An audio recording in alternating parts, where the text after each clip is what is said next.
Pakistan won the toss and chose to bowl under Mirpur's sweltering sun on day one of the first test. After early blows, the Tigers roared back with a blistering century from skipper Najmul Shanto. With 301 for 4 on the board at stumps on the opening day, the hosts made Pakistan's bowling attack look ordinary. As day 2 dawns, the Tigers hunt for a massive first innings lead. Can Pakistan strike back and contain them? Buckle up for heart-stopping test action. Every ball, every boundary, live on your screens. It's day 2 of the first test between Bangladesh and Pakistan of this Dutch-Bangla Bank series.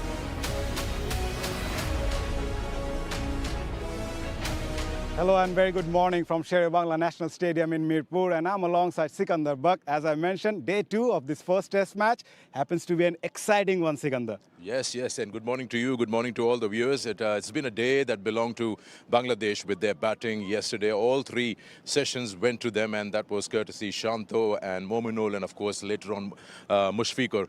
They completely controlled the whole session after session.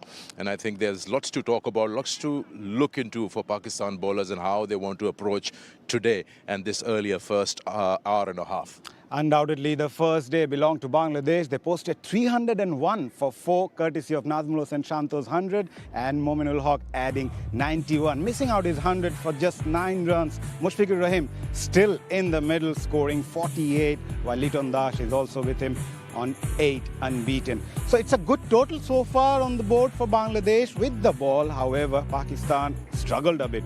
4 specialist bowlers picked up a wicket each, Sikandar. Well, it's an excellent total. I mean, you're scoring 100 runs per session. That's what would be required, and that's what you would expect after that brilliant partnership that happened between Shanto and Mominul. 170 runs between them, and after losing 2 wickets for 31, I think they completely took charge of things. Pakistan also, you'd say, maybe was responsible for a little erratic bowling. They're spraying it around, especially with that new ball. You feel they could have done better, but Shanto was absolutely amazing, especially the way he used his feet, standing outside the crease and trying to eradicate whatever swing was there, especially from Abbas. And look at the scoring areas. I mean, he just completely owned that zone. And the result is in front of you with his 100, the 9th one, if I'm not wrong. Yep. Undoubtedly, he played really well, and the best part about that innings was his conversion rate, the way he converted those 50s into 100s. That was outstanding. And someone like Mominul Haque, they complemented each other, both different sort of batters, but batted so well. I think Mominul, of course, a former captain, and he knows exactly what's required of this format. And that partnership of 170, you said it exactly right, that he was complementing. He wasn't the aggressor in that partnership. It was Shanto who was leading it, and he understood his role very quickly. And once he got out Shanto, then Mominul took that lead. And I mean, within his capacity, he was doing the best. He's trying to rotate strike, not having many dot balls, and giving respect where was due when Abbas was bowling a good spell. But wherever he got an opportunity, he went on after them. Right. We caught up with Mominul Haque earlier in the day for his thoughts about this test match. I've got Mominul Haque alongside me. Mominul, 301 for 4 after the first day. What should be the approach in coming in the second day, and what sort of pitch you think it's going to behave? I think yesterday was pretty good after first without first innings, first session. Today approach depend on the weather. I mean, depend on the conditions. You know, every test match and after one day, sometimes changing a lot.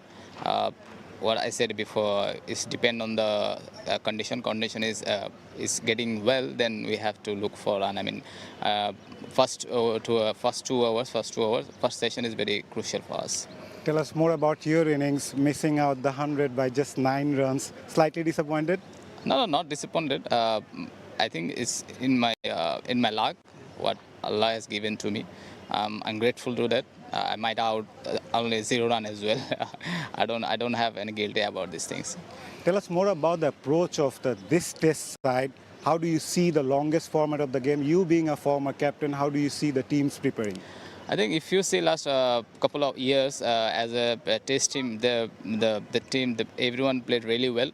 The thing is, we're playing altogether last 2 years, and everyone knows their roles, how they have to, even batsman and bowler, they know their roles, and they know how when we have to put their hands. I think the main reason is everyone knows what have roles about these things. Thank you very much and all the best. Thank you. Well, talking about Mominul Haque missing out his 100 for just 9 runs, but there is someone in the middle, Mushfiqur Rahim, another experienced campaigner, former captain, birthday boy as well. So it must be a great day for him. I'm sure it was. I mean, you mentioned 101 test matches to his name. I mean, he's been the wall in that middle order, and you can rely on him. And again, as I say, every single batter was coming down, especially after Shanto and Mominul's partnership. They understood their role. They were not trying to, outsmart hit their own partners.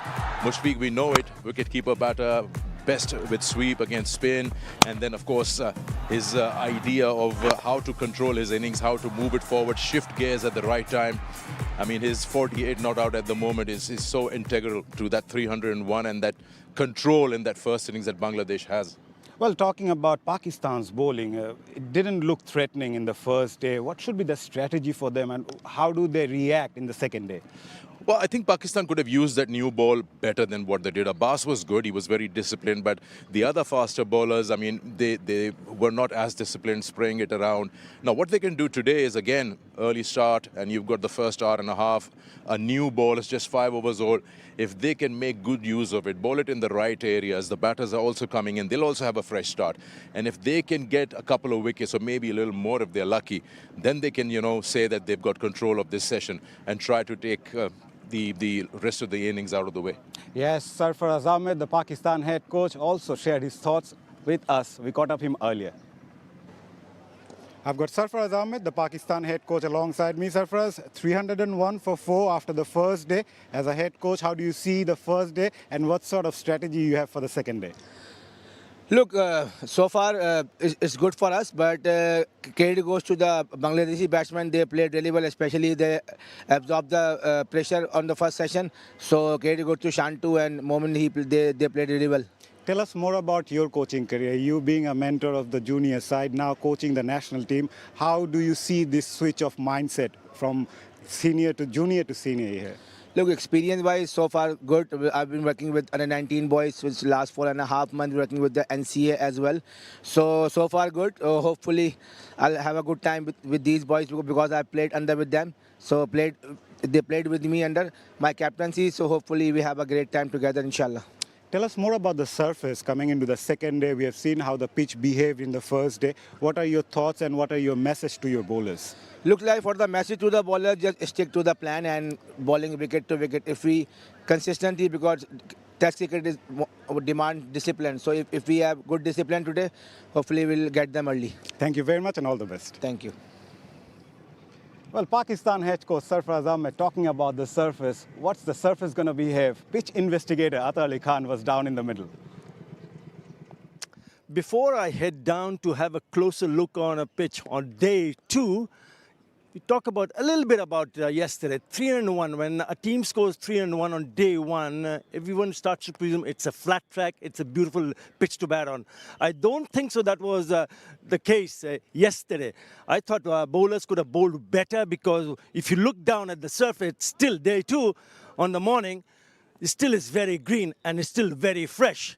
What has happened now, the cracks have started to open up, which is pretty interesting. Have a look at this. Have a look at this spread of crack, right? It's spreading out. It's still perhaps for the left-hander on the leg stump, or for the right-hander, for the right-hander for the leg stump, and for the left-hander on the off stump. So what it means that these cracks might just have to open up a little bit. The concern for the batters yesterday was variable bounce. If you keep a look out at the way the keeper is collecting it. Few are bouncing low, like bouncing right there, and then few have gone up. Look at the collection that he has taken.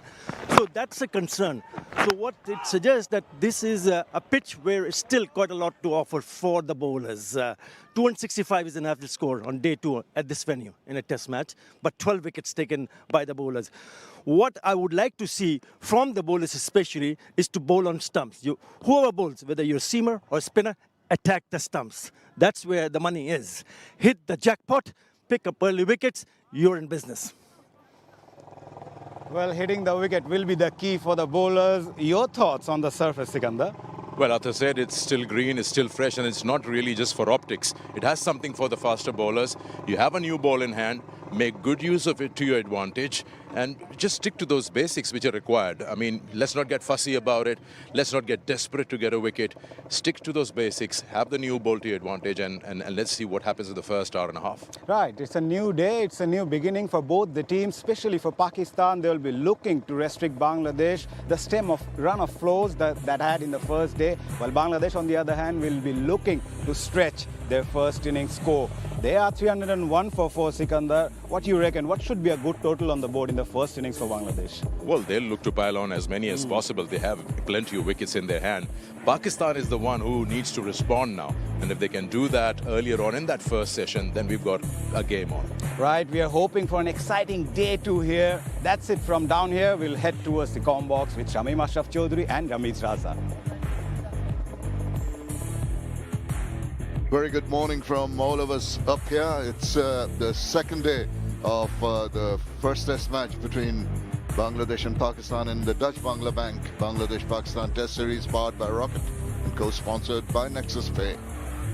Been a very interesting first day. Domination by Bangladesh after being put into bat with the centurion, the captain getting the 3-figure mark, and another batter doing well and putting the pressure on the Pakistani bowlers.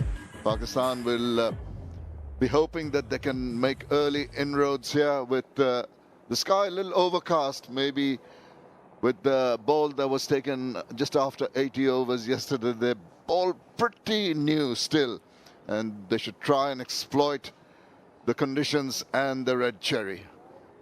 Ramesh Raja alongside me. Very good morning to you, Ramesh.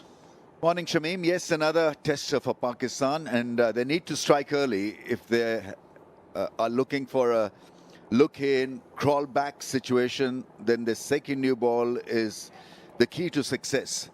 And it's not going to be easy because Bangladesh have got runs on the board. They've got 2 settled batsmen out there. It's going to be tough. But anyway, Test cricket demands toughness. Let's see how they go about it. 2 umpires, Richard Kettleborough, to his 95th Test match. 2 very experienced umpires joined by Kumar Dharmasena, who is also in his 94th Test match. So they'll be officiating and looking after things in the middle as they stroll out, and the huddle from the Pakistan team. Little instructions right before the game. Yeah, it's the customary huddle taken from hockey. I remember, you know, in my younger days, I'm sure in your younger days as well, hockey was a game to follow. And in subcontinent, it was, you know, such a fabulous sport to watch and see. And so I remember huddle in a hockey field, but cricket also then said, why not us? But it's a good thing. I mean, just nudging them on. I think the captain has got to give them some belief and hope for the best. And so the second new ball, I'd stress again, is going to be the key. Also, Test match cricket is about knitting performances over a period of 5 days and 2 innings. So Bangladesh don't want to be known as a 1 innings wonder. So they've got this working for themselves the first day of the Test match, and now they've got to gain more momentum and gain more advantage. Make sure when they go out to bat in the last innings that they have you know, small runs to chase down, if at all. I mean, you know, Pakistan can be blown away in the first innings as well, but let's not talk about that. Let's not get off to a depressing start. This pitch, well, grass has been taken off, and I think the cracks will appear to be more prominent.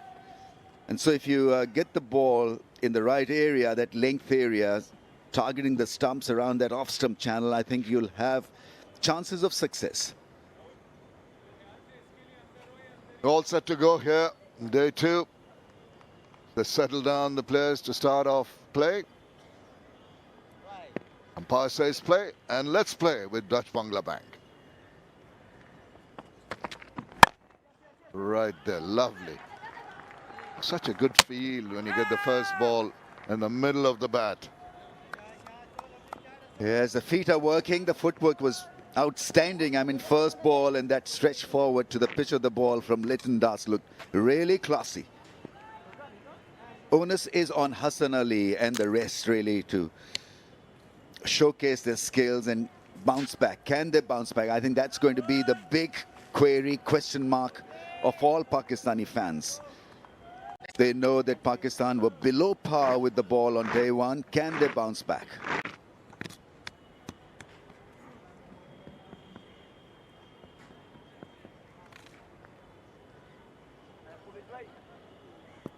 Batsman is on 48 and batsman is on 39 today as well. Happy birthday, Mushfiq. Just letting it go, and he's done that so often yesterday, shouldering arms, just not getting enticed to trying to drive down the line when there's a bit of nip in the delivery. 2 slips and a gully in position for him. He seeks pleasure in leaving the ball. I mean, that's, I think, the way to go in Test match cricket, for him at least. He comes from that old school where he's very meticulous regarding the line, so he wants bit of a look in before he gets cracking. Does it the old way.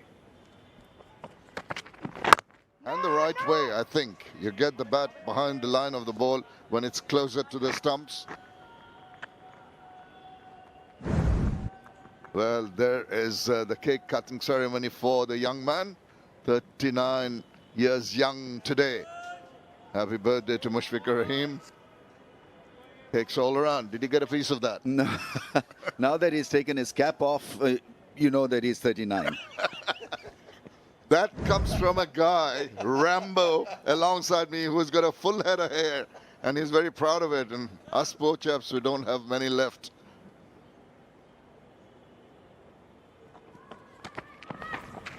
Not interested. That keeps on going away. But what it does to the bowler is tell him that there is a bit of swing in the air. What he needs to do is get a little tighter in line and hope that it shapes away at the last moment. For starters, Pakistani bowlers must not frown. You know that he's under a little bit of stress. He's been asked to do the job just a little bit better today, and so that can get you a little stressed out. All he has to do is just to follow through, make sure that he's got a plan which is based on good common sense bowling. Common sense bowling, that is good. Corrected that line which was needed. Yeah, expectation can weigh on your mind. And they are expected to perform. They are expected to come back, the Pakistan bowling unit. Hassan Ali is always there for the team. And it's just an effervescent bowler, if that word can be used. I mean, the way he played that last ball, Mushfiq, tells you how good this innings has been from him. What he has done so well is he's played the tough balls so intelligently.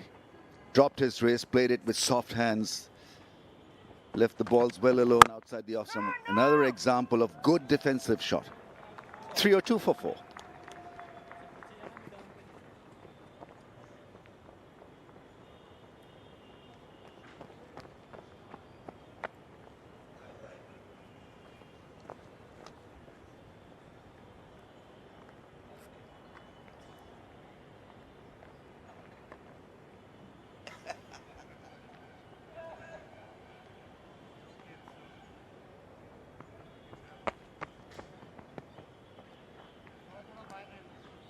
Marvelous. 48 for Mushfiqur Rahim of 109 deliveries, going strong. 101 earlier from the skipper, 91 from Mominul. Well, you're talking about Mushfiqur Rahim losing the hair. Look at Rambo. They still got it. I hate when somebody touches my hair, Shamim, because it took about half an hour to get them settled into it. Let's get it more ruffled. That's the right look for Ramiz Raja. Oh, drifting down leg side, just clipped away very comfortably for the first boundary on day 2. Easy as they come. And that's been an issue with Shine Shah Afridi. So a couple of good deliveries and one delivery just like this one on the pads and easy pickings. Litton Das is off to a good solid start. I mean, a drive to get him off the mark today. Looked very stylish, and then an easy delivery that he put away off his bats for 4. I can't afford to bowl that line. Is going to correct it. There's a good over first up from Hassan Ali. Needs to be replicated from either end.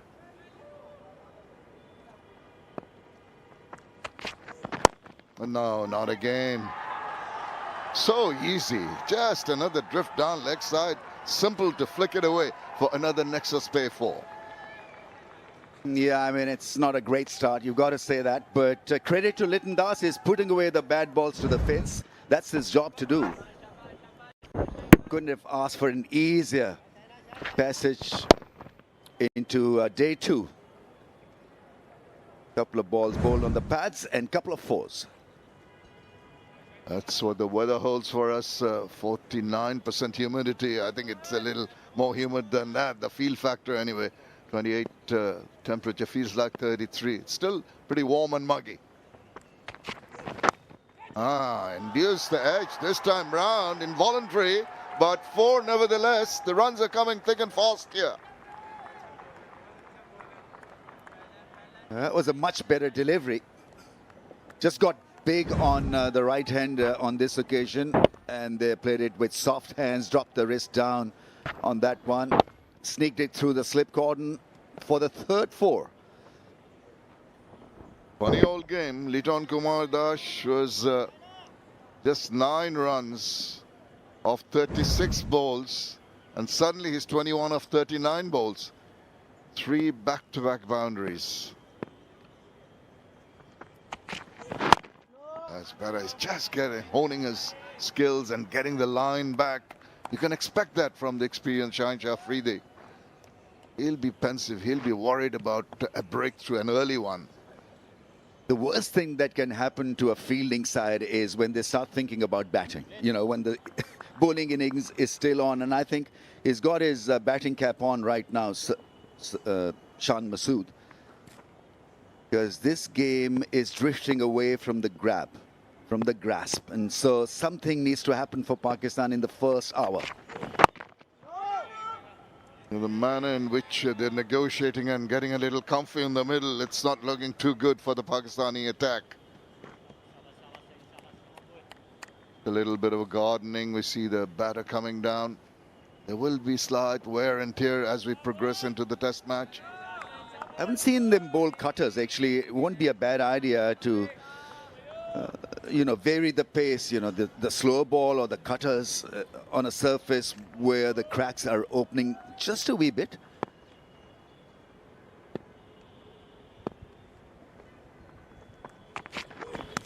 Oh, induces the edge and it dies on the keeper just to his right. Twice he's done it in this over with no success. Overdone, 314 for 4.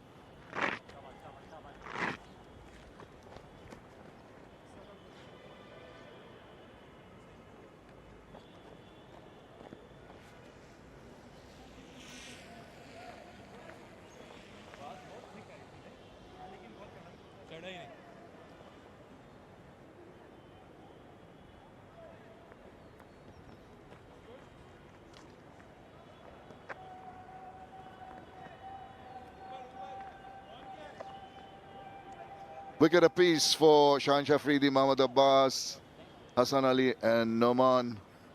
They need more in that wickets column. Pakistan, conditions overcast, as you can see, maybe detected from the gloominess in the air as we continue with Hassan Ali, still on 48. Mushfiqur Rahim.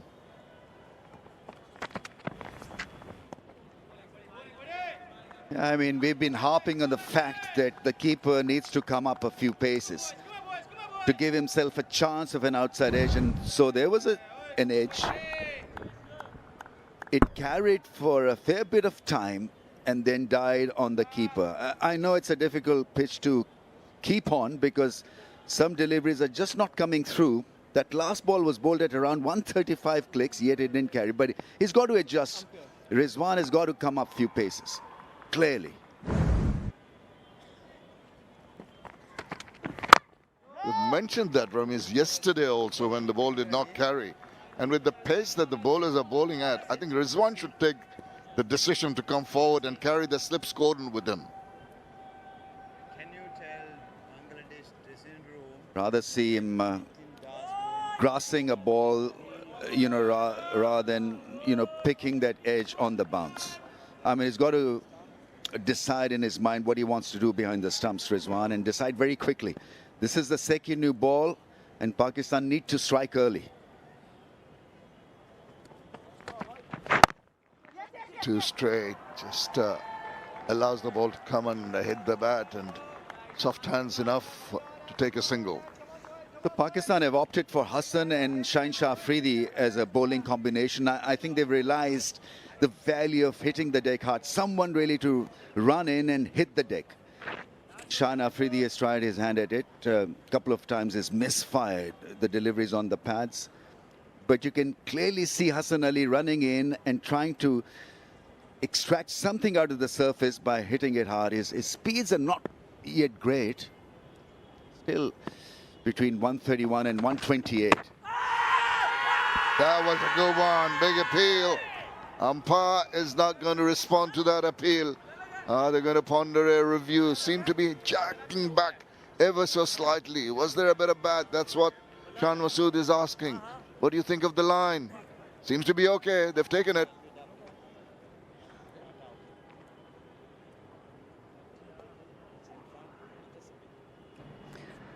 TV umpire to director, we have a play review for LBW. Original decision is not out. It's a fair delivery. Can we go to front on, please?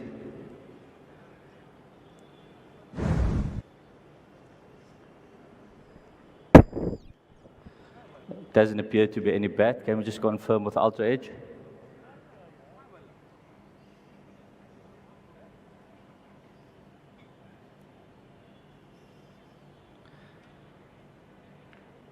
Just go back one frame. And yeah, you can freeze it there. I have a clear spike when the ball hits a bat and I can see a deflection. Kumar, you can stay with your original decision of not out. You're on screen, signal now. Nexus play not out. Kumar Amasena spotting and hearing that little bit of inside edge. Once again, they lose review. Pakistan not very good at the decision in taking the reviews. It's the single review left for Pakistan now.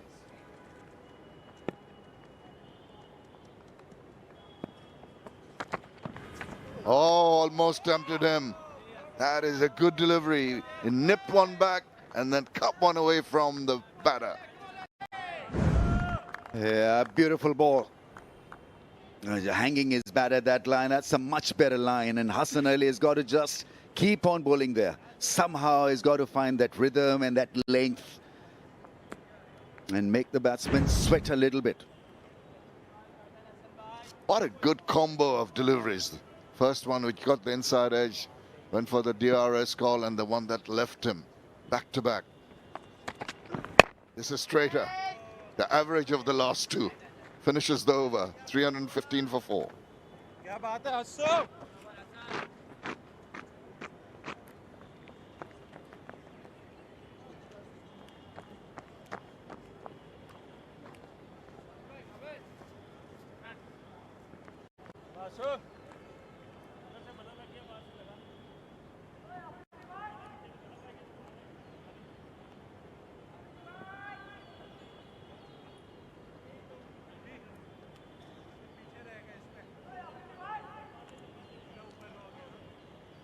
This partnership gaining momentum. 39. Liton Kumar Dash and the birthday boy Mushfiqur Rahim. Mushfiqur has featured in another one with Mominul prior to this, and the big one which really was the backbone of the team, 170 earlier on. Third wicket partnership. Mushfiqur Rahim on 49.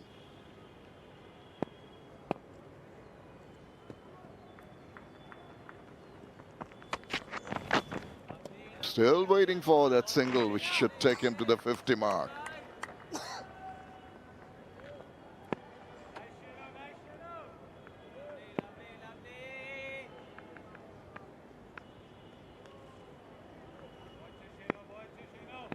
Bangladesh are in a very, very good position to bat only once in this test match. I think that should be the target.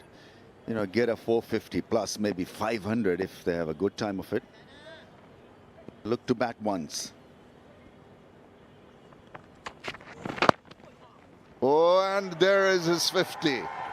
Mushfiqur Rahim gets to his 29-50 on his birthday. Must have hurt a little bit, but the pain is not there. It's the pleasure of getting to another landmark. A great thing about that innings is how well he's played that line outside the off stump, avoided the good deliveries. The concentration was brilliant, and he's in competition with himself. He's not in competition with anybody else. Another valuable innings. You know, if you can get a 50 batting at that position, obviously it helps the team more than it helps you. He doesn't have a point to prove anymore. But what a cricketer he has been for Bangladesh. Third consecutive 50-plus score for Mushfiqur Rahim. Brilliant work. 114 balls. He's taken his time. There's what Test cricket is all about. Built up the innings. Solidified the innings. Yeah, just mentioned 29 50s. And he'd like to just, even now, at this grand old age of 39, would like to convert that to another 100. He's got 13 of them already.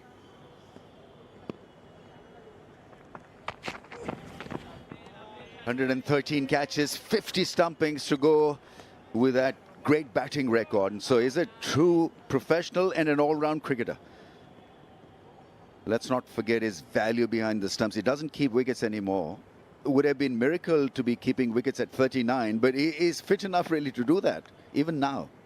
He sure is. Look at the top scores for him. 219 against Zimbabwe here in Mirpur. Against Zimbabwe once again in 2020. He scored a double century in Sri Lanka in 2013. Pakistan 191, Sri Lanka again. And to add to all those figures is the perfect gentleman. That's the most important aspect of his cricket. Gentlemanly, showing good sportsman spirit. You don't remember him for any controversy. Neat player, actually. He's organized, he's neat, knows his limitations, works hard at his cricket.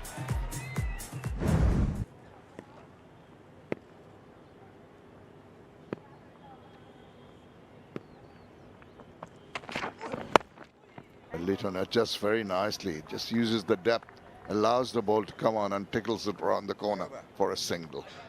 317 for 4.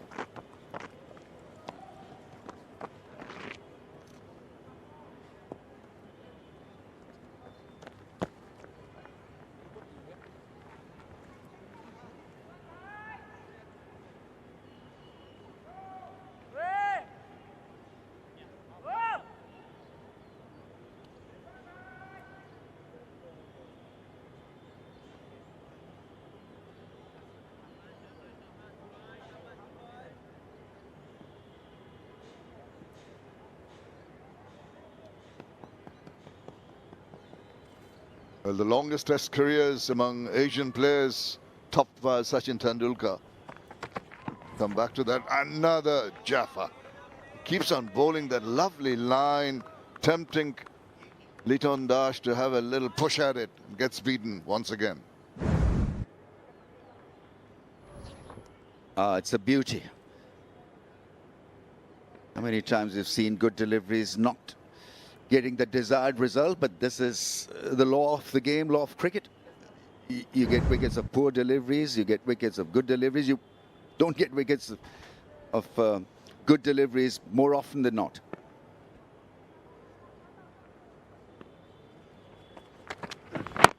This time he does get right behind the line. Doesn't look his usual self, Litton Kumar Das. Been a little edgy, got a streaky 4 earlier. He's very, very conservative in his approach yesterday. Maybe when he takes a bit of time, that actually can be dangerous for the opposition. Once he starts getting into his rhythm and his free-flowing shots.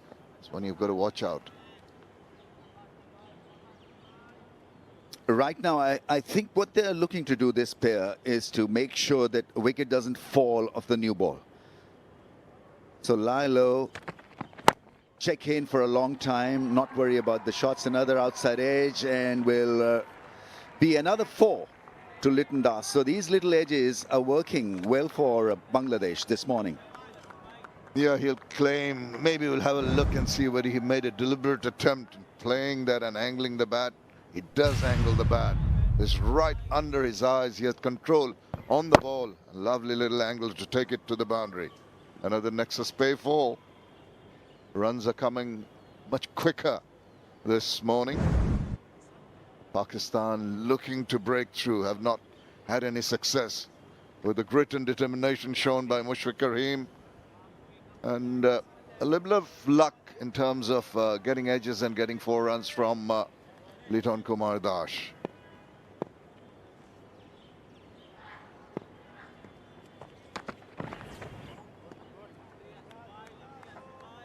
Judged that line expertly. We were raving about Mushfiq, how well he's played that line, and Litton Das. It's been beaten once or twice, but generally has been pretty secure. That's such an important aspect of batting against the new ball, to judge the line. And when you're in this situation, in this position, you can rest a bit also, because working has to be done by Pakistan. That one keeping low once again on the bounce to Rizwan. It's behind it, just a tad shorter. Yeah, we all know that in this format of the game, it's more about leaving balls rather than trying to go after anything that comes your way, and that's a mindset you tend to get playing too much of white ball cricket. So this adjustment to the longer version has been quite noticeable with these two players. Can be a difficult task because you're so used to, as you rightly pointed out, playing T20 cricket, that this line is supposed to be hit for 4s. Plays it late, right under his eyes. That's a good block from the right-hander. 3-2-1 for 4.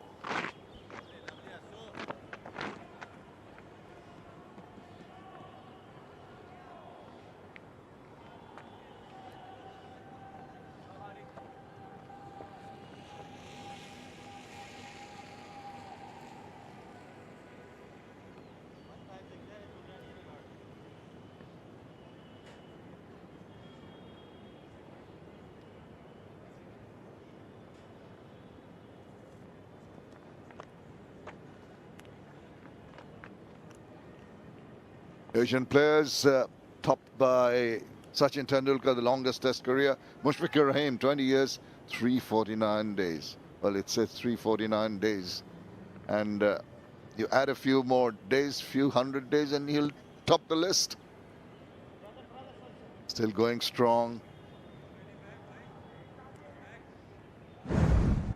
He is always there, practicing, and he arrives first thing in the morning. The most senior player.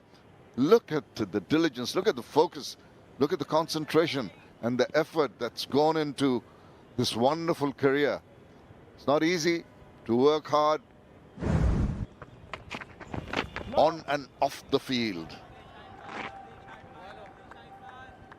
Getting into the batting groove.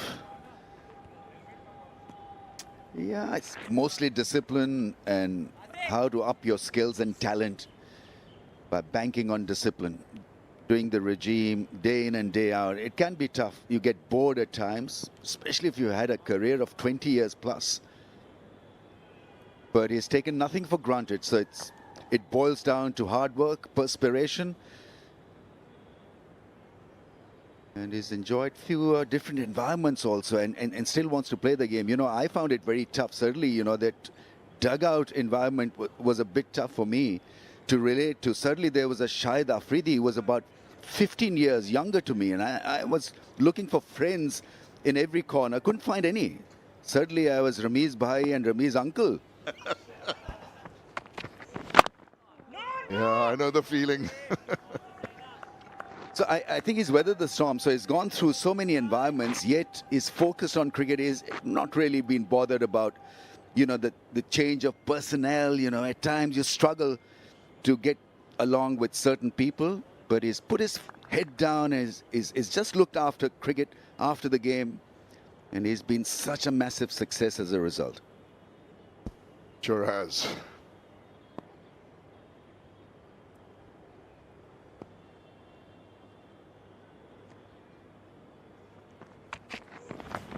Oh, that's another beauty, this time from Sher-e-Bangla. Just that little angle away, the natural angle, taking it across the face of Mushfiq's bat. It had to be a very good delivery to deceive him, but it didn't really poke his bat at that one, allowed it to just go its line. Beautiful delivery, shape away, and only if Shaheen Shah Afridi can be there at least 3 times in an over, that'll put them under a lot of pressure. Acknowledged by Mushfiq, really was a top delivery. There have been a mix of very, very good deliveries from both the bowlers on view this morning.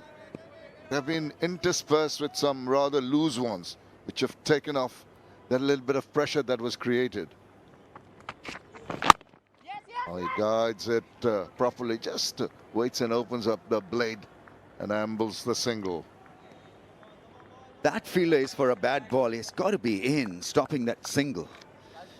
So over 100 test matches, 274 ODIs, and his pre-T20s as well. That's a terrific spread of scoring runs in all the format. It tells you about how well he's adjusted. Right, so I've been told it's 477 international matches for Mushfiq. More than his height.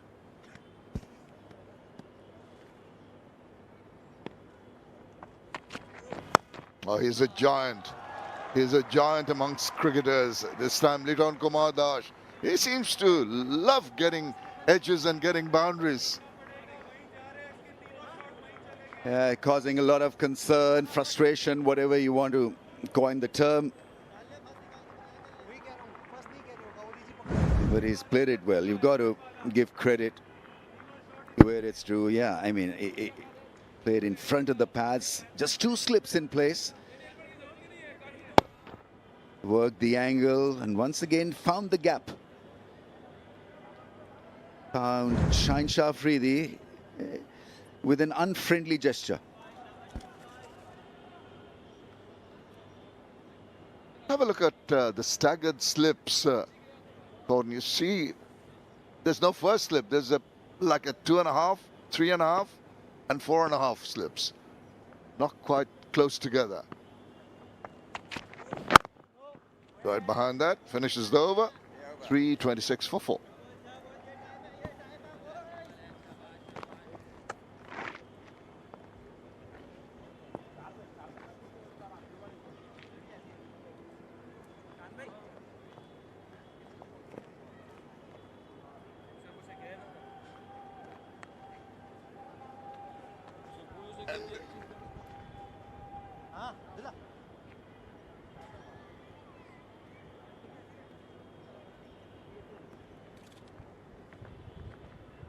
Well, that 50-run partnership between Liton Kumar Das, Mushfiqur Rahim, slowly and gradually making it more and more difficult for the Pakistan bowlers. They haven't had success in the first half hour of the second day's play. And the ball getting a little older now, a little softer, maybe easier to negotiate. Yeah, I mean, so what is next for Pakistan? They weathered the storm the first 30 minutes to Bangladesh. They've been a bit scratchy at times, but it's worked well. So maybe left arm spin just to try out Noman with the new ball, whether the ball zips through off the surface, whether it grips and turns at pace. Mohammad Abbas there, you saw fleeting moment, just limbering up, maybe he could be the next choice. Oh, it's in 2 minds there, definitely. Thought about shouldering arms, thought about leaving the ball. Seemed to have hurried onto him. Just managed to get a bit of bat on that at the last moment. Crouches low, playing from the crease, yes. This was not supposed to hit the toe end of the bat.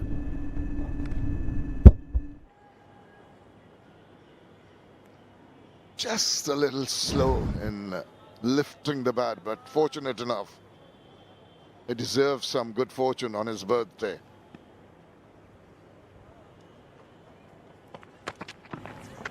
Yeah, that's going to be the regular thing for Mushfiq. See, from batting point of view, even if you are getting good deliveries, to play at 131, 129.5, I'm talking about the space. It's not going to rush you. You probably have a more sort of look in, get yourself into good positions to play the difficult deliveries. I think you've got to generate a bit more pace on a surface here to get an outside edge. I still feel that the wicket to wicket ball is the line for medium paces. The bowlers who bowl around 129 to 132, 33, the best chance is to bowl wicket to wicket, get a leg before a bold decision. And the ideal person to do that is Mohammad Abbas. He did that so very well, so meticulous and disciplined in his lines yesterday. I'd have thought that he'd have been brought in earlier, with neither of these bowlers making any kind of impression on the batters, finding it easy, giving the choice to select their shots, allowing them to shoulder arms. As you mentioned, you've got to make that pressure. 7 maidens in the 22 overs that he's bowled. Picture of accuracy.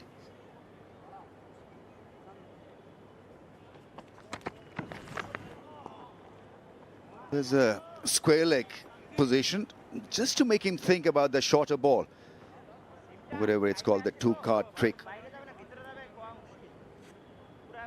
just to put him off a bit. Still feel, bounce once in 2 overs is not a bad bet. Just ask our stats persons how many bounces have been bowled in this Pakistan innings. 92 overs. And I think the bounces have not been there with regularity, even as a surprise element. Just not been there.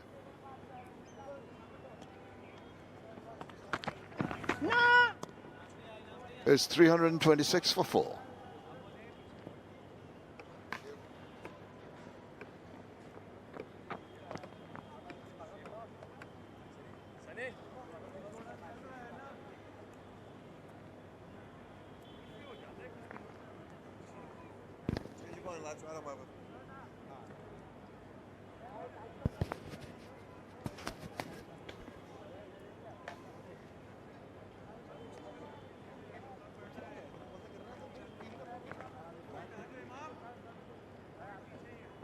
It's been a cautious first half an hour or so in the day 2 of this first test match between Bangladesh and Pakistan. Resuming the second day on 301 for 4. Bangladesh 326 for 4 at the moment, as Pakistan still searching for the first wicket of the second day. Mohammad Abbas comes in. The best of 6 for 54. Picked up a wicket early on in the first day.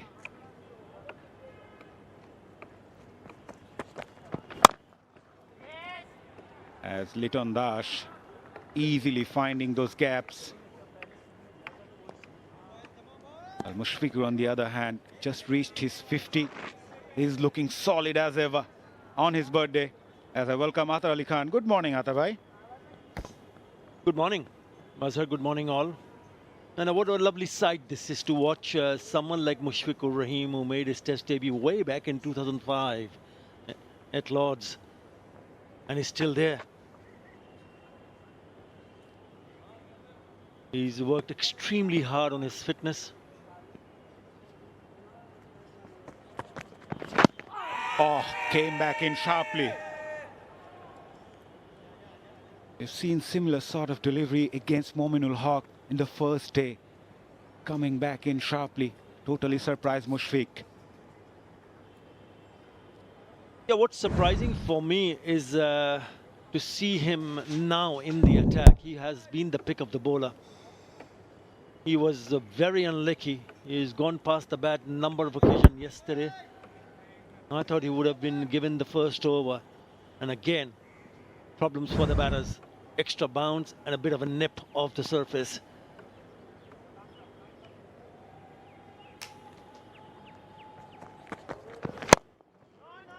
Just going back to Mushfiqur Rahim's career, Atar bhai, you mentioned the fact that it's been a long career, made his test debut almost 20 years back. You were the selector back then when Mushfiqur Rahim was picked for the national team. Tell us more about how he was during his early days. Exactly what you see him now in terms of training methods. At a very young age, he would still come the first in the ground and leave the last. It's been his story. He's measured it in a true style. Cricket creates character, and a youngster wants to create a character. Look at him, Mushfiqur Rahim. I also remember when we went to that tour, 2005. There you go, most runs, no surprises there. Tamim Iqbal, Mominul Haque, Shakib Al Hassan, Litundash. We were actually on air, and the first ball that he faced, he didn't make too many runs there, Mazhar.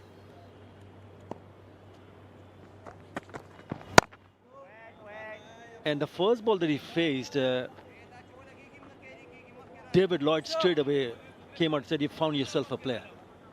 There was something very refreshing to hear from my fellow commentator. Yes, we had the belief, the trust, but it's all about him. It's nothing to do with us. We were in a position when he was available. I'm sure if someone else were there, they would have done the same job by picking up early. But we did pick him up at a very young age. Play enemies. We'll come back to that.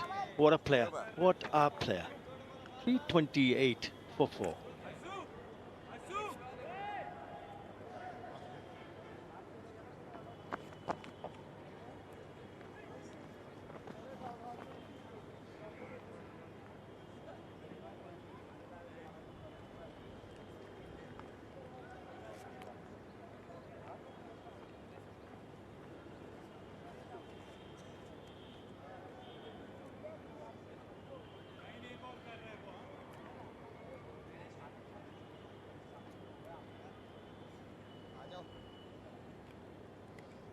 Well, we are here in Mirpur for the first test of this two-match test series. Well, the second test will take place in Sylhet from May the 16th. It has been an entertaining test match so far. In the first day, we have seen Bangladesh dominating the proceedings, winning all the 3 sessions of the first day. Pakistan, coming into the second day, will be looking to bounce back. Just going back to the topic, Atar bhai, again, from a selector's point of view, how do you see a player so that he can be a big player in the coming days? What are the elements that you see as a selector? I think the body language itself, the first and foremost, the body language when you see a player walking inside the ground, whether you're playing a match or in the nets. Yes, it's important to see him perform. As we see Hassan Ali in the attack.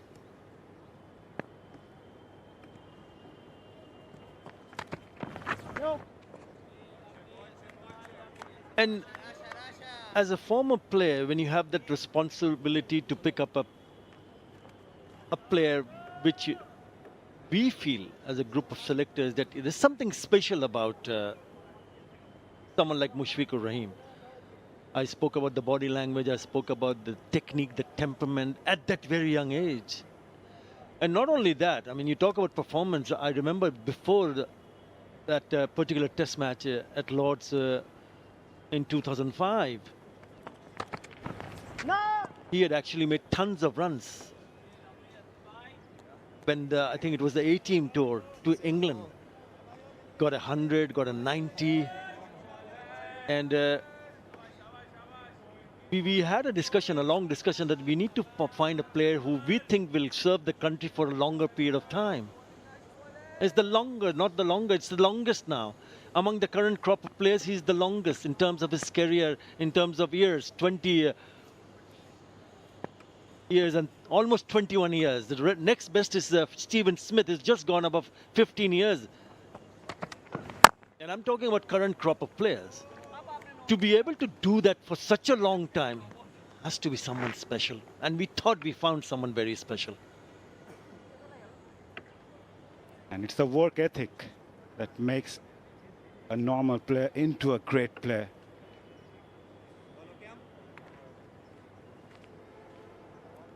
There are talks about being a player, you have to be disciplined, you have to be punctual, you have that hunger, and the hunger is still there as it was when he started 20 years back. Outstanding, a great role model for Bangladesh cricket. Nicely played again. But at the moment, Pakistani bowlers are searching for the breakthrough. Yeah, a couple of balls earlier. Have a look at that. Did Hassan Ali landed his feet into the danger zone? Slightly, ever so slightly. Yeah. This is one area the fast bowlers need to keep that in their mind, on the back of their mind. It can hamper their rhythm as well.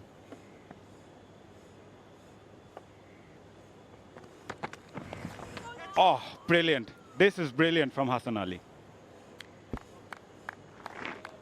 Yeah, yesterday when Mohammad Abbas was asked what really went wrong, the first thing he said that there's so many plays and misses just like that. And he also mentioned that they were unlucky. So you need a little bit of luck. And your luck is on the favor of the batters on that occasion. So it's important to maintain that line and length. Even in my pitch report, I mentioned that if you want to hit the jackpot, try to hit the stumps on a consistent basis.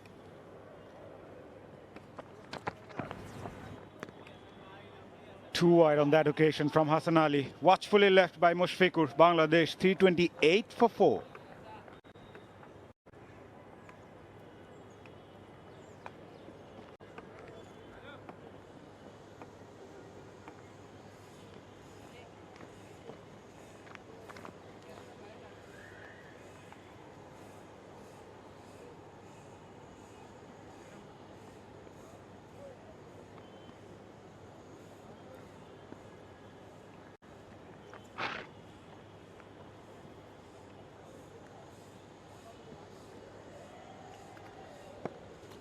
Yeah, cautious start, but still 27 runs in the first 9 overs of the day. Bangladesh making sure they also rotate the strike. We have seen quite a few boundaries going behind the wicket-keeper. Yeah, you mentioned about the variable bounce. Batting seems to be not so easy at the start of the second day, Atabai. Yeah, Mazhar, it was not easy even yesterday. To be honest, I thought they did not bowl in the right areas. If you come across a fresh pitch with so much green and grass on the top, you would expect the bowlers to be hitting the targets over and over again. They've just been a little bit off color in terms of lines and in terms of lengths. And if that happens, then the batters will score. And score freely, like that. They have protection now in the deep. So it's important to maintain a good line and length. And I think that's what Umar Gul and company would have said to the bowlers yesterday after the day's play. What went wrong? What could have been better? Especially Mohammad Abbas was a difficult customer to face yesterday. But we haven't seen that change. The change that needed to be done, especially early on. This is the 10th over. They've leaked 28 runs. They haven't broken this partnership.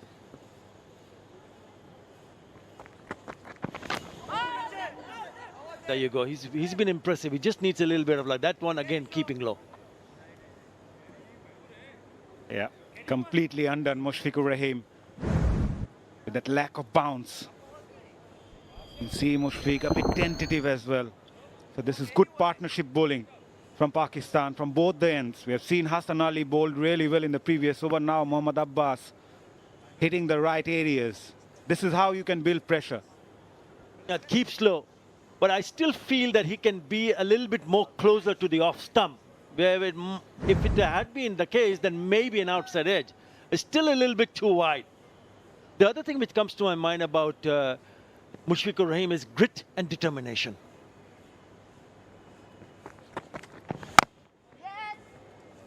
He's as solid as a rock, especially in his defense, and picks up the right ones. The only wicketkeeper batter to smash multiple double hundreds in Test cricket. The only wicketkeeper batter.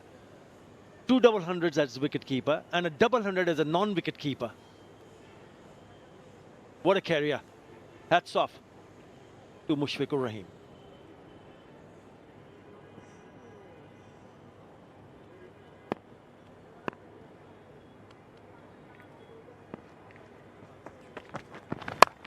Wide, taken. What a catch, one-handed. That's the breakthrough Pakistan was looking for. Liton Dash. Can't believe it. Now he's waiting because he thinks that might have been on the bounce. So they might refer it and they will go upstairs. They do. We have an umpire review for a fair catch. It's a fair delivery. Can you give me your best angle of the catch?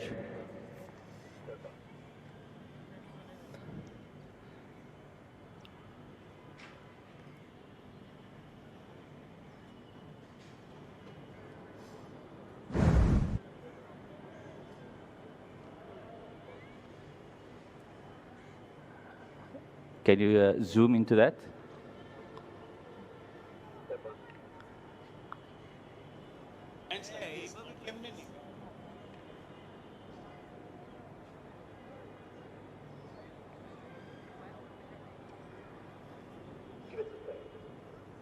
Copy.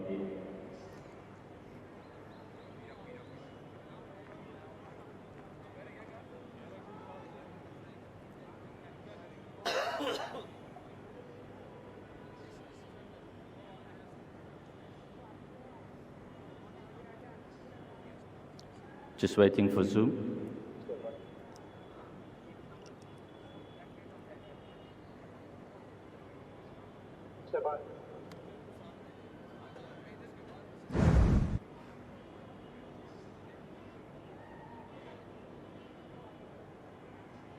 Just got out of frame there.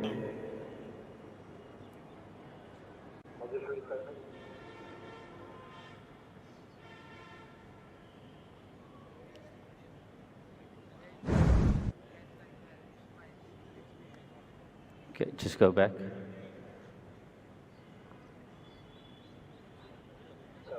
Yeah, you can just freeze it there. I have the ball making contact with the ground. I'm ready to make my decision for the screen.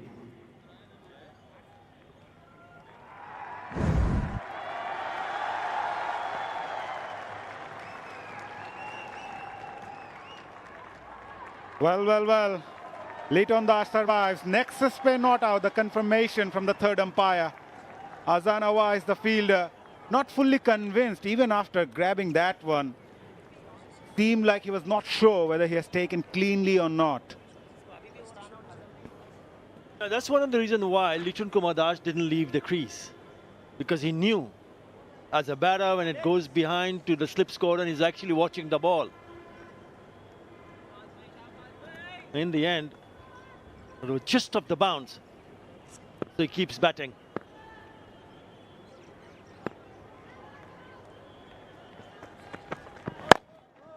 He uses the crease.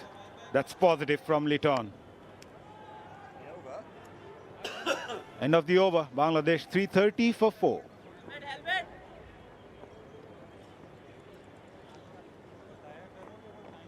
Skipper 14 minutes down for the game.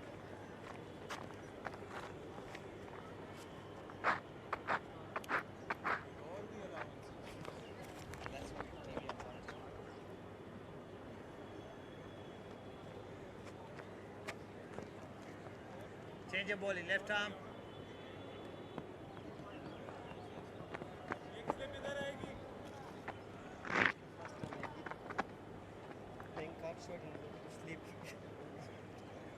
Pakistan still searching for the first wicket of the day.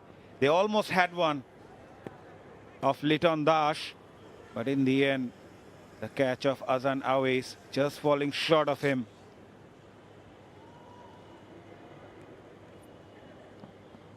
This morning, the boundaries down the leg side and a little bit touch wide on the offside.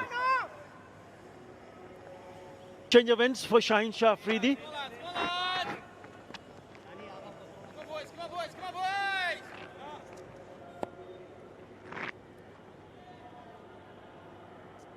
This is what they have done. Look how wide they have bowled.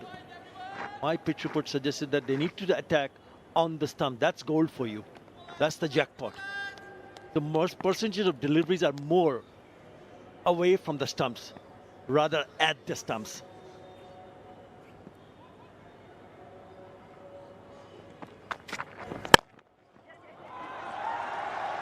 Nicely driven, in control. Will get a couple. Good to see Mushfiqur Rahim using his feet, moving forward. We've seen quite a few play and miss. But then again, Mushfiqur looks rock solid. That's true leg. Yeah, the disappointing part is look how wide he has chased that. It's a little bit too wide. He's lucky because it hasn't gone cleanly to the hand. Probably the bottom edge on that. But if the ball is that wide, you need to just leave it. This is Test cricket. This is what Mushfiqur Rahim has done throughout his career. You can apply a little bit more pressure because what you're telling the bowlers, I'm not going to fish out. I'm not going to play any deliveries that is wide outside the off stump. What it does tell the bowler, you got to bowl close to me. If you're bowling close to me, I am comfortable playing. If you're not, then I'm actually not in control of the shots that I'm trying to play.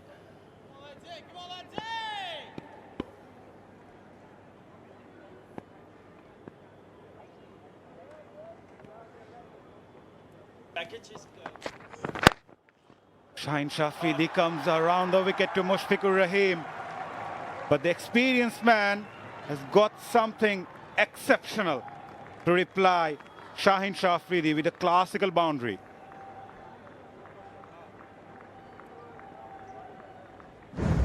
Let's have a look at this shot.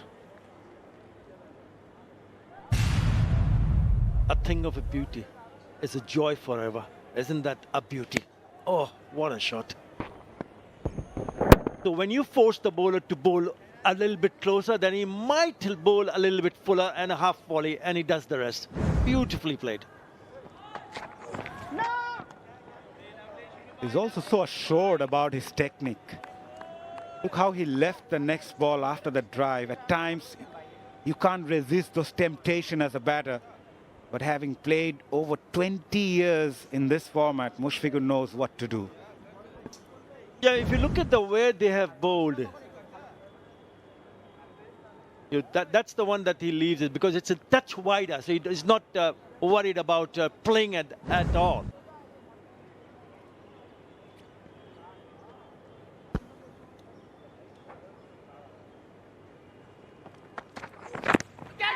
Catch it is the call. I heard two sounds, but Kumar Dharmasena is unmoved. Will they ponder a review here? Good grab behind the stumps by Rizwan. Pakistan has just got one more review left. Will Shan Masood take it? No, he won't. End of the over. Bangladesh 336 for 4.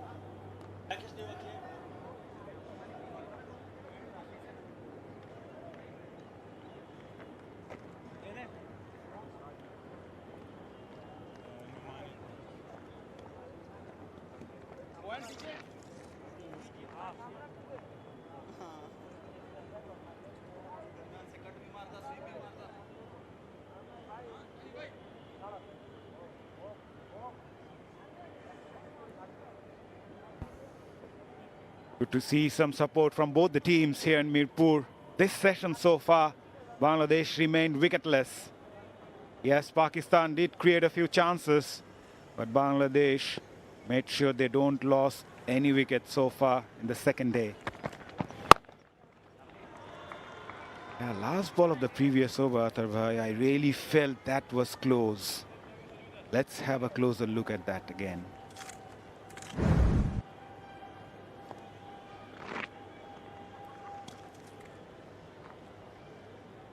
Way down the leg side, maybe just brushing off his thigh pad here. It's the sound that might have just given them a bit of a doubt in the man. Have a look at this. Yep, on the thigh pad.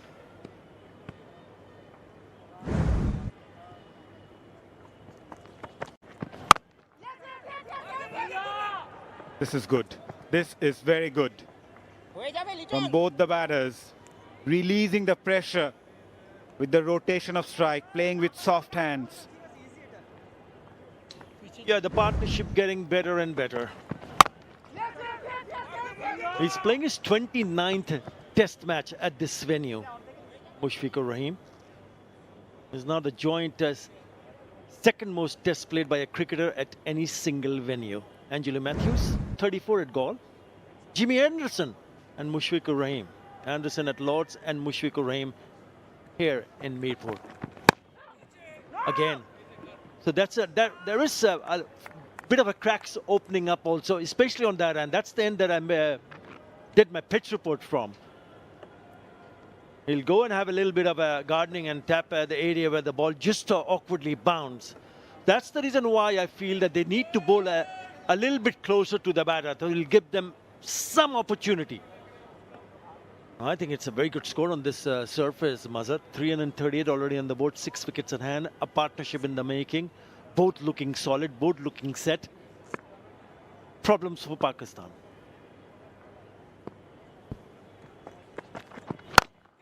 Catch it is the call. Liton Das is in trouble. Mohammad Abbas got his man. He picked up his second. A dejected Liton Das will take the long walk back towards the pavilion. First wicket of the day for Pakistan. Yeah, they had to wait 69 deliveries in the second morning before they picked up the wicket. Yeah, probably was caught in two minds whether to play a pull or not. He'll be disappointed. Gone for 33. Bangladesh 338 for 5, and it's going to be drinks.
Pakistan got the breakthrough they were looking for in the second day of this test match as Mehdi Hasan Miraj comes in, replacing Liton Das. Over 2,000 runs, 950s and 200s, and he's here because of this.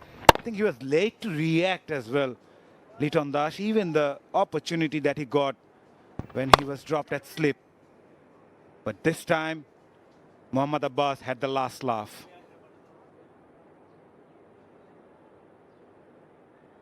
Yeah, he looked the most dangerous bowler yesterday, and now he also is the one who picks up the first wicket on day 2 of this test match. Yeah, the other thing which caught my eyes is still a little bit wide outside the off stump. We saw him slashing one which was not taken cleanly.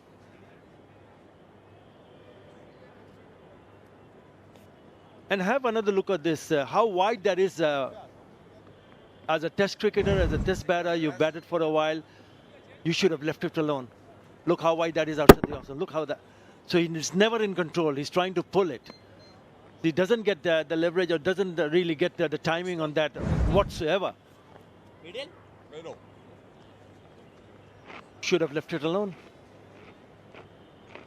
It's important that you look at someone like Mushfiqur Rahim. He wouldn't have never attempted to play that pull shot. He should have said, thank you very much. This is for you, keeper, not for me. Yeah, Pakistan will be hopeful now.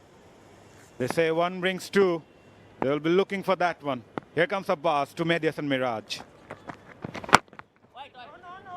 He's capable of scoring big. Medias and Miraj, captain of the Bangladesh ODI side. Yeah, he had a wonderful time the last time when these two side met each other in a test series, which was in Pakistan. He was player of the series, Mazhar. 155 runs and 10 wickets. Came out with flying colors. But this will be a test on a testing and a teasing surface. End of a successful over from Mohammad Abbas. Bangladesh 338 for 5.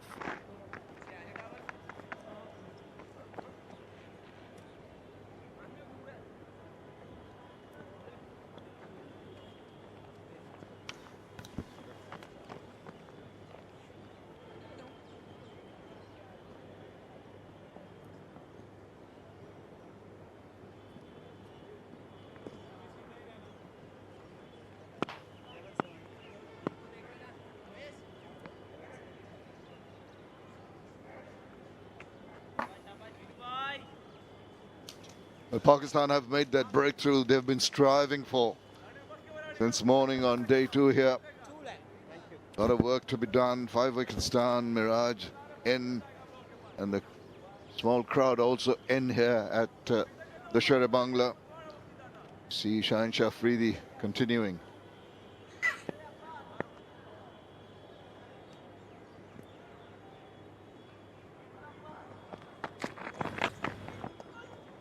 Again, that awkward bounce and that surprised Rizwan. He keeps on getting hit. He was hurt in the thumb yesterday and once again hobbling around in pain. Sikandar, the bounce has been a tad erratic. He's not listening to Ramiz. The second time the ball hasn't carried. In fact, it's gone on the first bounce, not even a half volley. Maybe a little touch of the pad on that occasion. Really didn't allow it to sail through. And he's offering his scarf. I mean, he's got pads on. It's not every time the ball is going to come nice and easy around your waist. There will be moments where, as the days pass by, the bounce will vary. You've got to adjust for your betterment. Pakistan will be hoping. We haven't seen many of those short pitch deliveries. Just once in a while, a reminder to be alert. Periscope was up, though. Can be dangerous.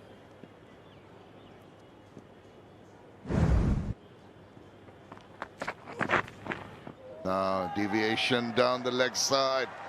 Despite that, the sparing attempt has gone for 4 byes. Well, it's nothing new. We've seen that happening. After a reasonably good delivery, this time he tries to go fuller, but just a completely off red arm. No way Rizwan on anyone with the gloves on would have got to it. It went on going away from him, had some pace on it as well. Yeah, swing, but in the direction where there's nobody.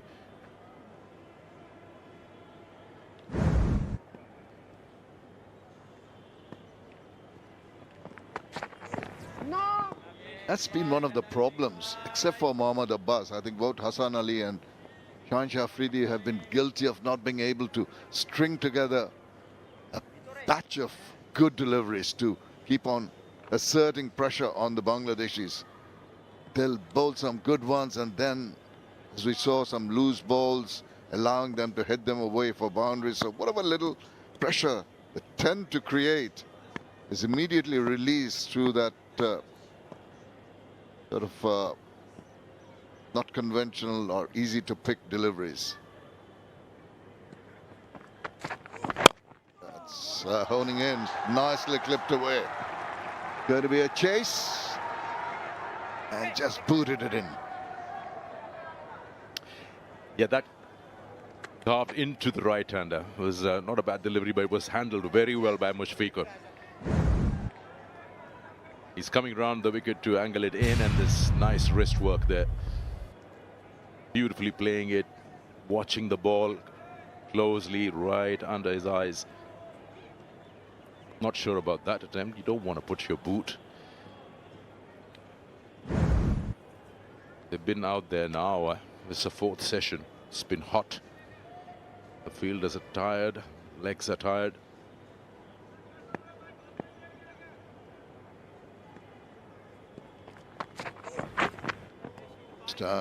Has that lovely carry through. Good finish to the over. 344 for 5.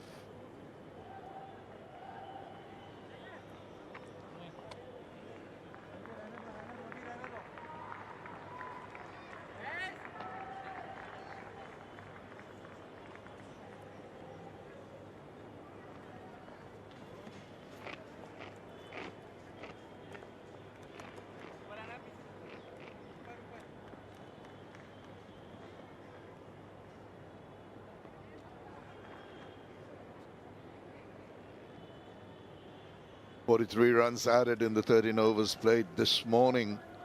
62 not out, Mushfiqur, Rahim, and still picture of concentration drawn by Mehdi Hasan Miraj.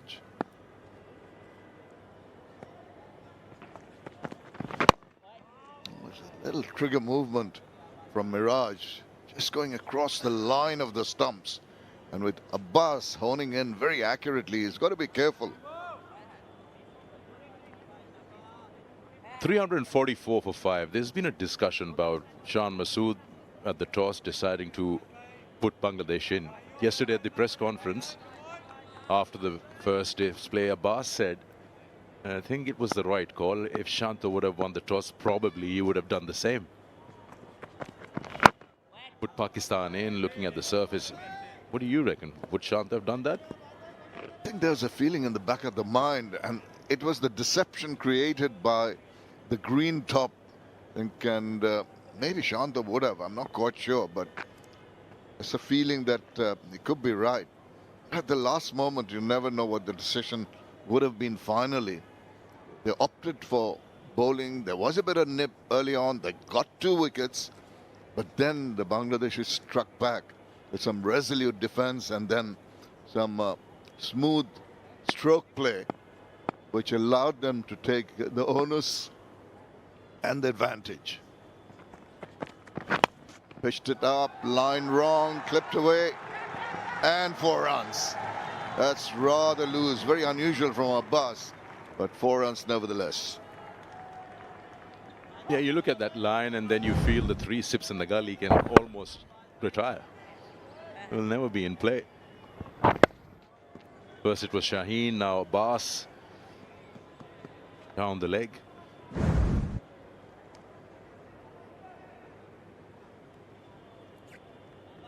You've spoken about the pitch and then you're saying it's an illusion. I think there was something, but it's just not been extracted or used to the liking by the bowlers with the new ball in hand. We will have a look at that wicket before start of play. Illusion, maybe not the word, but as you see, there are a lot of greenery on that. And this was a proper grass. It was not thrown in and rolled over. Grass growing, and there was definite hint of encouragement for the pace bowlers. I can understand Shan Masood deciding to bowl first.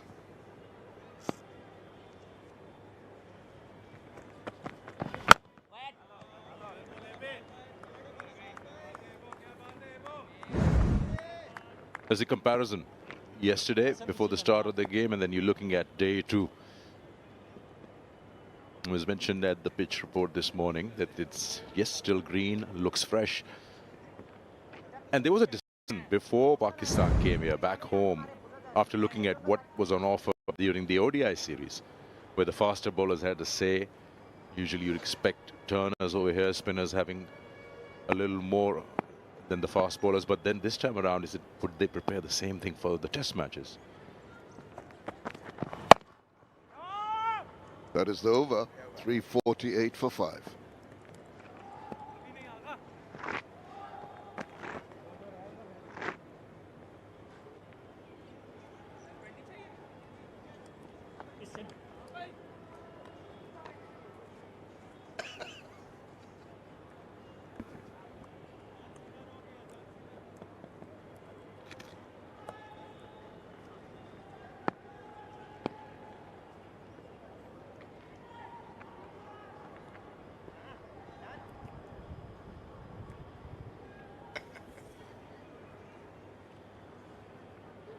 Against Pakistan, the highest totals for Bangladesh, 565.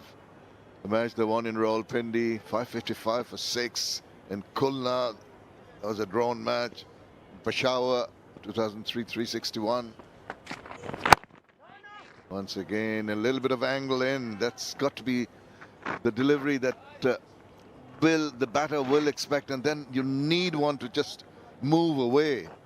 The variations, a must at the moment, because Mushfiqur Rahim in particular has found it quite easy to negotiate the balls. Looking at the ball, it's almost as big as a football. It's not doing too much off the track. So very compact.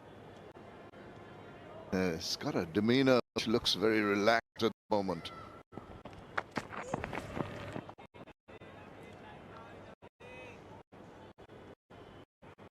But this is the new era, isn't it? Talking about the surfaces that are helpful to the fast bowlers, and that's how it's something that they've worked on, providing supportive tracks to the quick men, Nahid Rana, Sher-e-Bangla and others. I'm sure there are many other quicks in the domestic circuit. You've got your list A cricket going on at the moment as we speak. Change of angles here for Sher-e Afridi. Adjustment in how he faced the ball at his stance from Mushfiq. Bit more square on when the bowler left-hander is coming over. Yeah, you're right. There's an array of pace bowlers that can be called. Babar, Taskin, Sher-e-Bangla. Does the paciest of the lot, Nahid Rana, Khalid Ahmed, Hassan Mahmood, who did so very well in Pakistan. Just spoiled for choice.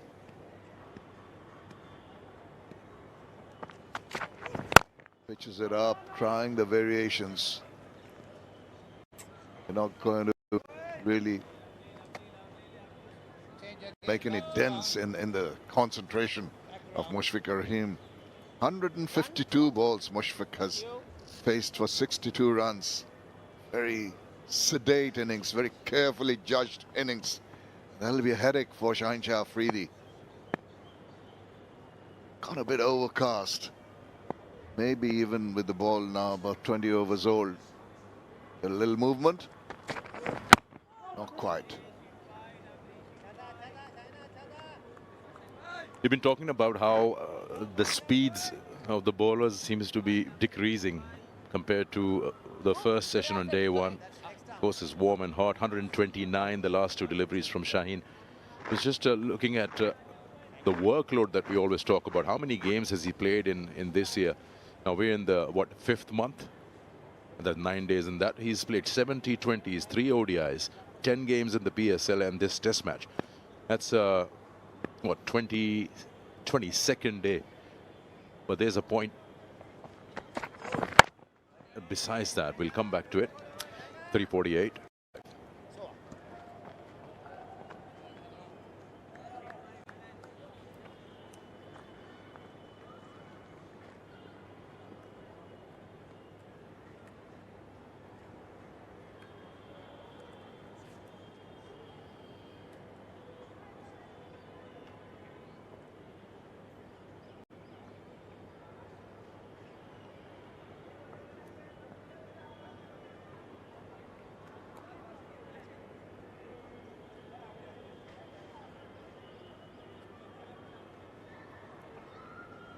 Well, Nexus Pay from Dutch Bangla Bank is the first fully cardless solution in Bangladesh. Nexus Pay works all bank cards, including Nexus, Visa, MasterCard. And to complete that, Dutch Bangla Bank agent banking and Rocket mobile banking. Bangladesh banking on Miraj and Mushfiqur Rahim at the moment to take them further, create more problems. Let's go back to that little discussion, the point you're trying to make, Sikandar. Yeah, you're talking about especially the faster bowlers, and if you want to really zero down on one, Shaheen Shah Afridi, and the amount of cricket, international cricket or professional cricket that he's played.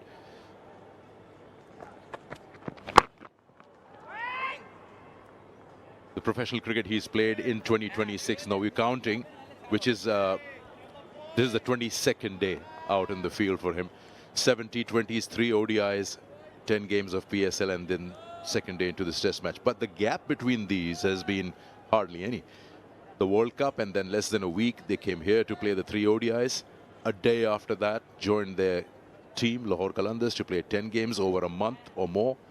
And then the final of this PSL was on the 3rd, and right the next day they were here.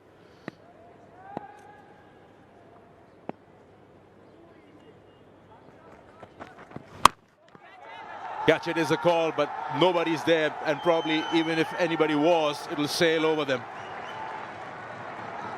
If I'm not wrong, is what, the first of the day? Yes, indeed, and what a way to get it here so quickly into that shot.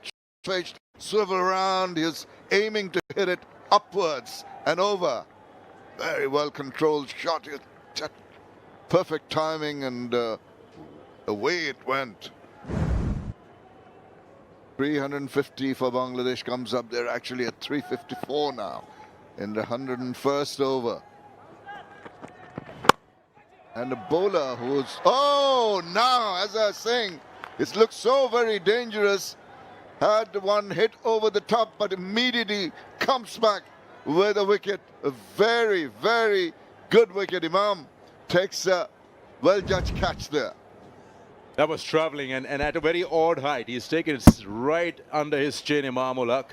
There, he had to reverse cup that, just make his decision as quickly as possible, and he's kept his balance.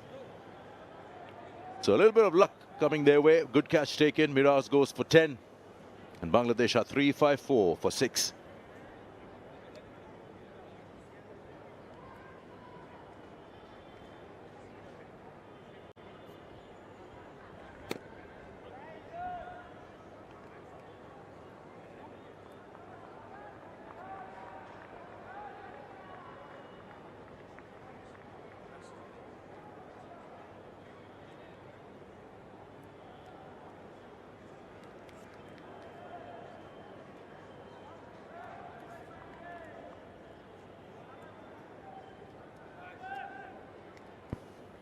Rejuvenated, the Pakistan team getting a bit of rehydration also in the middle.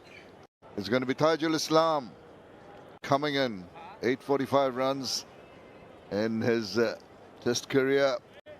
More a bowler, left-arm orthodox, and he's going to try and give Mushfiqur Rahim company for as long as possible in the middle because of this. Yeah, he couldn't keep it down as he would have liked. The fielder was there in perfect position. Good catch taken, because he could have messed it up. It was very flat. It was coming at a rapid pace. And you cannot afford to miss those opportunities out there in the heat. You're just looking for that, and it could be caught napping at times when not much is happening around you. Mehdi Hasan Miraj must have thought, in the manner in which he struck it, seemed to be truly off the bat. It's just the height that was of concern. It was traveling at a rate of knots, as you mentioned. Very good catch, and Pakistan needed something like that to happen to lift their spirits. Had a big total already posted. Now he'll have his tail up. Abbas deserved in getting the 3rd wicket. He's been so tidy with his lines and lengths, created the pressure. Despite that 6 prior to that, this is one more look at the wicket. just a length when you feel that the batter had control. It sort of angled the bat a little bit forward of squared, might have gone for 4. Well, just a slight deviation.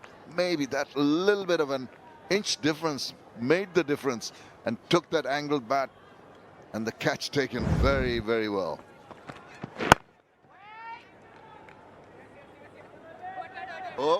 Oh, misunderstanding.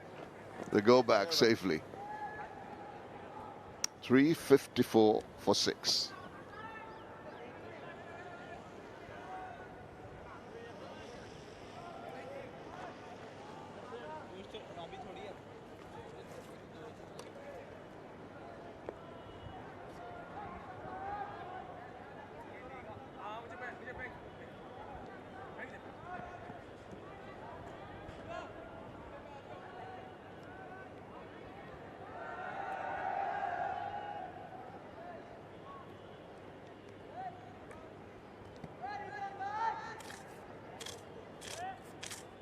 Pakistan clawing back a couple of wickets this morning.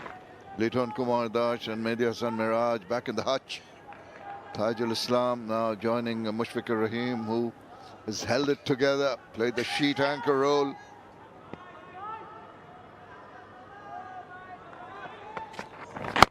And the ball jagging in. Kamran Shahinshah Afridi, the bowler. So they just got their rhythm back, more stringing together, more accurate deliveries. Point that we were mentioning earlier, that there would be some good ones and some bad ones in terms of bowling. Every time they've just carried on and bowled in a disciplined manner, they've managed to stem the flow of runs, put the pressure back up, get the wickets. Oh, that's rather loose. Seemed to have slipped out of his fingers.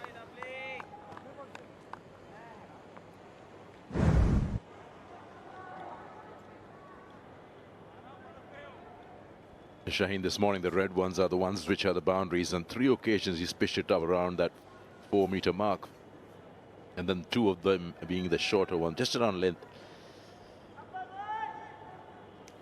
It just shows that he has been trying, even yesterday, a bit of over experimenting, especially with that new ball.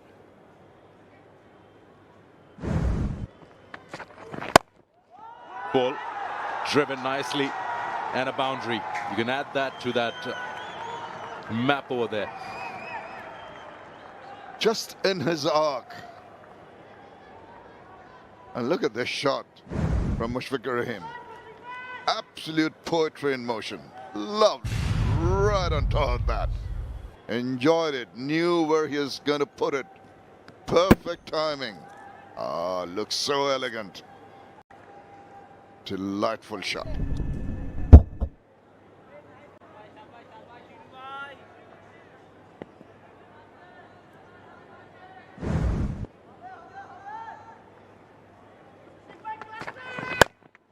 Comes back with straighter one. A little deflection allows the single to be taken.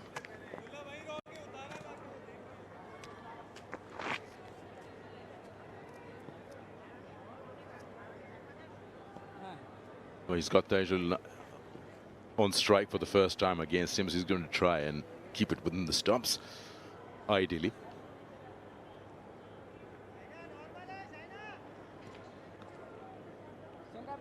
Just getting the ball to shape into the right-hander. So here with those 3 slips in position, he can actually fancy.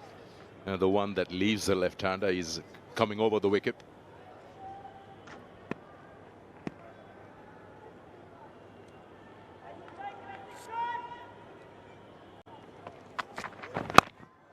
Into the lower middle order. How about that? Lovely angle. He deliberately opened the face and used that little bit of a pace. Did that pretty well, Tajul.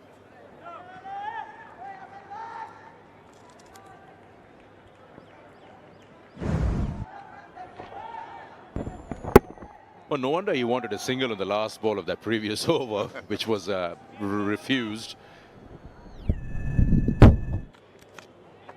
These are Sikandar, I mean, lower order batters make a deliberate effort, even if they're mainly bowlers, to do well with the bat. They practice a lot in the nets, and they add value to an innings.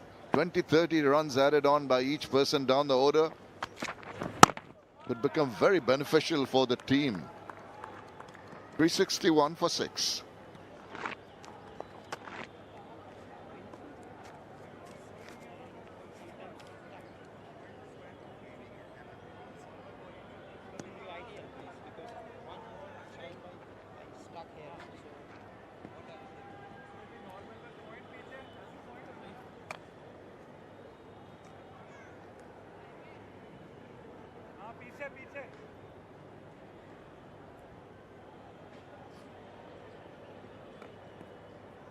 Best figures by Mohammad Abbas, 3 for 67, and it's been by far the most economical too.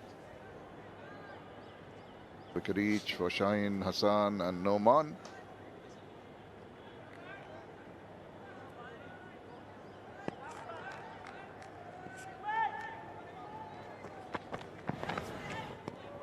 Here's a question. Remember back in the day when you saw Wasim and Waqar bowling and they would clean up the tail in just no time. It doesn't happen anymore. Once you had the opposition 5 down, 6 down, you know it. In just no time, it'll be all over. Have the tail enders gotten better with the bat in recent times, or is it just the quality of bowling was entirely different back then? Definitely the quality. When you compare Waqar and Wasim, I mean, hardly too many to match. You can talk about Lillian Thompson going back further, and the West Indian battery, but definitely the batting in the low order has improved. As I was mentioning earlier, there has been a deliberate attempt to make sure they perform with the bat alongside their bowling prowess. Yeah, I remember a conversation where I was told that Bob Woolmer, when he was coach, the first people to go in the nets with the pads on were Saeed Ajmal and Umar Gul, because he wanted them to, test match cricket. It could be a time you'd be facing the second new ball. But yes, no doubt that there is more focus on lower end batters to have a little better technique than what it was back in the day. And it's always handy, no matter what the format. You can't just be good in one thing and absolutely opposite in the other. And particularly in this format, you get the opportunity for players in the low order to show themselves and perform with the bat. Shorter version, maybe you don't lose enough wickets to give them a chance, and even if they do come in, they'll have a very short span of time to show their wares. Just a little fact here given by Sudarshan, our statsman. In the last 5 test matches, numbers 8 to 11 for Bangladesh, the average runs is only 15.75. So that is the point I was trying to make. 15.75 in the last 5 tests. They would like to improve that. Batters from number 8 to 11. If it is more like 50 between 8 and 11 batters, that would be much better on the scorecard and much more pressure on the opposition, particularly if it's a first inning score. So point to prove here for Taijul and the batters to follow is just stick around, give support to the main man Mushfiqur Rahim, and add the runs and the misery on the Pakistanis.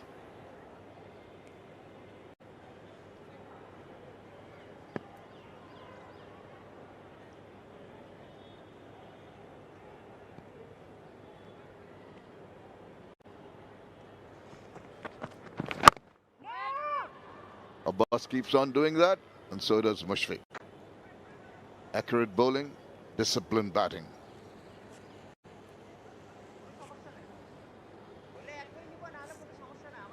He's talking about the players, Taijul, Taskin Ahmed, who has made a deliberate effort, I know for sure. Ibadat Hussain, Nahid Rana, maybe not so adept, but you'd expect Taijul and Taskin also to put in and add a few runs there. 82 runs for Ibadat, but 261 for Taskin. And Taijul, 845 runs. Average might not be good. Just hang around. Add to that total. Induces the edge. Goes safely to the fielder. 3-6-3 for 6.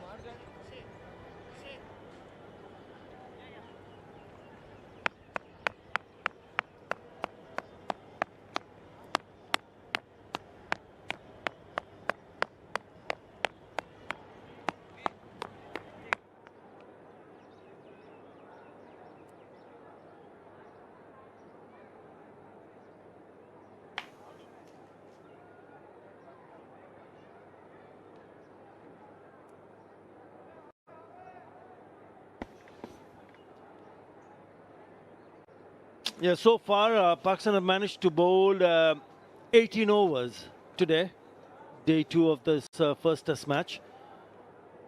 And they've finally managed to pick up wickets. They've picked up not 1 but 2, conceding 62, which means that Bangladesh is now 363 for 6. Shine Shafridi. Short one. A short one to greet Taijul Islam. Hello, Ramiz Raja. You happy with what you've seen so far on the second morning of this test match?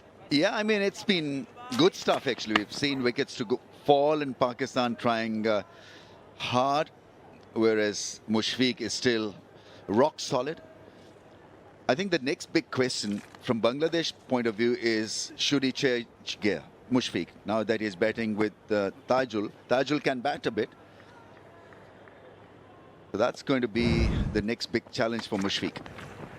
That's not great stuff, and I think that's where his concentration can lapse. I'm talking of Mushfiq at the non-strikers end. Now he's got to look after his partner, maybe ask him to do certain things in a certain way.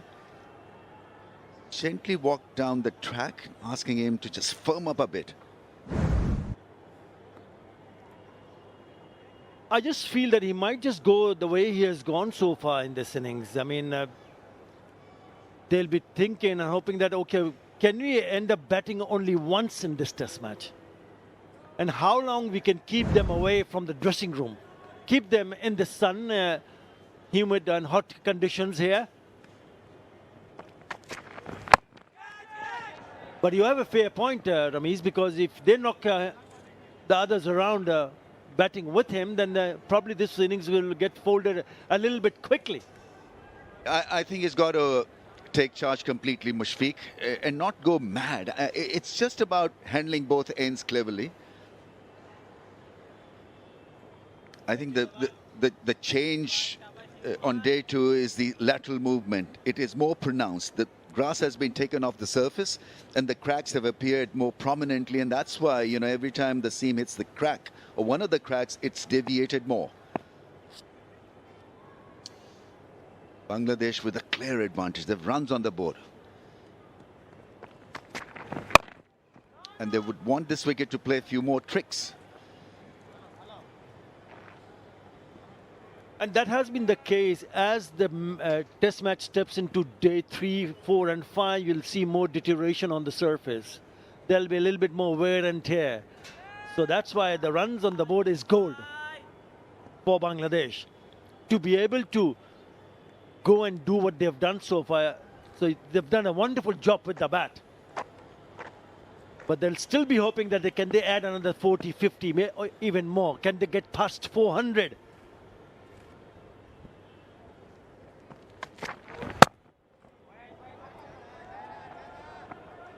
It's important for Taijul to show some guts. Not only will it be important for Mushfiq, but also for the dugout. You see, when the tail fights, it sends a very strong message to the opposition that we are here to stay and we're not being rushed at all, and we are not afraid of tackling the stuff that you are offering us. So Taijul has got to make a statement here. He's got to make sure that there's a partnership now with Mushfiq. If Bangladesh can get to a 400, it'll be a massive psychological barrier for Pakistan to overcome.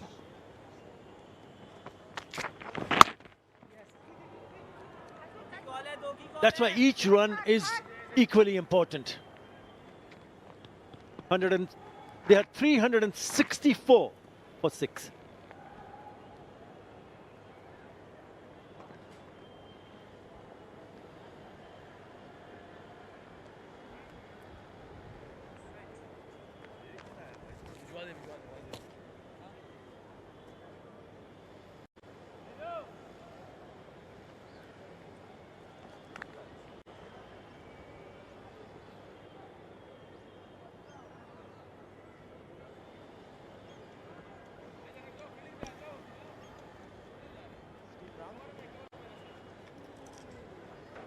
The highest total for Bangladesh. Just on the topic of total, is the best they've done so far, which was against the same opposition. Remember that, 565.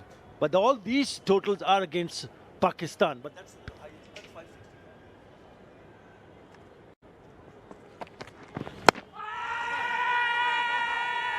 560. Maybe might have just struck him outside the off stump. Yeah, they've got a couple of occasions when they've managed to score more than 500 against Pakistan. Yeah, looks high also.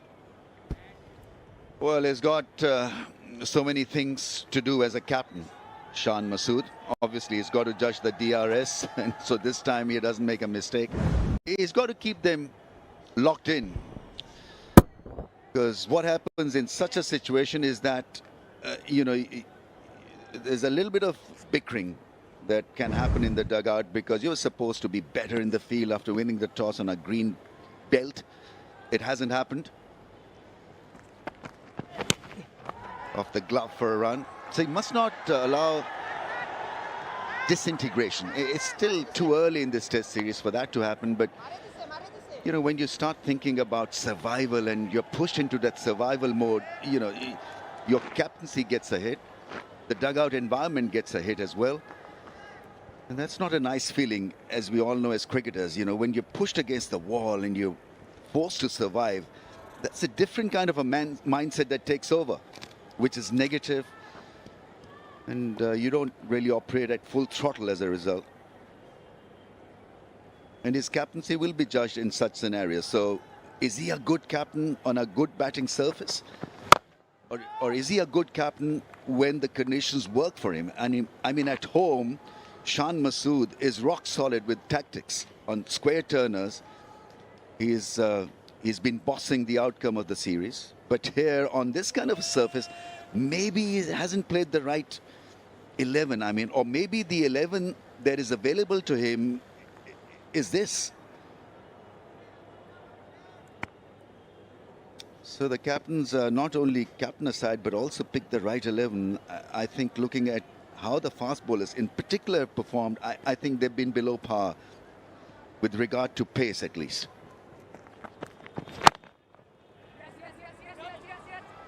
And his spin too. I mean, look at Noman's figures of 1 for 80. He didn't manage to pick up the wicket of Mominul Haque. He bowled 20 overs, 1 for 80. He went for 4 runs and an over.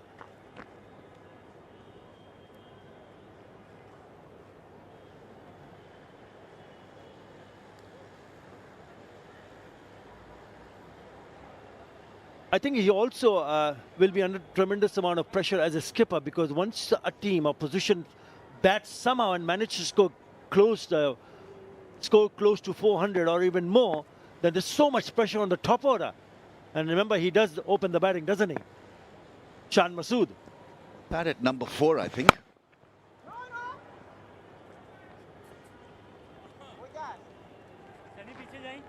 But he's got to lead them into action, and I think his focus right now will be to remove the rest of the cast with the ball and make sure that he's in good frame of mind when this innings is over, because Pakistan will be up against it.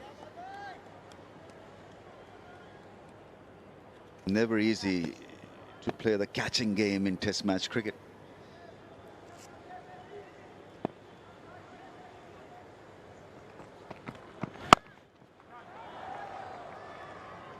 Again, a touch wide, and he picks up a single, and he will keep the strike. Tajul Islam, 367 for 6.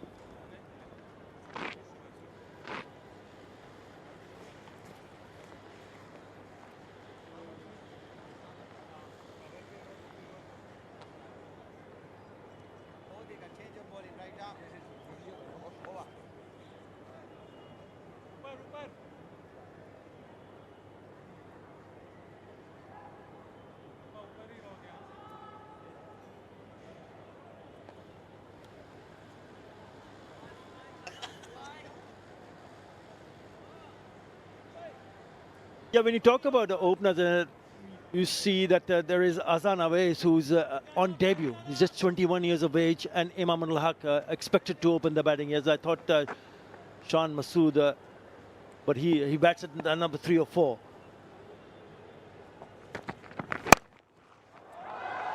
Well, if you can play shots like that, then keep batting. First delivery from Hassan Ali has been smashed towards the mid-wicket area by Tajul Islam for a boundary. Ouch is what I have to offer, because Hassan Ali has been put away dismissively over mid-wicket and picked it up so early, and once again pace is an issue. 128 kilometers an hour is not going to even rush Tajul. It's another boundary, this time sliced past the slip cordon.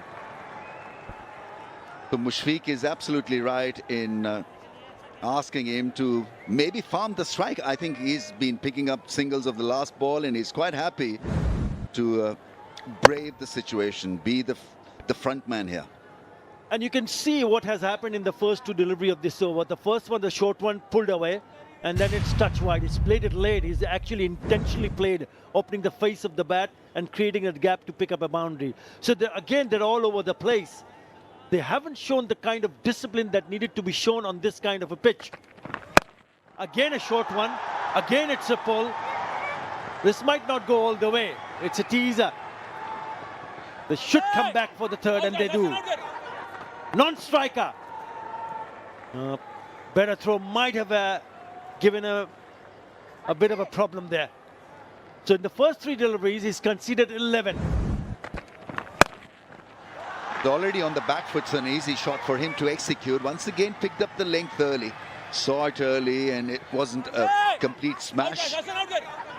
Good third run, a sharp third run. Shine Afridi threw at the right end at the non-striker's end, and a direct hit would have been curtains for him. Anyway, it's good batting. I think that should be the subject, the talking subject right now. Tajul, 17 of 18, hurting Pakistan now. Yeah, he made an impression. His highest test score at the non-striker, Tajul Islam, is 47. Versus Sri Lanka at Sylhet in 2024.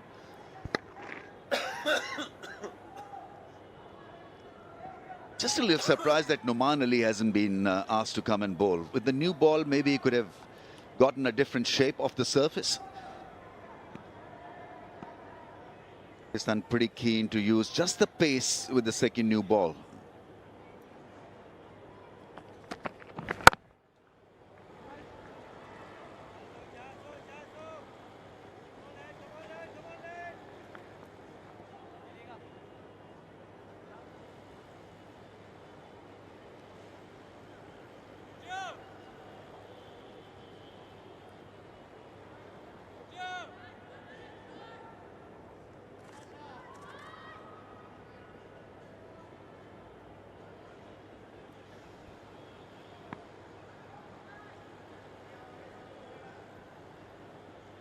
They're still struggling to find the right area to bowl at. 378 for 6.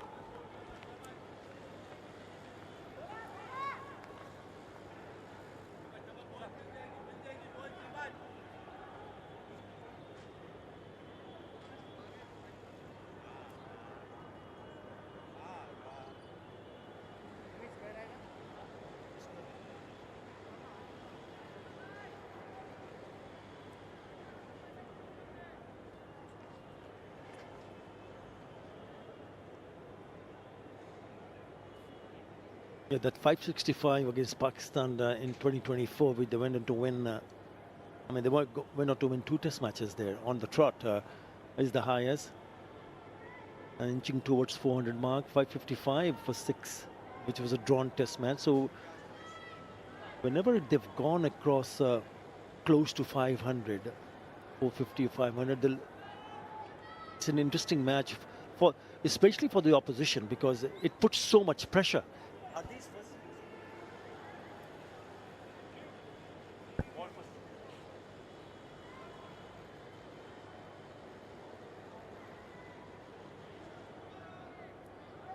565 was scored in the first innings. And that's the point that I'm trying to make. If you score a substantial total right from the word go, then there's so much pressure. It's the pressure initially from the batters, and then when they come on to bat, it's going to be the bowlers up against some quality pace bowlers. You already mentioned Nahid Rana. We know how quick he is. He's out and out fast bowler. And then you have someone like Taskin Ahmed and Ibadat Hussain to deal with as seamers. And he'll be keeping a close eye because he's a left-arm orthodox Tajul Islam. And there is Mehdi and Miraj. So there is variety, there is pace, and there is spin. The look is solid unit. And they always look a really good side. Once the batter put their hands up and say, okay, it's our job to put up a really good total. And so far, so good for Bangladesh.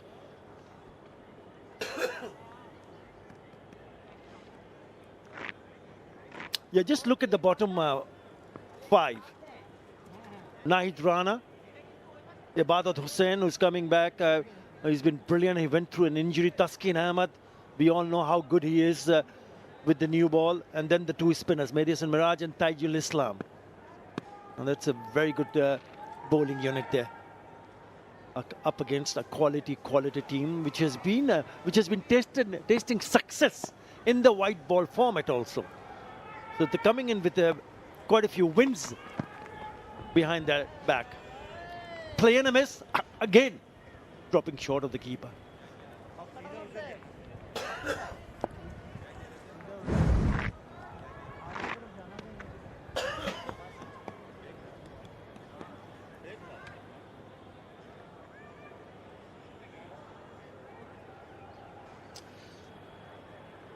Yeah, I mean, from 120 to 105.3, so deception.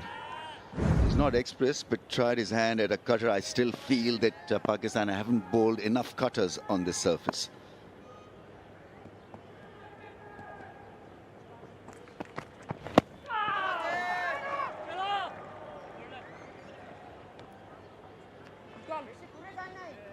Yeah, he's happy.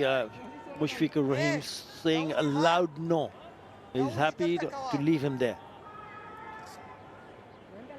The partnership now at 24, Ramiz. And it keeps adding on. Just 7 to Mushfiq and 17 to Tajul, so roles reversed. Tajul is the specialist spinner picked by Bangladesh, obviously left arm angle, to 7 Pakistani left-handers. So it'll be interesting whether that works for Bangladesh or not. That's fast, quick, taken by the keeper. That reared from that length, and Abbas has picked up another. He's bowled superbly within his range. Go-to guy for Shan Masood and Pakistan, and this was a nasty one. Just couldn't control this one. Got cramped. And in the end, a very good result for Abbas. He's worked extremely hard to pick up his 4th. 17 valuable runs from Tajul, and 7 down Bangladesh now for 378.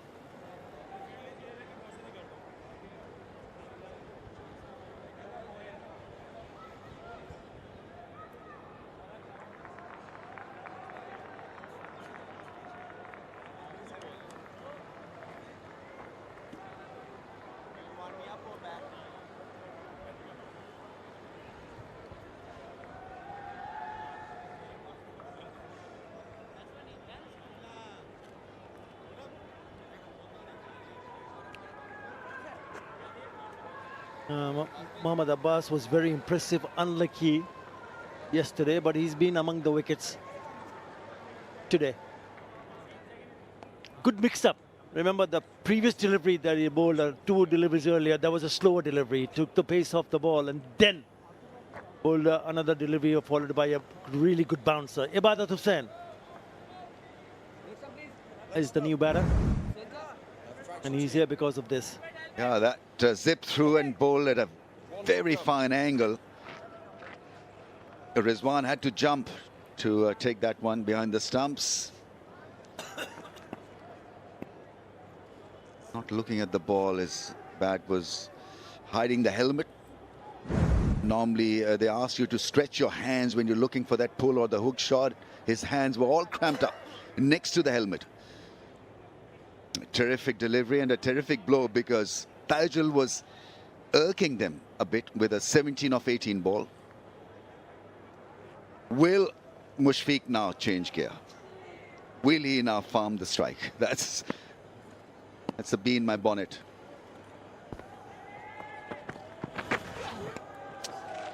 It's a wicket made in, and all 3 wickets today have been taken by Mohammad Abbas. 378 for 7.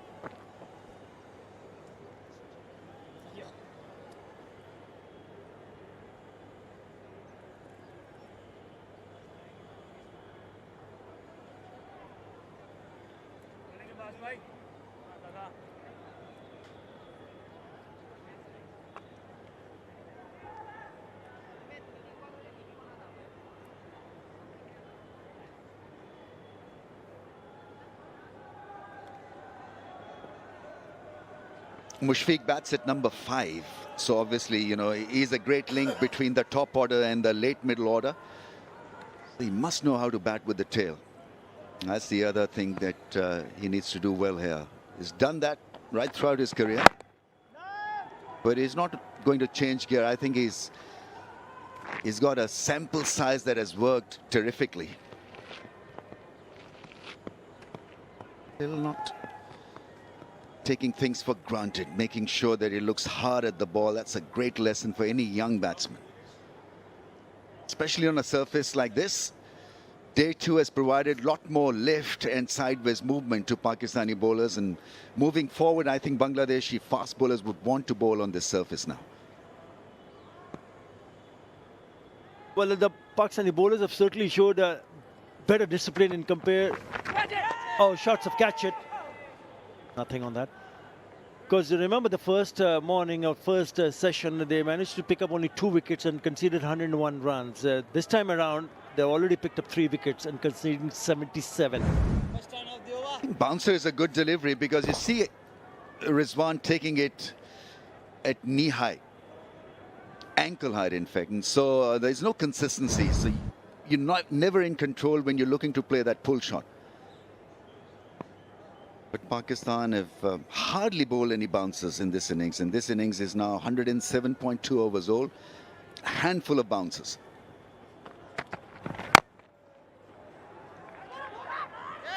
He wants to run, but the non-strike here, Babar was not sure whether he would want to go and face Hassan Ali. But in the end, it was Mushfiqur Rahim pushed him to take that single. With that single, he moves to 70.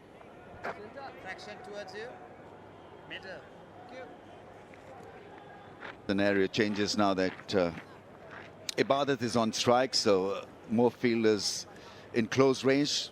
Extra slip added in the slip cordon. There's a short leg under the helmet. The fielders are in, but because there's still 3 balls left in this over, so Pakistan feeling that they can get him out. Again, Ibadat be exposed to 3 deliveries.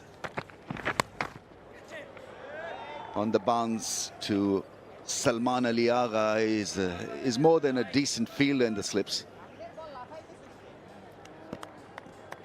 Yeah, you've been saying it even yesterday, since yesterday, that the field, especially the keeper, needs to come up. And if he does, he does come up, if he decides to come up, then the slip fielders also come up a step or 2 steps in front of them. That one falling well short of Salman Ali Agha at first slip. it upsets the focus of the bowler also. You know, somehow he's got to direct the slip cordon, and maybe the keeper, if they're not understanding themselves the value of standing a few paces up on this surface, that if there's an edge, it may not carry. Once again, low bounce there, and nicely played in the end. That's the thing to worry moving forward. Day 2, day 3, day 4 maybe. Variation is on the lower side. The ball is not rearing up from the length, staying low. Oh, narrowly missing the head, but he somehow survives. About it. 379 for 7.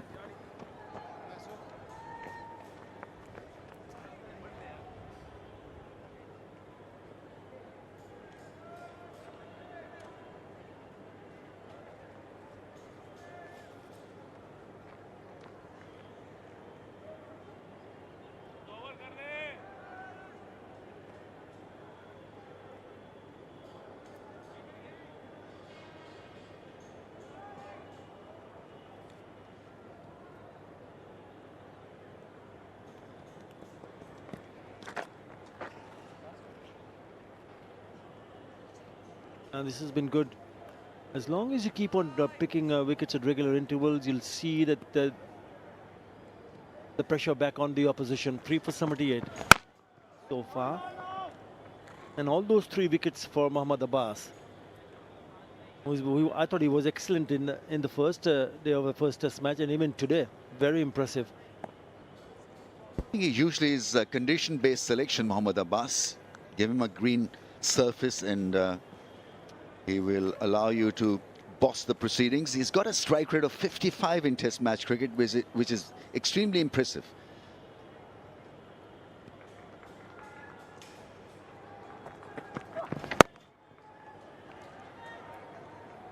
Yeah, he bowled 22 overs yesterday, 1 for 51, but today he was very good.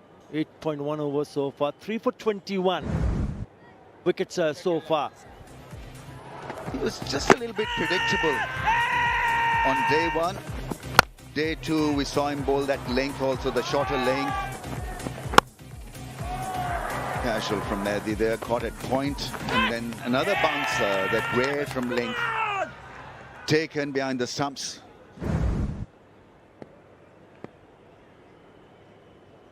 In the midst of mayhem, Abbas has stood tall. Another one gets big on a batsman. I think Mushfiqur has decided to play out this over, close out the session without any dramas, and he's been very, very accurate. Mohammad Abbas, normally you see a cluster of deliveries around that off-stump channel. Consistency personified, and so you get value in Test cricket if you can get that ball in one area, business area, and Abbas has been really clever regarding the lengths and lines.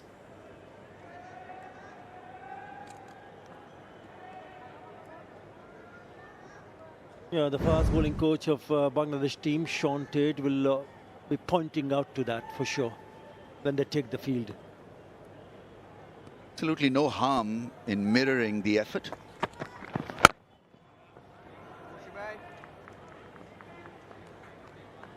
He always has looked a threat in here, Mohammad Abbas, even yesterday. Unlucky, gone past the bat number of occasions. And he also mentioned after the match that they felt they were a little bit unlucky. Going past the bat on number of occasions, you'd expect a couple of nicks which didn't come. 4 for 72 now. He's in his 31st over.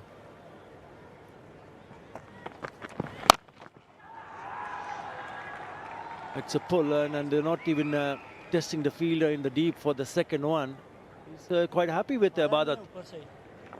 Yeah, this could turn out to be the last over before lunch, so he has to deal with a single delivery before they go off for lunch. Yeah, get a few more in. Get a short leg in. And maybe a extra slip in fielder. You know, it looks like the shot looks coming in. The fielder at deep square leg. Probably we'll have to wait and see whether he is at the leg gully or at 45 on the leg side. Looks like that. So there he is. So the more close-in fielders.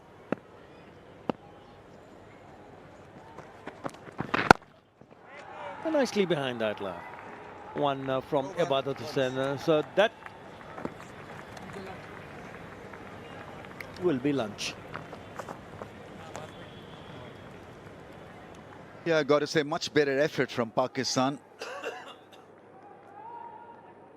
They got more out of the surface, but this man has batted beautifully. Once again, you know, the batting map was organized and he didn't flinch from his strategy, which was to look hard at the ball and not worry about the runs that come automatically. Shaheen Shah Afridi had another kind of an ordinary outing. Sprayed the ball around, and I think Umar Gul would be very happy with how Mohammad Abbas operated well within himself. Pakistan probably needed more variations as a bowling unit. The cutters, slow balls, maybe the bouncers, something different from them. But so this is what they achieved in this session. Less than 100 for Bangladesh. They lost 3 wickets, but more importantly, they've got runs on the board. 380 for the loss of 7. Mushfiqur is leading them so well with a 71 not out.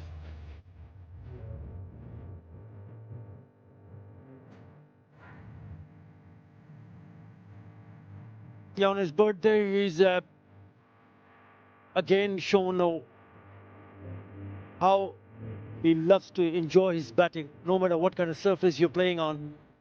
That's the scorecard so far. 380 for 7, 100 from Shanto, which was yesterday. Mushfiqur Rahim, unbeaten 71. Mominul also was looking good for his 14th Test match 100, dismissed 9 short. 33 from Lichun Kumar Dash. And look at the partnership, 170 between Mominul and Shanto after those 2 wickets fell cheaply. 75 again from Mushfiqur and Mominul, setting them course to put up a really good total. Still have 3 wickets in hand. Good batting is not only about individual performances, but the partnerships that you knit. Shaheen 1 for 102, 4 for Abbas, the standout performer. Hassan Ali 1 for 72. Noman not used in that first session, so 1 for 80 for him in 20. 36 extras, that's a lot. Pakistan had been a little untidy. Mushfiqur once again played well within himself. A couple of clips through the leg side, and it was Lytton Das, in fact, who got out in the first 45 minutes. Got his 50. Today is his 39th birthday. Yeah, this was claimed by Pakistan, disregarded by the third umpire. And attempting a pull shot. Strange kind of a shot because he was looking good. Got 33 in the end. Yeah, it's caught at point then. Mahdi there. Casual shot attempted. Tajul came in and played well, especially the pull shot.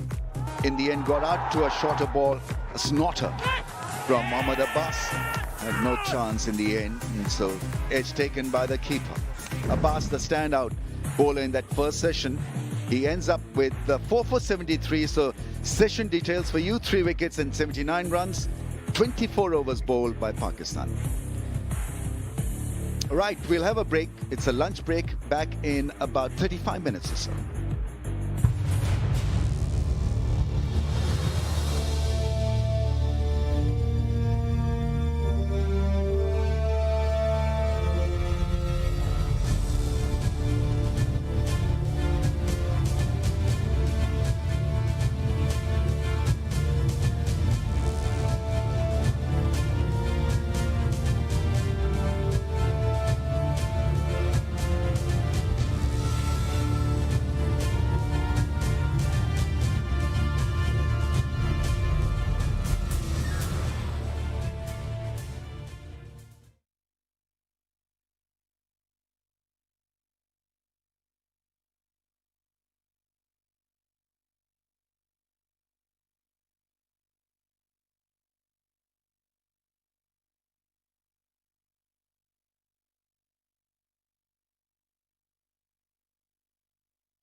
Bangladesh continue to build from a position of strength but resistance from the visitors as Pakistan in this day 2 session 1 have managed to take up 3 wickets. So yes, there is resistance from the visitors and we have a test match in our hands and we have the show. This is Ace Developer Presents Straight Drive and we're going to talk about the session. I've got 2 guests with me. Yeah, 380 for 709 overs. Pakistan have bowled, but Mushfiqur Rahim continues to, play in his own manner. 71 of 176. He was there with Liton when the day started, but Bangladesh have lost 3 wickets. Yeah, the partnerships are there, the bulk of them coming yesterday, but Liton and Mushfiqur stitching together 62, then 16 between Miraj and Mushfiqur. Taijul was looking to score runs quickly, but then he also departed. Well, with the ball in hand, particularly today, it was a Mohammad Abbas show. Getting 3 wickets this morning means he's got 4 for 73 so far, the pick of the bowlers. Mentioned that I have 2 guests with me to talk about the session. Sikandar Bek and Mazharuddin Omi. Very good afternoon, gentlemen. Good afternoon. Good afternoon, Mazhar. Good afternoon, Shawan. Well, how's the weather suiting you guys? Excellent. Yeah, absolutely amazing. We had to welcome Sikandar, didn't we? But Sikandar, with the ball in hand, yesterday we were all talking about the Bangladesh batters, but also Mohammad Abbas being consistent, and he outshone with the ball this morning. Oh, he has indeed. I think his persistence to bowl in the right areas has rewarded him with those wickets, the 4 overall and 3 wickets today. And he's the one, which is why he's been the one who's most economical. And it's expected out of him. It's not something which you would saying, oh, how is he doing that? But he's someone who's got the patience. He'll make the batters go and make those mistakes. And when I said the persistence to bowl in the right areas, that keeps the batters in watch, keeps testing them instead of just trying too much to get a wicket. And this pitch map suggests that cluster is just in one area, one place between 6 and 8 meters, and this is exactly what's required. Yeah, but certainly, and what do you have to say, Mazhar? What do you have to add? We've just seen his pitch map. He was consistent, he was accurate, and finally paying the dividends. Yeah, I think the short pitch delivery worked well for him.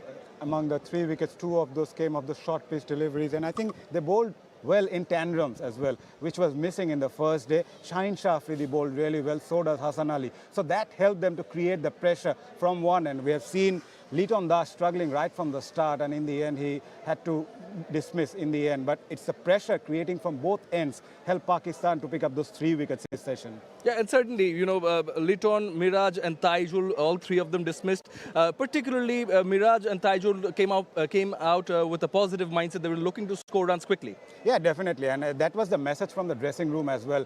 Anything above 400 should be a big psychological boost for Bangladesh. So in that aspect, Mushfiqur is someone who can help the wicket from the other end. But from this end, they were looking to score some quick runs. And the message was loud and clear. Go and play your shots. Yeah, and speaking of, contrasting pictures, Sikandar, we've seen how Abbas, has got success. On the other hand, Shaheen Shah Afridi has been slightly expensive and been prone to, the victim of hitting boundaries. Yeah, I mean, he's the spirit of the attack, and he would look to get wickets. He's a wicket-taking option. Yes, you can say that cluster over there is quite scattered around, but that's how we saw him bowling with that new ball. Like we've been repeating ourselves, 2 new balls used up till now. He probably could have had better results. You can see the boundaries over there, 6 different areas where he's been hit for. So you can say that there was a slight level of desperation in him trying to get a wicket or break a partnership.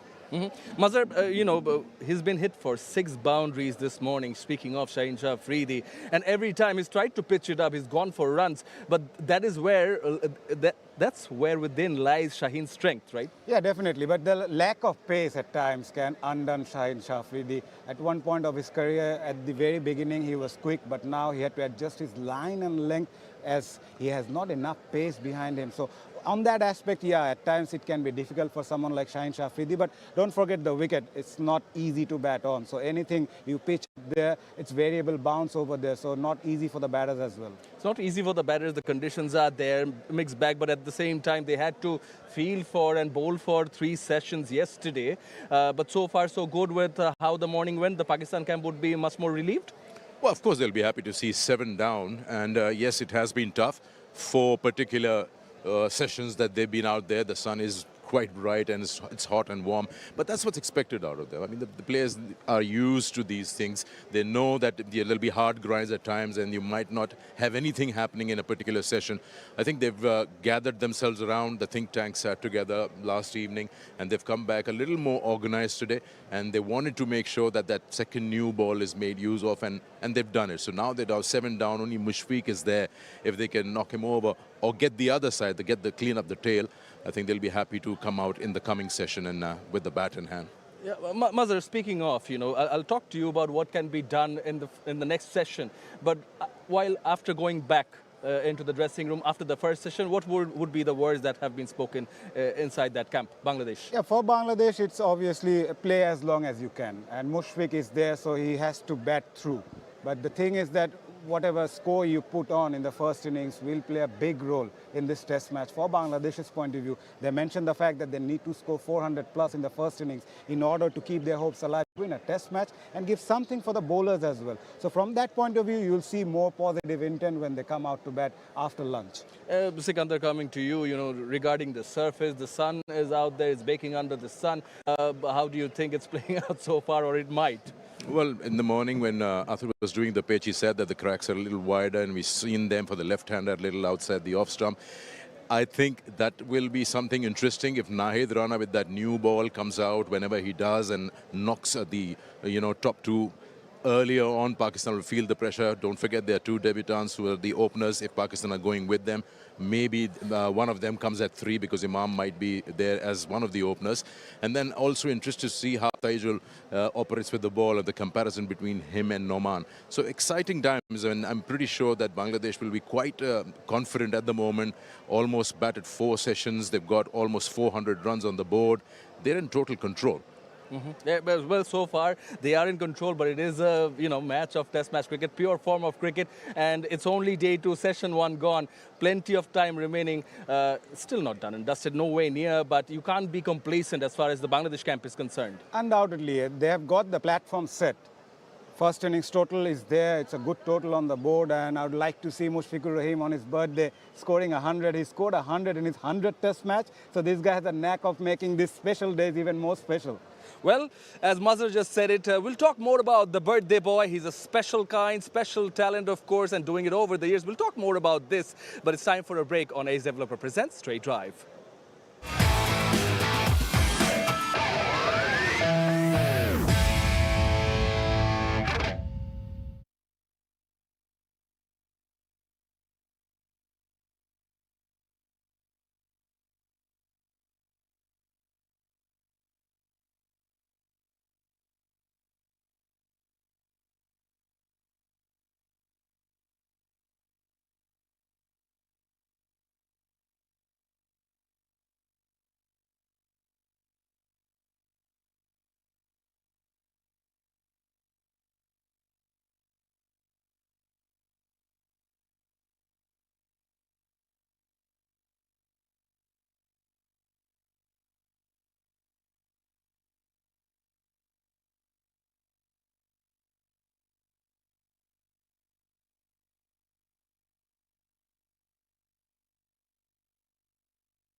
Welcoming you all back to Ace Developer Presents Straight Drive. Turn your investments into lifestyle. Sikandar Bakht and Mazharuddin Omi alongside. But we're all going to talk about somebody who has earned and made it to the second spot as far as Asian Test cricketers have played the most number of years. It is none other than Mushfiqur Rahim, and it happens to be his birthday. And we happen to have somebody who in the early days stayed with him and probably shared rooms with him, and I don't know what other secrets he has, Mazhar. I can brag about it that I captained him. He was under my leadership during the edge-level days. Yeah, ever since then, during the early days, I used to be his roommate, and he used to turn off those lights around 10 p.m. in the night. So early for me, since I'm not that disciplined as him. This is why he's here and I'm here now. Maybe you should have brushed off more against him, but there were no 12 a.m. birthday cutting cakes. Not really, but he did cut a cake this morning, yeah. But I wish him all the very best, and he's a great ambassador to Bangladesh cricket. His work ethic, his hunger, that kept him alive over the years, and he's a role model for many cricketers in Bangladesh and all around the world as well. Over the years, he has shown what he's capable of, and it's not just about talent, it's about hard work and hunger that he has shown for Bangladesh. And that, I'm sure, it oozes and it rubs off, it's contagious, it's a good thing. Who does the Pakistan camp, or who does, the youngsters, two debutants there, who do they look up to in the Pakistan camp? I don't know. I have no idea who they look up to. But I would say, since I have been watching Bangladesh cricket, is somebody, Mushfiqur Rahim, I've been watching, and the way he's been batting today, his knock is of so much importance. He's such an integral part in that middle order, and the way he batted starting yesterday and batting that continues today. Don't forget that he's got two different jobs. One, he's batted with 5-6 different batters today. His ability to bat with the tail, that takes a lot more out of him. And his hunger to bat long session continues. He's still out there on 71. And look at that. 21 years in Test cricket, started in 2005. And he's piling on runs. And if I'm not wrong, as I mentioned, it might be, will be, his 14th 100 if he gets there. Well, and I'm sure he's the sort of character who's looking forward to that. But what did you think of his innings so far, and particularly this morning? It's persistence, and knowing his role is very important. At one point, as Sikandar mentioned, that he was building a partnership with Litton, and then his role changed when Litton got dismissed. And look at those numbers, that says it all. Over 6,500 runs, best of 219, 1,300, and the hunger. It's the most important part, playing 101 test matches, and you still have the same sort of hunger as he had when he started back in 2005. He's the first one to arrive in the ground and the last one to leave. This says a lot about his character as a player. Well, certainly. And speaking of longevity, a lot of work that goes on in the background, coming in early, always he's done it, Mazhar. Yeah, he's done it, but still the hunger is there, and to give everything in the field is something, it requires a different sort of mental mindset. You have that mindset to go out and express yourself every time. At times when you play for so many years, at times you feel like I've done that, but still the hunger to improve yourself every time when you're out there is a mark of a great player.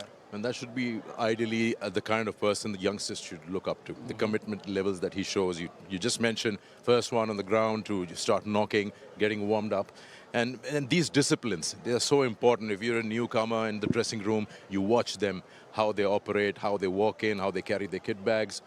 Everything about them, and if you absorb even a little bit, that will help you. And Sikandar, the amount of focus, like we saw him practicing, he knew overnight that he's going to come in and bat, but as if he's like already getting into the zone while he was practicing. Yeah, that's what I said. He's got two different jobs. Mazhar just mentioned that after the top order has been removed, now he's batting with the tail. Now he knows that all onus is on him, responsibility is on him. He's got to not only score runs, but also he's got to guard the other end and try to save and not expose them as much as possible. So he's looking good, and this particular partnership or this particular session will be important. Now he'll look to play a little more briskly and try to add as many as possible to that total. Well, Bangladesh, along with Mushfiqur Rahim, with his help, of course, will be looking to add as many as possible, where Pakistan will be looking to keep it short. That's it from Ace Developer Presents Straight Drive. We have the session next coming up.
You're welcome back.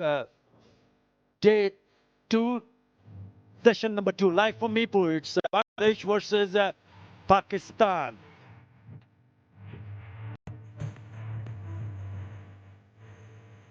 T80 for 7 at lunch. Mushfiqur Rahim unbeaten on 71. Liton chipped in with 33. But it was impressive from Pakistan's point of view also, because yesterday they struggled. So they picked up 3 wickets. Before we head off there, these are the partnership.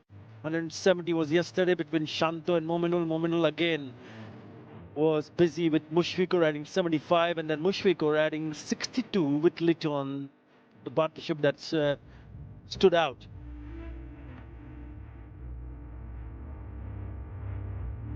Four for 73 for Mohammad Abbas was the pick of the bowler one more time. He's the one who picked all those 3 wickets today that fell in the first session.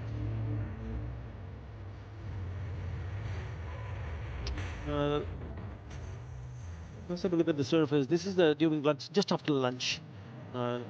Looks a little bit on a browner side, and you can see there's a bit of a cracks, and that will open up as we go into day 3, 4, and the 5th day. Well, there's a little bit of a weird turn, and you would expect probably spinners might come into play. We haven't seen Noman or Salman in the attack so far.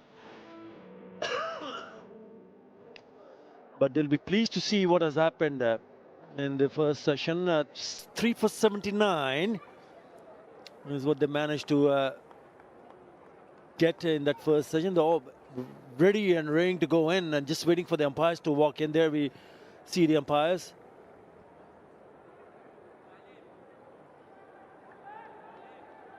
Dharmasena and Richard Kettleberg walking in as I welcome Ramesh Raja. Pakistan should be pleased what has happened so far in the first session. Yeah, I mean, it was a much better session for them compared to what transpired on day 1. But if you look at the overall canvas, it's a struggling kind of a situation for them. 380 for 7 Bangladesh.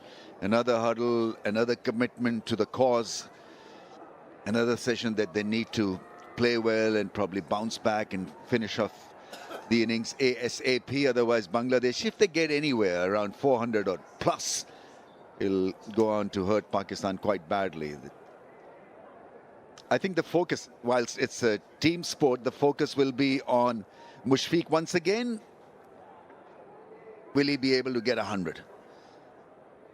He's batted brilliantly, 71 of 176 balls. If you are a purist and want to watch test match batting, well, Mushfiq is for you then. A lot of leaves outside the off stump, played everything on merit and tons of focus and concentration. And he's not flinched from the strategy or the game plan. Mushfiq. Shaheen Shah Afridi, well, he's got a few things to work out. His pace, obviously, and then his consistency. He's got to, once again, be the leader of the pack.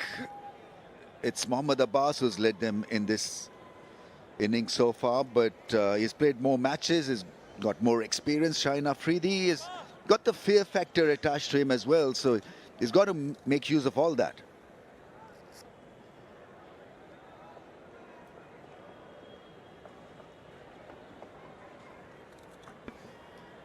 It'll be interesting to see what his strategy will be in the second session for Mushfiqur Rahim. Now he's running out of partners. Remember, Ibadat Hussain is there with him, and then followed by Taskin Ahmed, Nahid Rana. So not a lot of batting to come. Still 3 fielders in the slip squadron.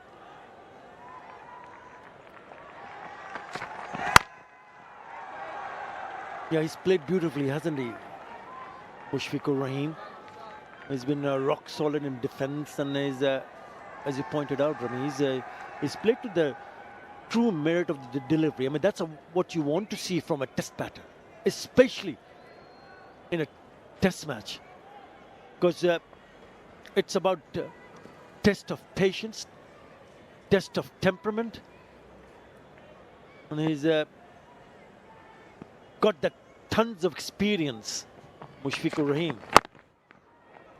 And whether he gets in right from the word go or whether he's well said, he'll still play his old-fashioned test match batting.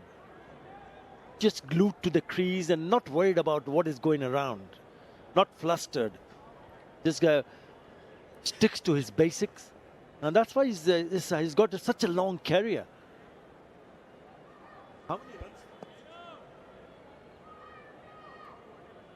He's the leading run scorer in Test cricket for Bangladesh.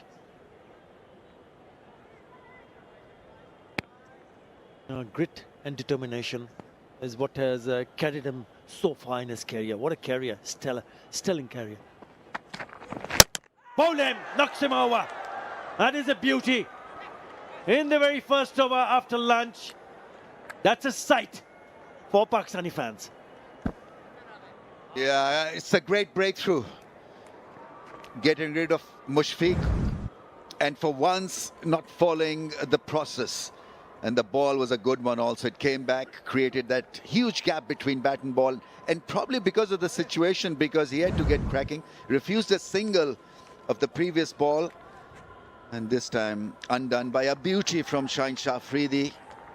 But not before an impressive innings of 71 for everyone to see how good a batsman he is. Still at 39, working hard and getting a 71. 380 for 8.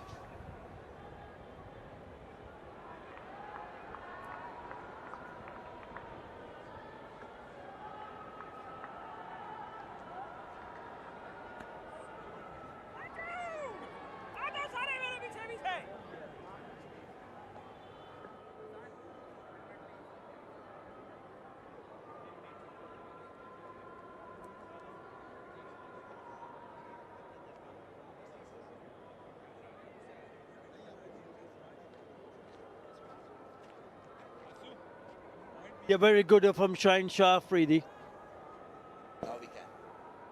In the very first over after the lunch break, he's knocked over well set Mushfiqur Rahim.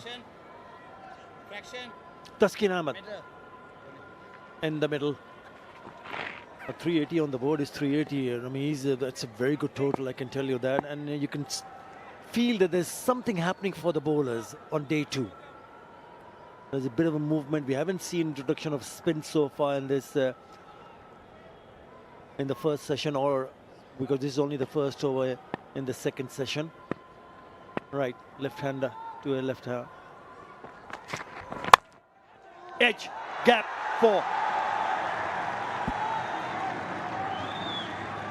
Pakistan do not need these extra runs. The wicket has gone down, so a lucky escape for the left-hander. But this was a beauty. Round the stumps, creating that angle into the stumps. Shaheen Afridi hitting the deck hard, getting the right length and dismantling the off-pole. Has sensed off-stump cartwheeling. And that's why I feel that if you're bowling at the right areas, you always have an opportunity to pick up a wicket.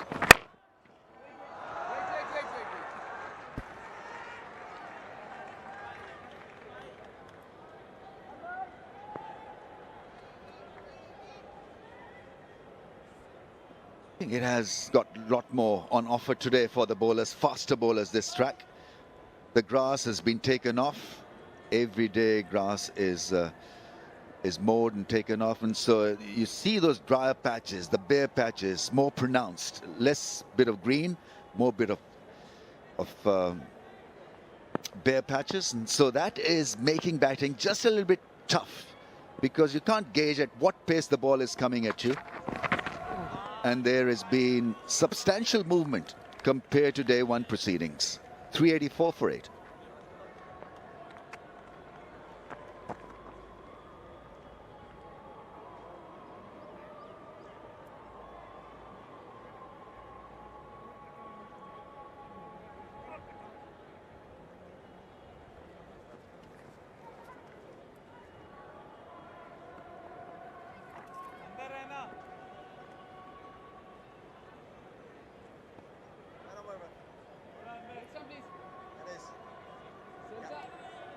A very good 100 from the skipper.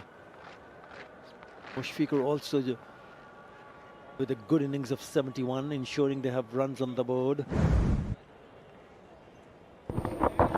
Oh, that was pretty close to off stump. He never really covered. He just stood there.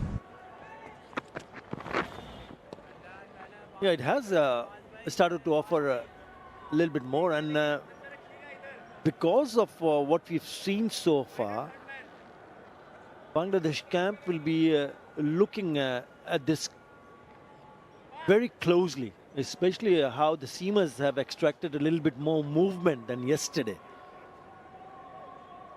So the challenge is for Pakistan is how to deal with them when they come on to bat. I know the 400 will be a really big psychological boost. Anything from here on are bonus runs for Bangladesh.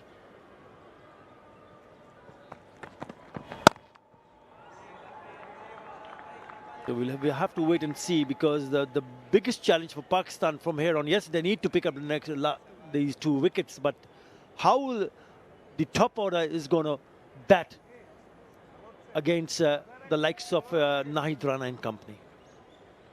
There must be a bit of mental exhaustion, not only for the captain, but for others as well, because it has been a longish innings. Bangladesh have batted for over 100 overs, and that is no mean achievement. When you look at the boxes that are being ticked for Bangladesh in Test match cricket, this is a major box that they've ticked. No! To survive on a pitch that offered assistance to pace in Pakistan, have always been renowned to bowl well with the pace options. They've thwarted their advances and batted brilliantly. And so now Shan Masood needs to get rid of the remaining 2 ASAP, roll them over and bat for a very long period.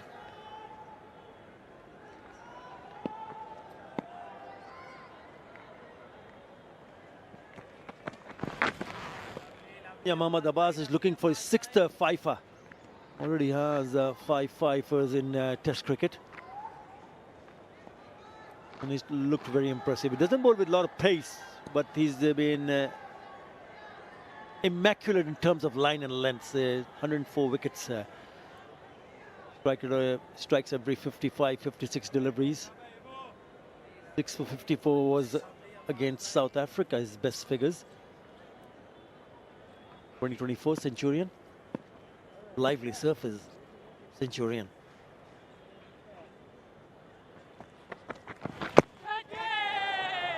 Should be taken, and it is taken, and he picks up his 6th fifer. 5-wicket haul for Mohammad Abbas.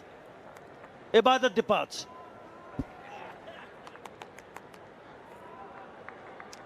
Well, it is pretty ironic, because he was supposed to get the outside edges and pick wickets in the slip cordon. That's his 3rd wicket that has come off a shorter length. And not been able to handle that well at all, and richly deserves a fifer. Went through the grind, Abbas in the end. 5 for 73. Ibadat could not get off the mark. And Bangladesh 9 down for 384.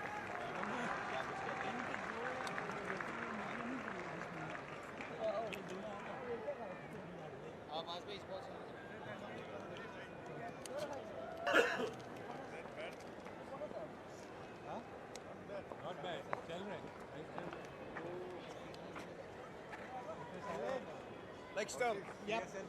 Leg stump. On to come. Middle.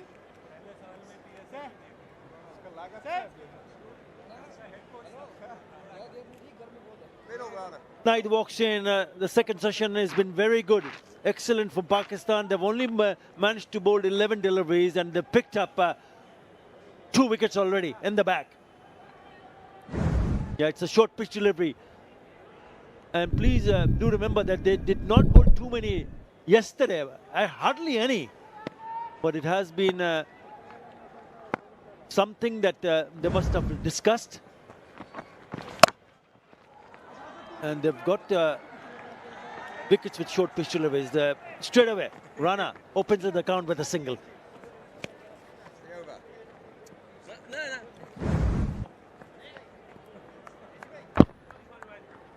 Yeah, cramped up and an easy catch for Rizwan.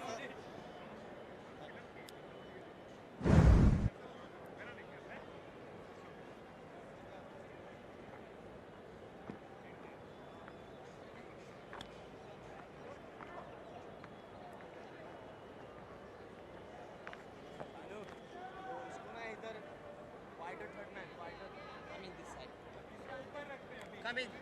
This side. Left arm. Okay? You don't need guard? Okay.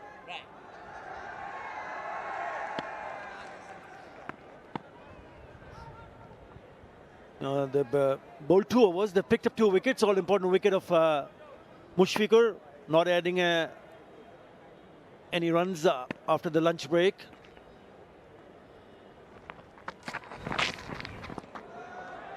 Well, that's what he's going to do. If it's there, he's going to go for it. A proper tail-ender's hoik. I don't know why Afridi was eyeballing him. Probably thought there was an outside edge. Who knows? But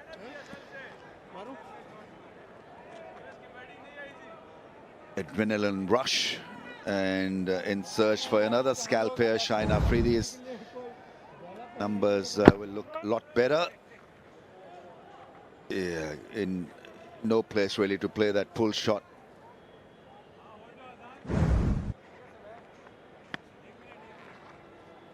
All right, so there's a field change. There's a fly slip being positioned now.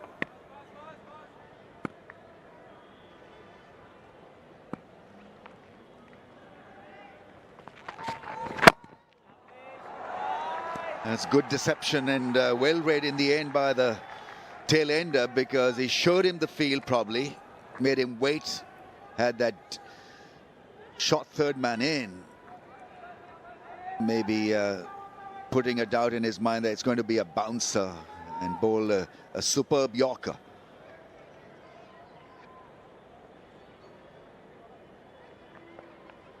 Yeah, even for the bouncer, he's got a couple of players, deep square leg, deep fine leg. And now what he has done is pushed that mid-on fielder at long on, because he wanted to go for that hoik earlier on this over. Again, in the block hole.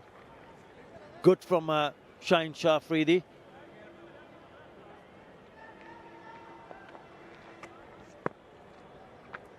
Well, seeing a tail ender is like showing a red rag to a bull, because Shaheen Afridi knows he's maybe a ball or 2 away from striking down the last man. From 137, he slowed it up to 116.2, the last ball. Right, there's that fly slip fielder there, strategically placed.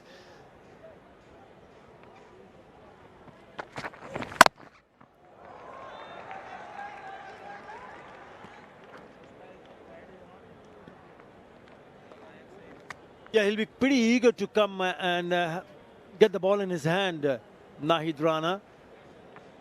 I'm sure in the lunch break, the coaching staff, especially Sean Tate, would have shared his words of wisdom. But just looking at day 1 and the first session, day 2, in terms of where the seamers will need to bowl, there's quite a lot areas where they will be thinking. Again, swing and a miss. The other thing that would have been spoken about, please don't get hurt. Make sure that you know, you don't injure your toe or your helmet area or your fingers or your elbow. Well, he's well protected, but it's just that they would want him to be in fine fiddle come the bowling performance, the bowling innings.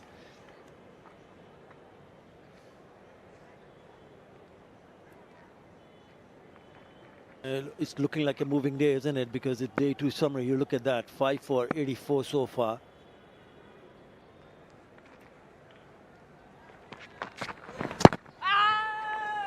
Again, Fuller just good, drifting down the leg side. 385 for 9.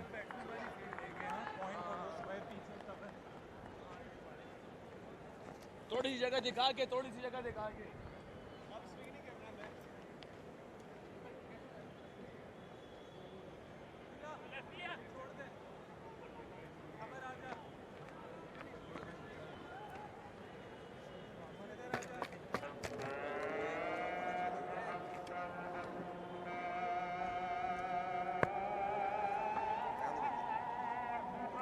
Down the wickets, Askin. Next to you. 3-1 on day one for 4 wickets, and so far it's a 84 for 5 day 2.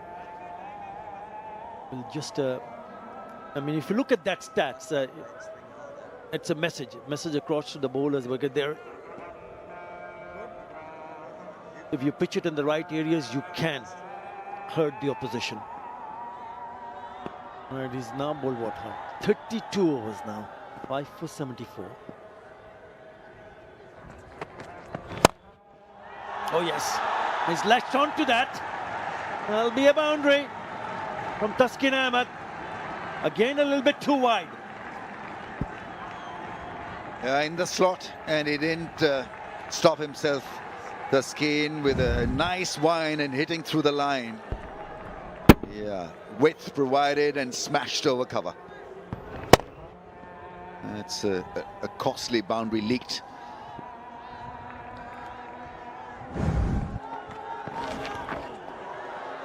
Really went after it, didn't it? But it didn't really get up. It kept low, but lucky for Taskin, it missed the stump. I think you've got to set a slog feel now for the tail-enders here. Forget about the slip, Gordon, because it's going to swing hard, narrowly missing the leg stump. It's again a toughie for the keeper. But Rizwan has been hell-bent on staying where he is right through this innings. Quite happy to meet the ball on the bounce. Right, slip's gone. There's still one and a gully. Mid-wickets positioned. He's been pushed back. These are strange angles and right angles, because you can expect anything from Taskin and co at this stage. Will he go again? He goes again. Gets the top edge on the bounce to the fielder. A deep point. Yeah, that's what the plan is. If it's there, you got to go for it. If they can manage to get 10 more runs from here on, then that psychological boost and advantage of seeing the team getting to score 400 in the first inning of this first test match.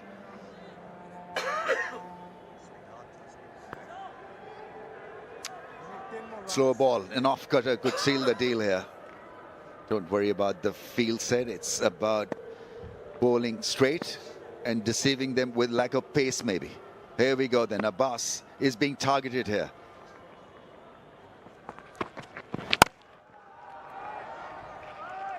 The idea is to go and smash it. We've seen Nahid Rana in that previous over that he was keen to defend. But if there is an opportunity, there's certainly an opportunity to free their arms. They're not going to hold themselves back. 390 on the board. And the fielder at mid-on just go, and also mid-off going a little bit deeper. Knowing that both the batters are eyeing to play a few big shots. Again, that fly slip nearly close enough for that outside part of the edge. Now, he was eyeing to hit it towards mid-wicket, and he gets an outside edge. It nearly flew to fly slip.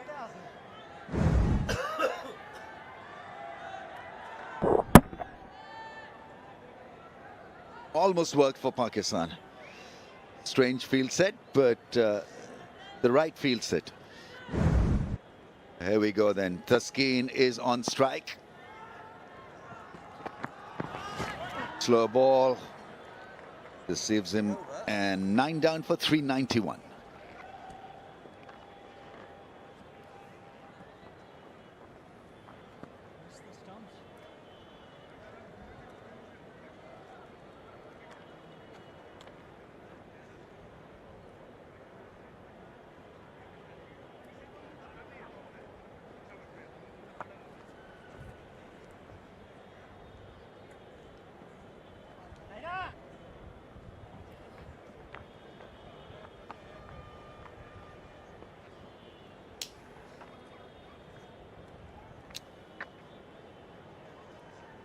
391 for 9. That 170 partnership for the third wicket set them on course. Oh, that one came back in. And you have to be very careful. Bang on the head, on the helmet. Yeah, protocols will be checked up. But yeah, they need, what he shouldn't have done was that shouldn't have taken the eyes of the ball, because at the last moment he just shied away. And the ball followed him, hitting him bang on the helmet. Concussion break. Hit him on the side part of the helmet or the back of the helmet. I'm not too sure, but obviously survived the blow. It's a difficult pitch really to duck, because the ball is not really coming at a certain height. So certain deliveries are staying low, certain are rearing up.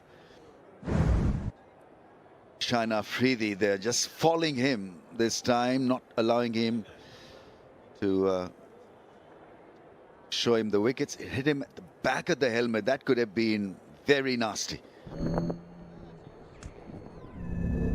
Has not got any extra protection at the neck area, so that could have been real nasty for him.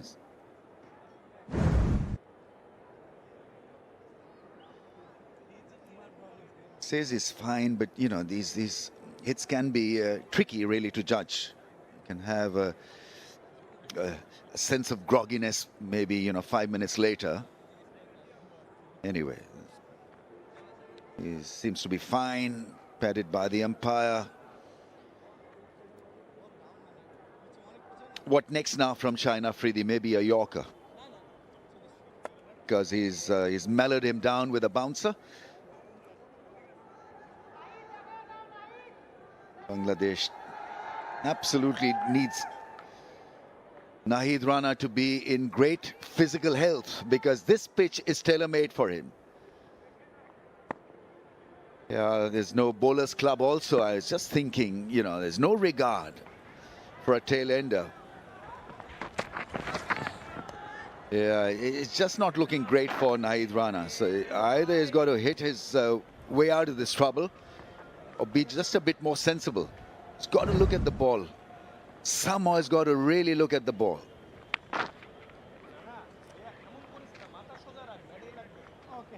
Yeah, it's a short pitch deliveries that has got him in a bit of a tangle here.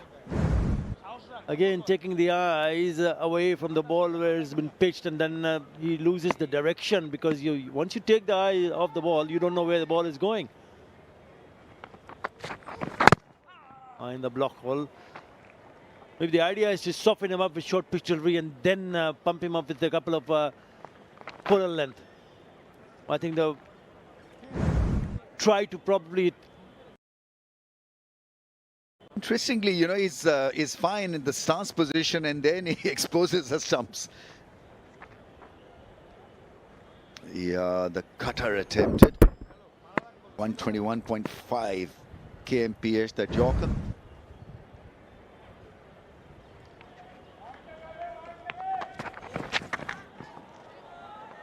This time he makes room and wanted to smash it out of the ground.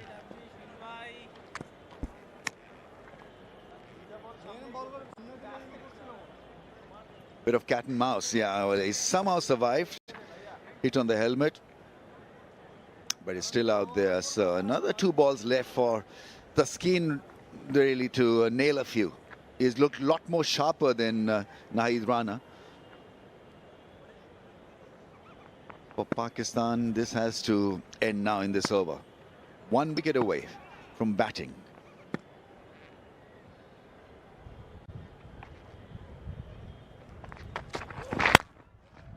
He connects, but straight to the fielder.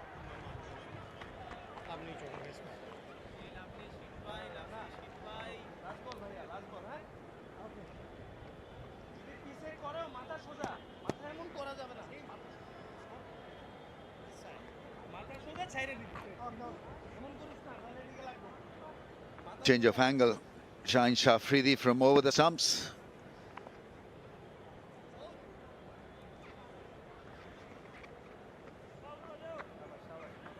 This is the square leg fielder that's been adjusted.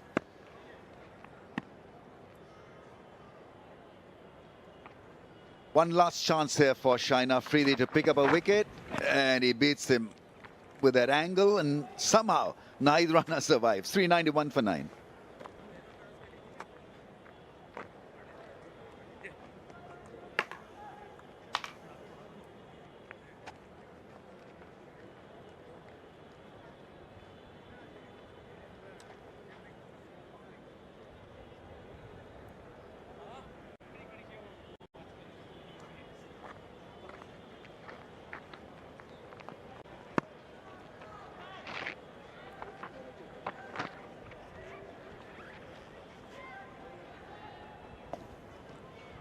Well, Pakistan will be desperate to wrap things up here. Bangladesh 391 for 9.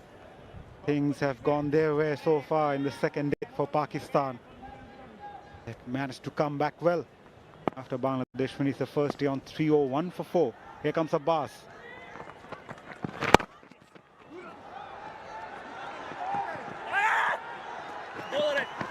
Going for the second. This could be close. A better effort was required from the fielder. A good throw. And Taskin Ahmed might have been gone. Good afternoon, Sikandar. Good afternoon. I think the throw wasn't bad. It was the bad bounce that came to Rizwan. And there you go. It's a no ball as well. But that wouldn't have affected had the ball reached Rizwan properly, because it would have been a run out there. Marginal, but it is a no ball. Have a look at that. The reaction from Rizwan. It was a bad bounce.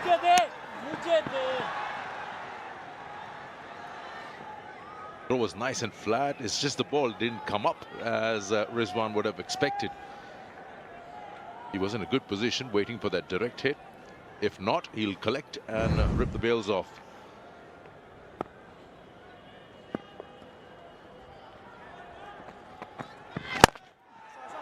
He just swings his bat wildly. A couple of runs added to the total. And that's one way the tail-enders would operate. They'll just try and get as many as possible and just make that total a little more healthier. Now 4 away from the 400 number. Yeah, these are very valuable runs for Bangladesh. They're eyeing for that 400 on the board. They need just 4 to reach there.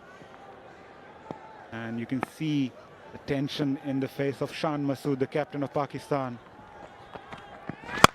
Slow delivery. Taskin Ahmed says, I'll go for it. Big, high and handsome. And with that 6, Bangladesh reaches to 400. Yep, important runs being added here by the tail-enders. The last pair just made room and had a go at it. Taskin was wide of the crease this time, and a slower one attempted from Abbas. His slower one was 104 kilometers, so that's gone straight. Has gone straight to the side screen.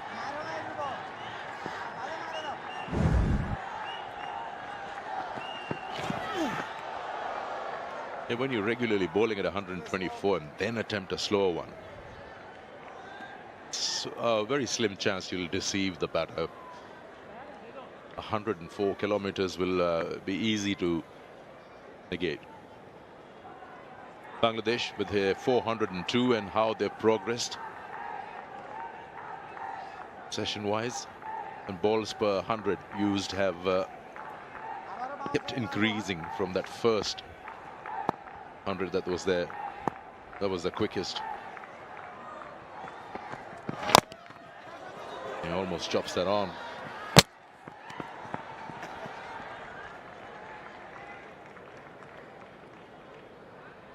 I think they'll have a second look at that, Mazhar. TV umpire to director, we have an umpire review for a run out. Can I have your side angle, please?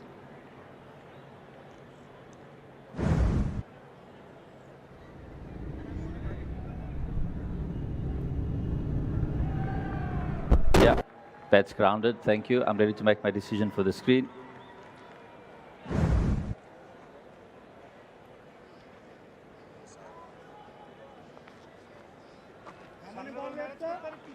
Confirmation, Nexus pair not out.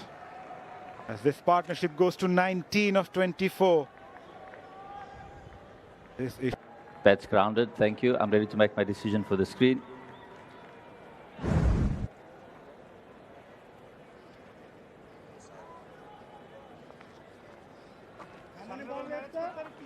confirmation, Nexus pair not out. As this partnership goes to 19 of 24. This is surely going to hurt Shan Masood and his side. Surely wants to wrap things up quickly here.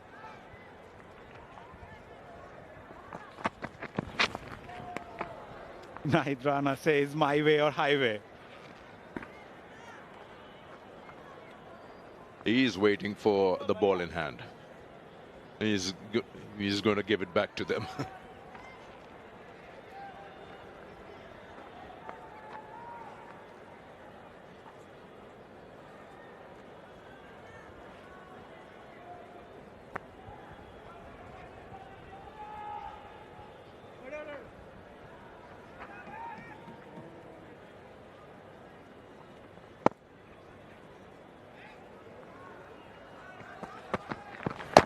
Oh, that was close. Getting that inside edge. He doesn't want to take a single, so Taskin Ahmed will retain the strike. 403 for 9, Bangladesh.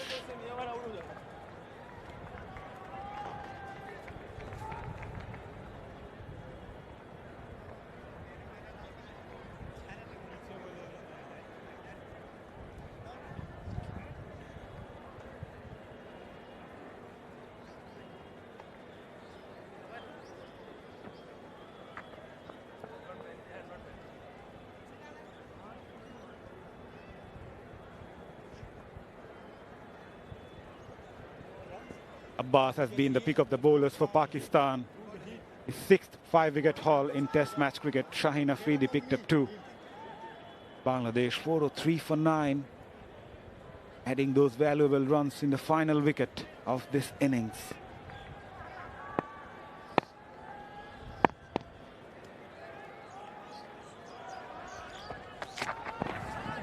Oh. Bangladesh will be happy to see 400 on the board in the first innings, and the fact that putting up 400 runs in the first innings will be key for them. This is actually the 6th time in 17 innings over the last couple of years. Batting first, Bangladesh posted over 400 runs.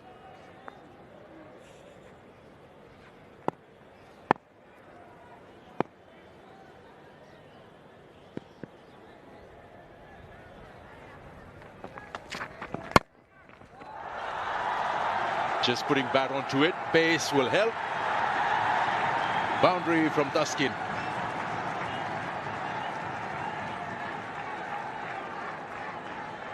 Wow, Taskin Ahmed is enjoying his time with the bat in the middle. Was there to be hit. Never try to hit that hard. Just timed it to perfection and the placement was good. Just to add to that point, Sikandar, whenever Bangladesh posted 400 in the first innings, they haven't lost a test match. They've won 4 and drawn once. Well, in that case, Pakistan should just shake hands and save time. Coming here, same side.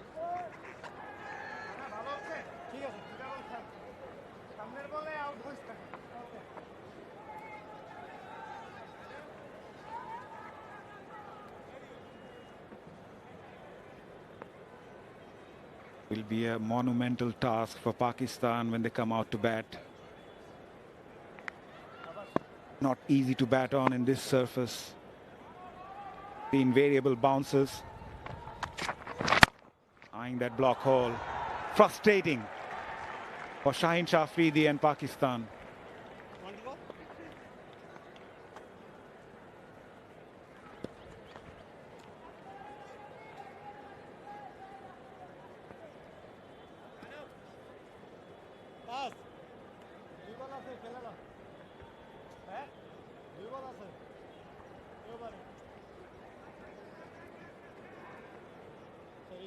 He hit 4.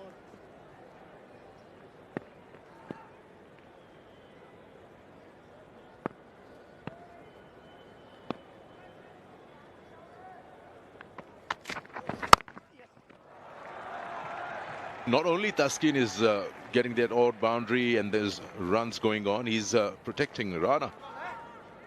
Adding valuable runs. These two have put up 26. And you'd expect to just clean the tail in the last wicket immediately.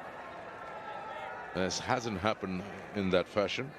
Also looking at the 37 extras, how painful are those? 9 no balls, 20 byes, 20 byes.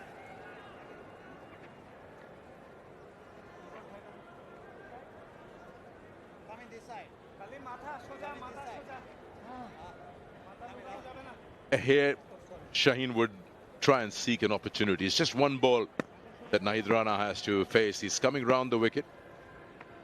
Probably ball fuller into the stumps.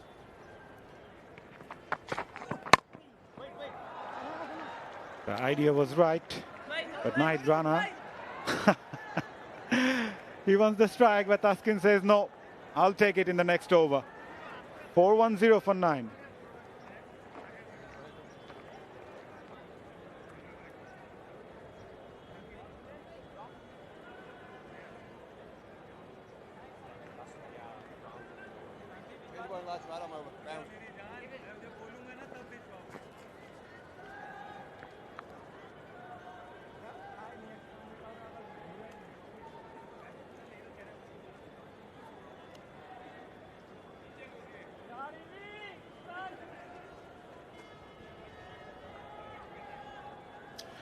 In life, people can't manage so many partners, and Mushfiqur has done it in one test match.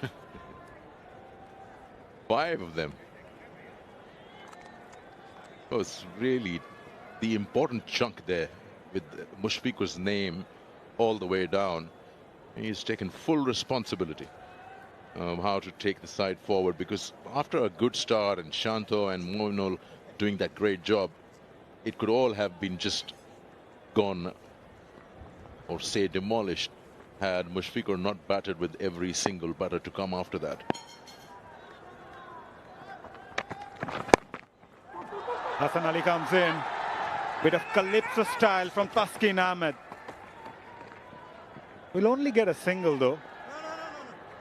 A bit of fumble. But yeah, from Hassan Ali's point of view, these 5 deliveries will be important for him to take the wicket of Rana. 4th highest partnership of this innings came in the final over. This one, final wicket, beg your pardon. 27 of 33. Wow.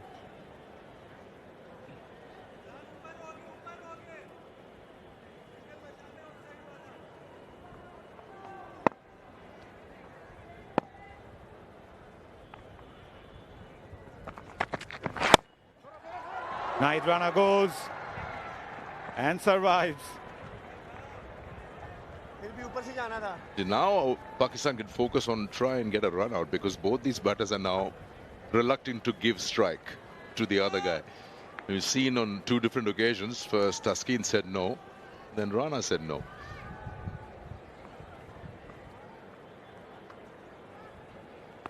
.28 of 34 between them. Done well to get that 400 mark for Bangladesh. And these sort of partnerships can get a little more frustrating than the regular ones up the order. Hardly a dot ball in this. Especially when you have done all the hard work and looking to wrap things up. Taskin Ahmed scored those vital runs in the final wicket. This will surely hurt Pakistan. He's played some very good shots as well. This one was outstanding down the ground. This one too. Timed it to perfection. The placement was so good.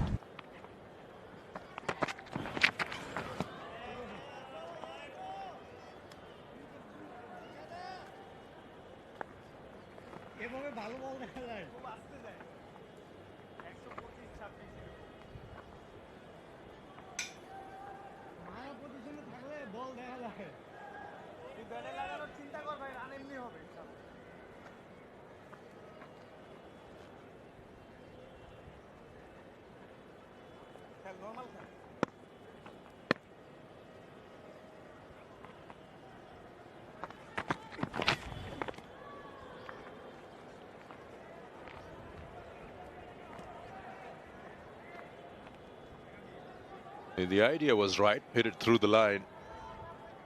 It was just a little off. Had he got any part of the bat onto it, would have gone flying over third maybe. But the idea and the clarity between the two is that just add as many as possible.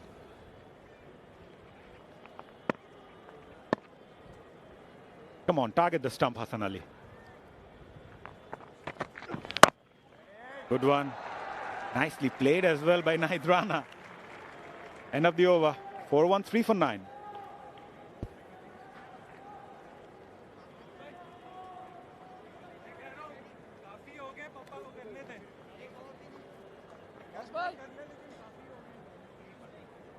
वो helmet का था वो spinner आया था तो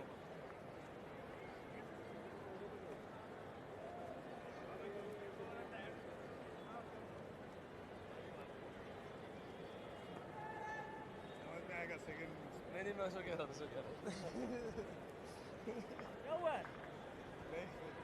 Yeah, this session also belongs to Pakistan. They have picked 2 wickets in the 8 overs that they bowled. Right, Nexus Pay from Dutch Bangla Bank is the first fully cardless solution in Bangladesh.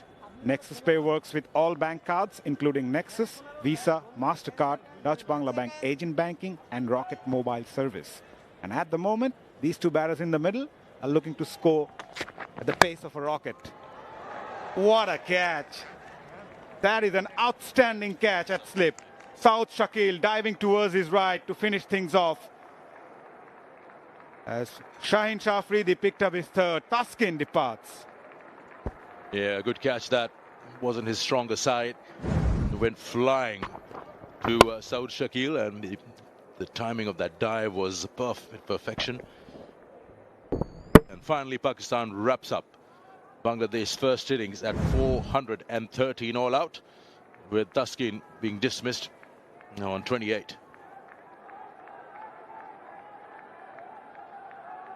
And they will be relieved to wrap things up. Pakistan bowled well today, came up with a positive frame of mind right from the start of the second day.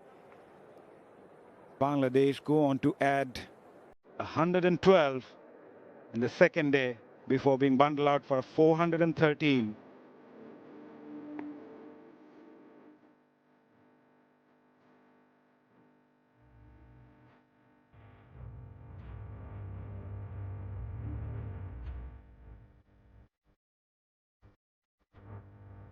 Yeah, it was Nazmul Shantos striking his 100. Mushfiqur Rahim hung in today, but being dismissed by Shaheen Afridi after scoring 71. Liton added 33.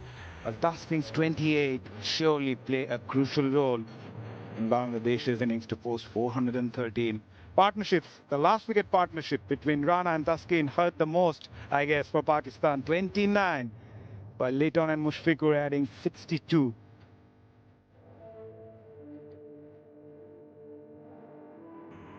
With the ball, it's all about Abbas, picking up 5 wickets, being the pick of the bowlers for Pakistan. Shaheen Shafridi bowled well as well, picking up 3 wickets. A wicket each for Hassan Ali and Nouman Ali.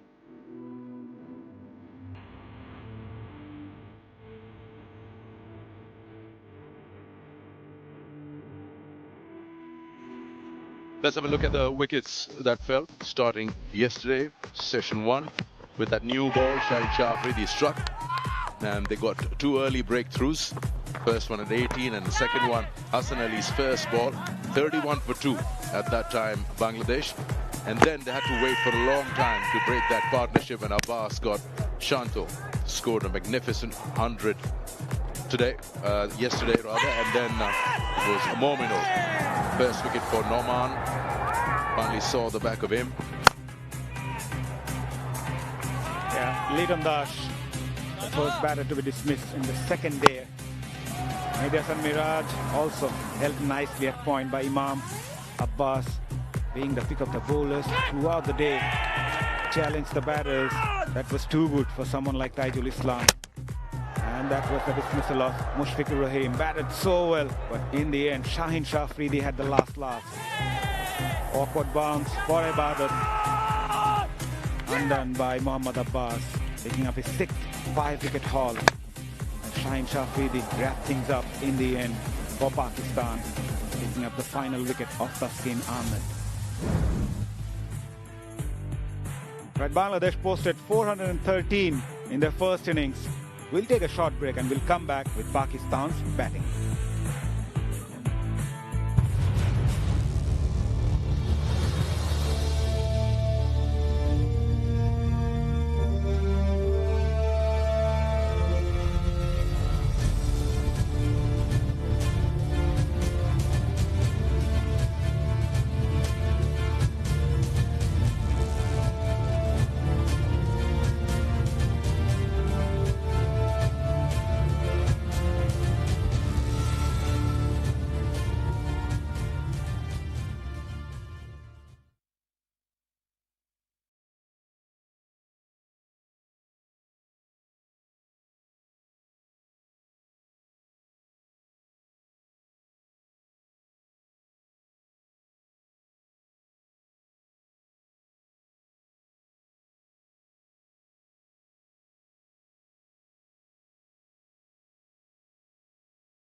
Welcome back from the Sher-e-Bangla National Stadium in Mirpur. It's day 2 of this Dutch-Bangla Bank Test series between Bangladesh and Pakistan.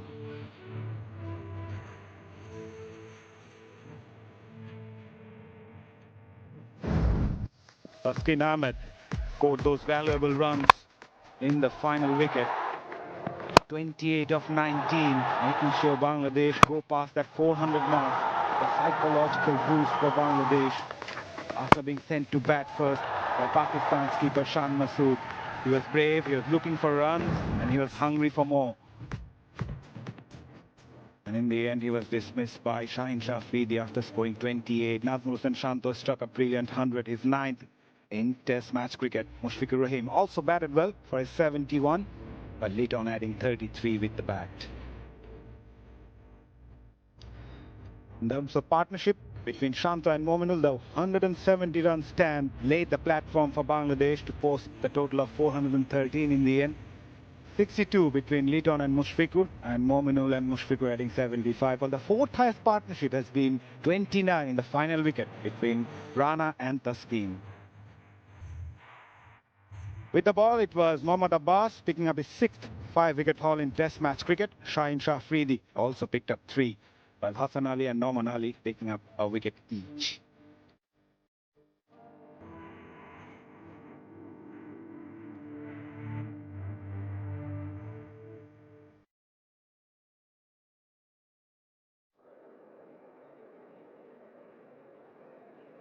Experience right there in front of you alongside Nahid Rana. Both of them will be trying and make sure that that new ball doesn't go to waste.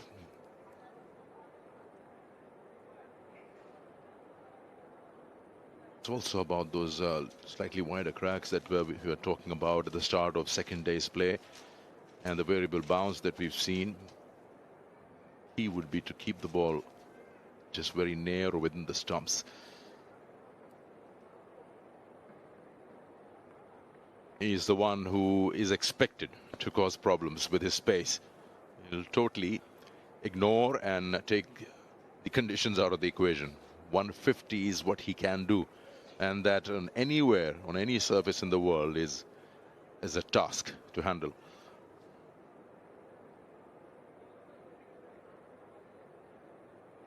They've done a good job, both the umpires, keeping things in control. We've got another session and a half to be out there in the sun.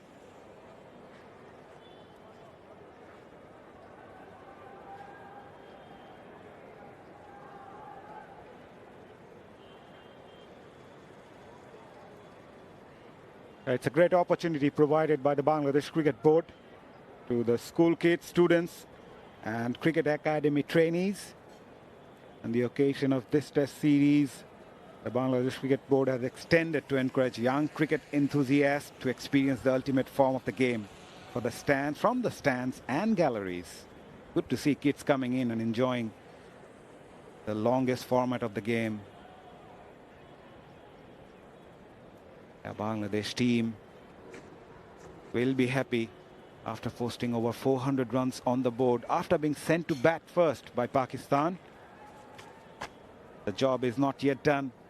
Pakistan will be looking to give a good reply to Bangladesh's total of 413 in the first innings.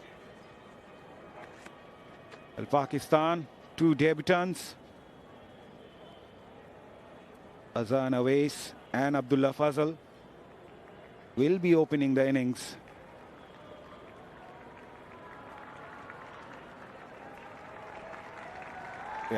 Beg your pardon, it's Muminul Haque will open alongside Azam. It's a great opportunity for Azam to showcase his talent, what he's capable of. Playing your first test match is always special, Sikandar. Yeah, there you go. He's earned himself that place.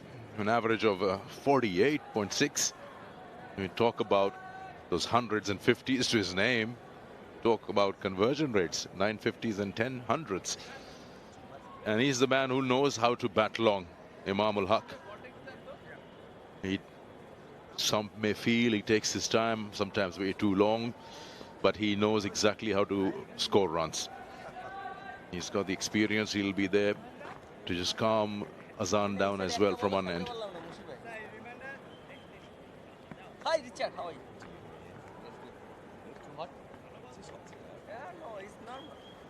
And I'm sure this is not going to be easy for the Pakistan batters. Especially the surface, the way it played so far. We've seen variable bounce, odd ball keeping low, and the cracks started to open up. Taskin Ahmed, spearhead of the Bangladesh pace bowling unit, experienced fast bowler. Will surely test the Pakistani batters. Has done well with the bat. Now it's time for him to showcase his worth with the ball.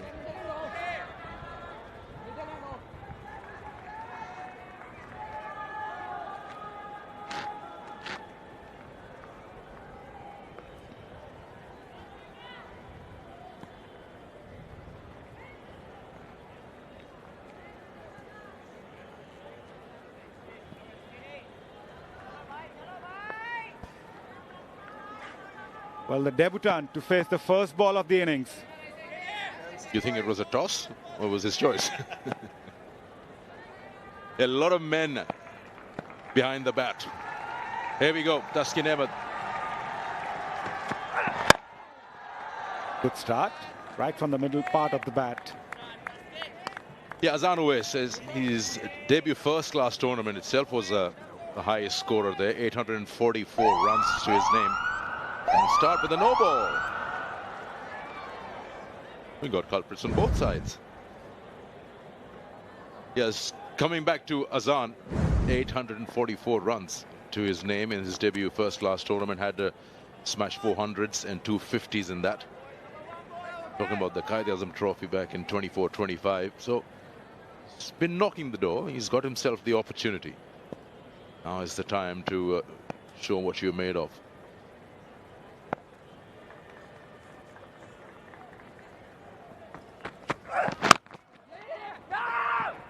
Oh, a bit of mix-up.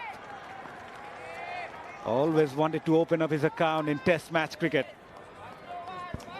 Yeah, I think there was a run and it was a fair opportunity for him to open his account in Test cricket. I mean, he played it pretty square and there was no fielder there, but he was absolutely refused.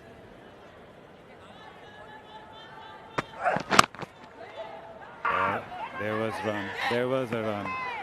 Mominul Haque was ball watching. Just to add about Azam Awais, born at Shialkot. He was part of the 2024 Under-19 World Cup side and was also the third highest run scorer for his side. Now he can breathe easy. First international runs in Test cricket for Awais.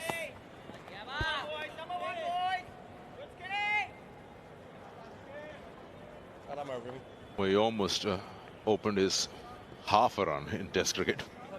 Had that been resulted in a problem, but thankfully this time around they completed that single.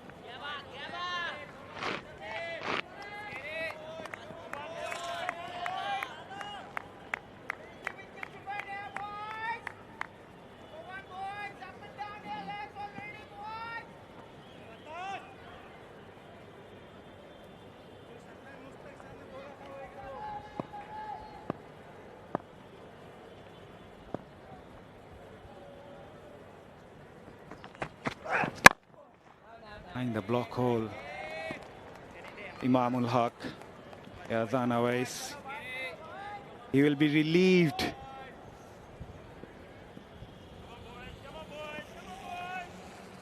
There'll be one person who won't be relieved, and that is the square leg umpire from this end. He'll have to face the sun because there are 7 left-handers. There's no opportunity for him to go onto the opposite side.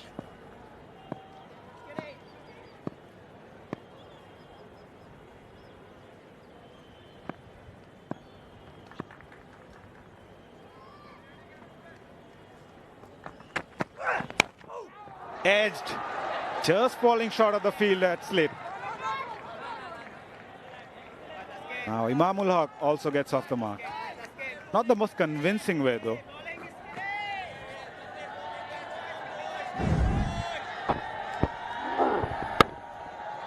Yes, you just feel as the face of the bat was little towards the onside, just closing it a little earlier. It's just had taken that thick edge. It didn't carry. It wasn't a drop. There are 3 slips in a gully there. Got to be watchful what you poke at outside the off stump.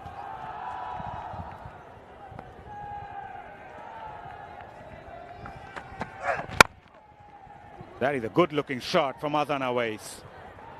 Might not reach the fence, but this will give him a lot of confidence. It's looking good. striking from the meaty part of the bat, right from the word go. Yeah, you'll need that kind of commitment when you're attempting something on that angle. Yes. Proper front foot coming forward to the ball and then just playing it nicely, confidently. Not make those half-hearted attempts. Got to be decisive in what you want to do.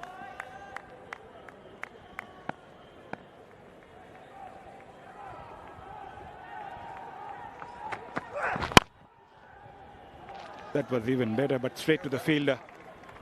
End of the over. Pakistan 5 without loss.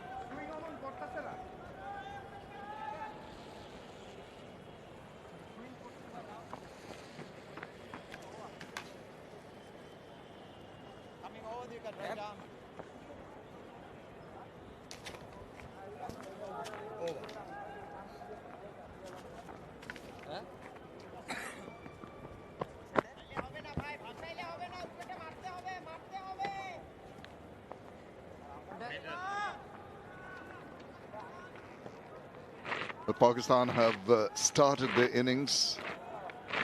5 in the first over. It's going to be Ibadat Hussain Chaudhary who is going to come on. 43 wickets. Very good in this format for Bangladesh. 1 5-wicket haul, best of 6 for 46. For him, there are 3 slips and a gully. Mushfiqur Haque on strike.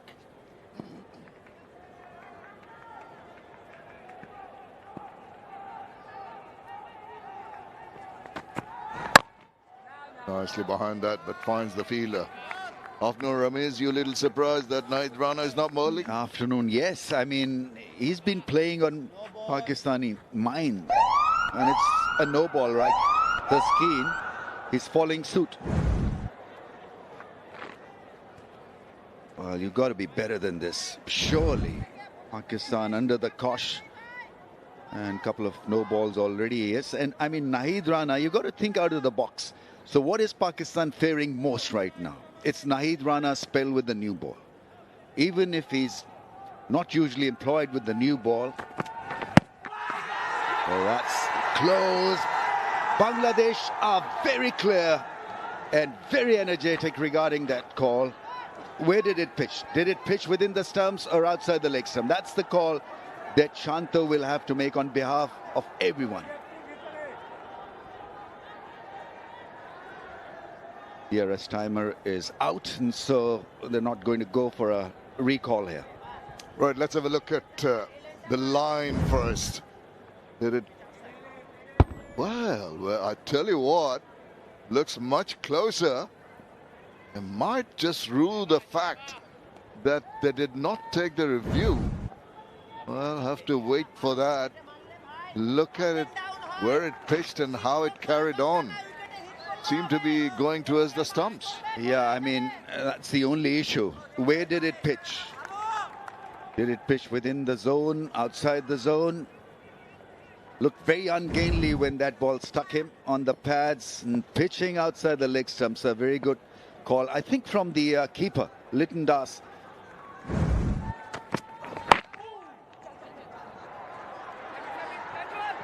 Again, scrappy and streaky, and that's a 4.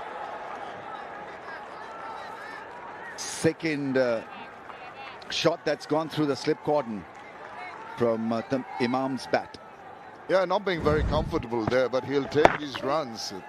Involuntary, the thick outside part, 3 fielders chasing after it.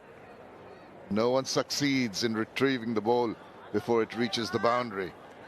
Good runs, early runs, doesn't matter how they come. It's a close call, couple of deliveries back, just detected where it pitched just outside leg.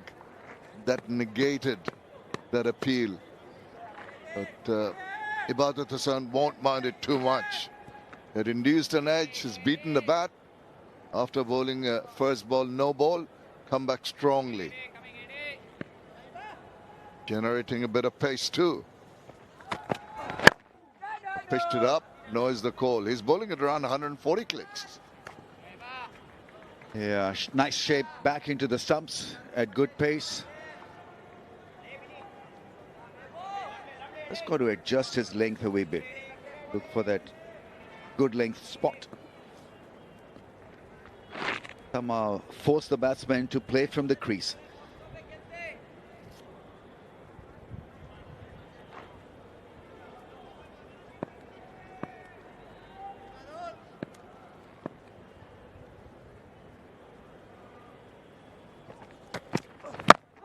Oh, right on the money. This is good. Big appeal, but this time around, the bowler is not interested. He turns away, knowing that it's a bit of bat on that one.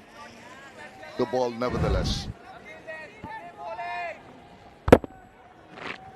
Played it well in the end. The ball seemed to have stayed a bit low, but good pace.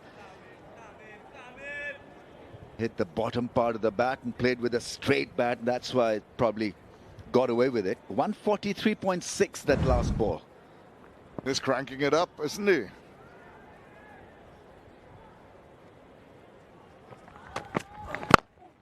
They're talking about pace from Rana. The Ibadat, maybe the surprise element for the Pakistanis with the pace that he's managing now. The good thing about this Bangladesh pace attack is that they're all different in style and execution. Nahid is very tall, gets it to around 145 plus.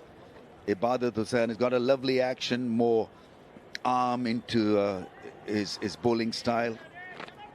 And then you've got the Skin, tons of experience, swings the ball around. Good speeds from him. And played confidently. It just scampered the single to finish the over. 11 without loss.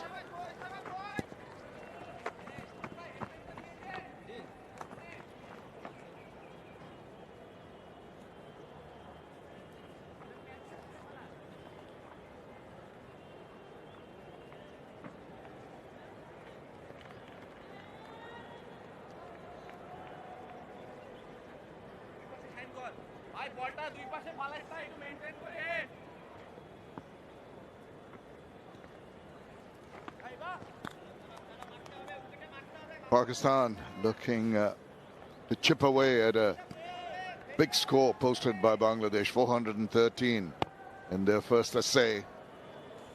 Going to be Taskin in his second over.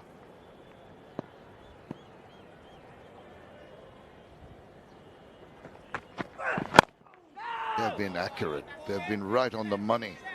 This bowl's pretty straight.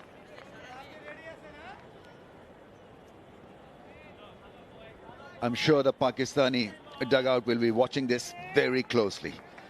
The openers, how they're shaping up. And from opening point of view, you've got to send a strong signal back to the dugout that everything is under control, boys. No need to worry. We've got this covered. That's the other aspect of opening the innings that gives you a high. Not only are you the bravest, but also you are the you're dealing with the situation. So they're looking at your movements very closely. The dugout chaps. There's a little bit of inconsistency regarding the calling. He's playing with a young rookie here. He's playing his first test match. And, not interested, the non-striker. Azam West. Running down the pitch. He may be warned. I think Babar will probably have a look or two if he continues to do that. Yeah, I don't want to do that at all. The last thing you want, because you want to set up a good defense and a good start. You're talking about being brave. Very difficult. A couple of things that need you to be brave is obviously face the pace bowling battery correctly, and also the pressure of the massive scoreboard. If you can't give your team that solid start to bank on, it's going to be very difficult. It's going to play in the mind of the batters coming after you. You saw Imam take a few steps away from the crease area and blowing his cheeks. It's about switching on and switching off. And so now he's supposed to be absolutely switched off. That little stroll away from the stumps was to switch off. Such an important aspect of batting. Oh, he threw the bat at that one. It went in a flash to the boundary. Used the pace very well. He knew exactly where he was playing it and did it well in the end. Yeah, irrespective of feeling the burden of 400 plus first innings score, you've got to be yourself. Stamp your authority, uninhibited in approach so far. Awais and Imam. That's the third shot that's gone through the slip cordon from Mominul Haque.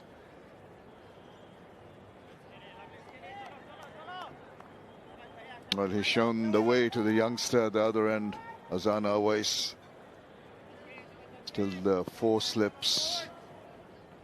Waiting. Right up. Wow, what a snorter from Tuskin. Yeah, they'll keep him honest, because it's a kind of pitch where if you get it in the business area and the right area, then you'll get extra bit of response. That road.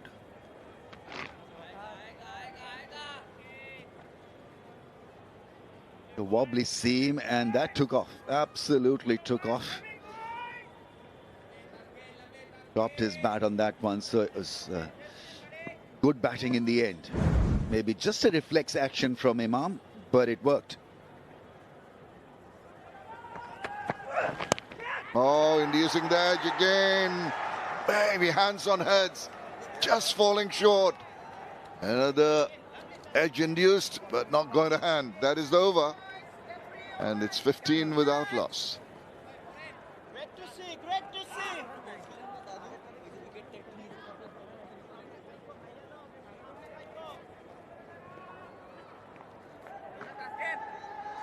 ভাইয়া এরকম জাতা মারতে হবে।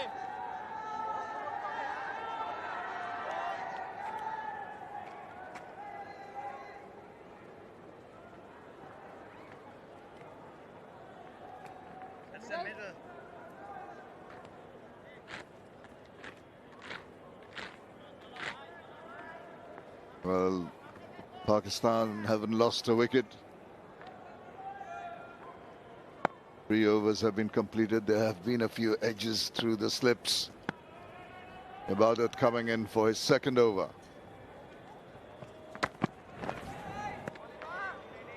That angle is going to be easy for the batter to shoulder arms. Yeah, the slip cordon has got to adjust, because these edges should be landing in the hands of the slippers. At 132, 135 clicks, you got to be maybe a little bit up.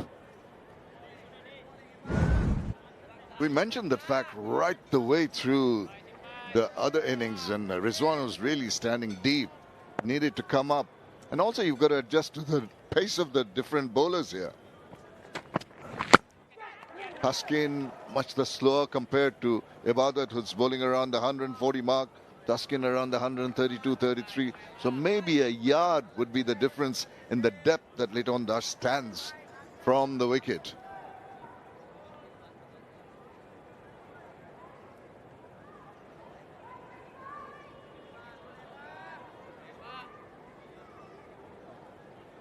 It's not exactly a fast surface, but it's a surface where the ball will keep low and jump at times, so you've got to adjust accordingly. Come up, that first slip fielder is way too deep. He's got to be maybe standing even in front or ahead of the keeper. Tradition. Yeah, I mean, you got to adjust. Cricket demands adjustment all the time. You know, when you're out there as a batsman, you know, you'll get different surfaces and you got to adapt and execute. And so goes the same for fielding side, especially in the slip cordon. In Australia, you'd be pretty fine hanging back because of the extra bounce you get on those pitches. But here in subcontinent, you'd be better off standing up.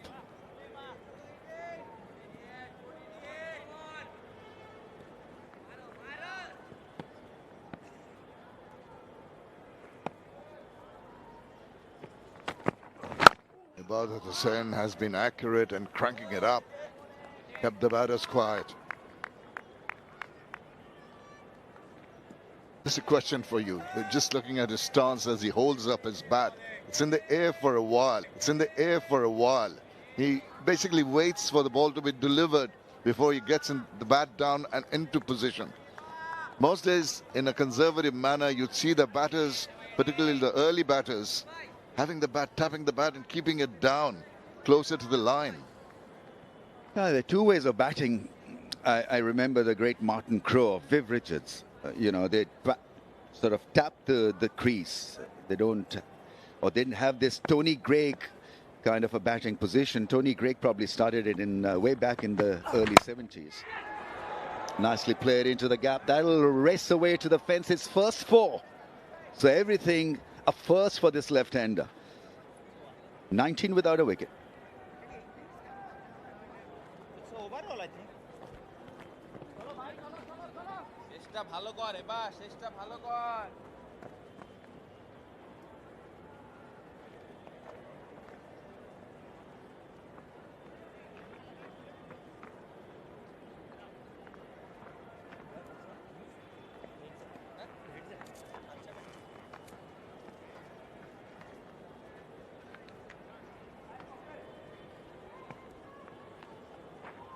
Pakistan will be reasonably relieved with the start they've got. Really didn't need to lose early wickets, and they've done the job. Youngster debutant Azam looked confident and compact. Muminul Haque on 10, still there on strike. Throws his bat at that one, width of it, and he's not going to miss the opportunity. Lovely cover drive, straight to the boundary. Next is Payfall. Yeah, you got to enjoy this cover drive because most of his runs have come through the slip cordon. This will give him a lot of lift. Trying to angle it across, but a juicy half volley. Some would say a throwdown. But nevertheless, a cracking boundary.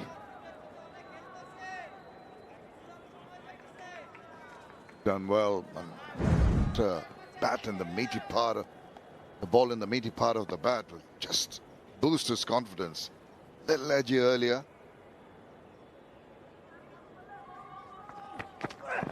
And that high, even he doesn't even tap, he just holds it like a baseball batter, ready to strike. They say it allows you extra time to meet the ball. And it's become the fashionable stance. Does it give you extra time? I think bringing the bat down from that distance and coming in to negate the ball wherever it's coming from. Well, I mean, it's one wind instead of, tapping the ball and then getting it up and then getting it down. So it sort of cuts a little bit of on your time. I haven't done a great bit of research on this, Shamim. I'm very sorry, but it's just that it's the modern way of batting. I put it down to that. Oh, that tucked him up. That was a good delivery. Almost had him in a spot of bother. Yeah, just ask your experience, how you managed to bat. Yeah, I used to do the same, actually. So, I mean, at times you'd struggle against the fuller length, the Yorker length, especially because you were at times late on the ball. That one rose from that length area. So around the stumps could be a better angle because he'll have a couple of decisions in play, the outside edge and the leg before wicket as well. Allow him to bowl maybe a straighter line, target the stumps more.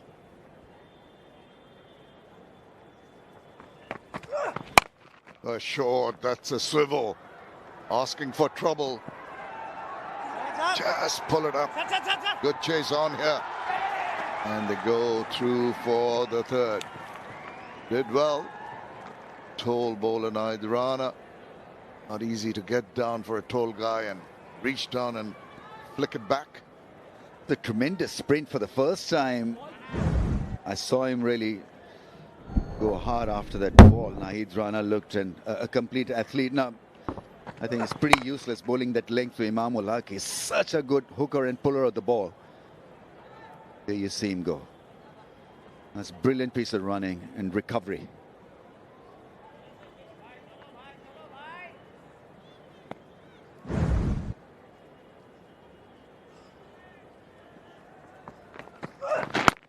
come back.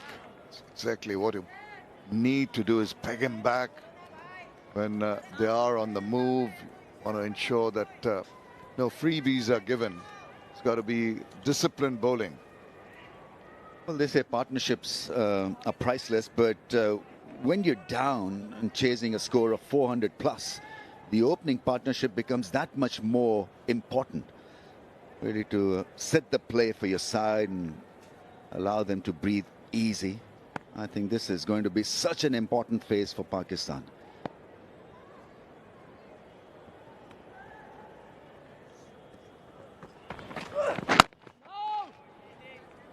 That is over. It's 26 without loss.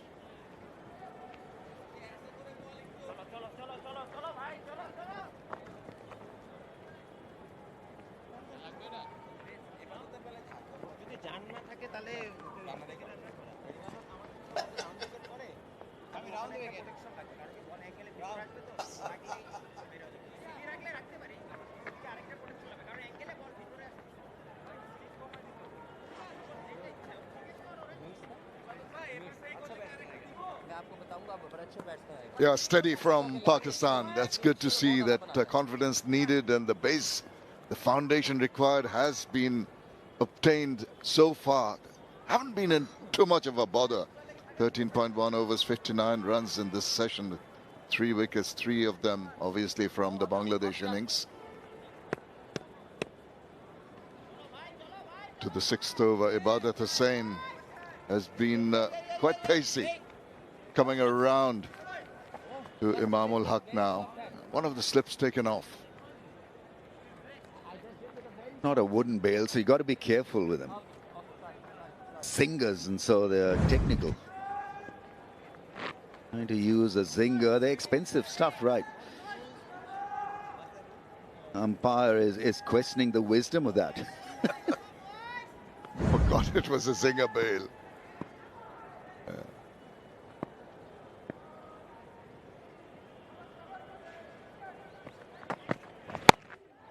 Reminds me of one of the first people to do it, Shiv Narayan Chandapal. Used to do that often. You can't do that with these modern bails. Even if they don't get broken, they might start lighting up even if the ball goes flying past.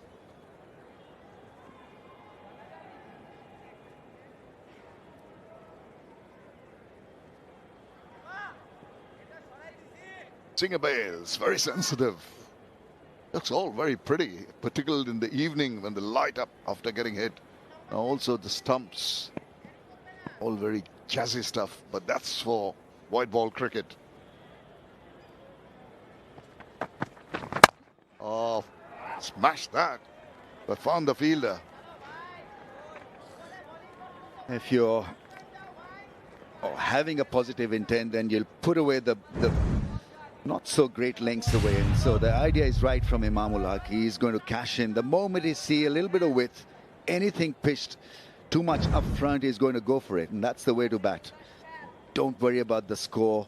Don't worry about the state of the pitch. You've got to look at the ball and then operate accordingly.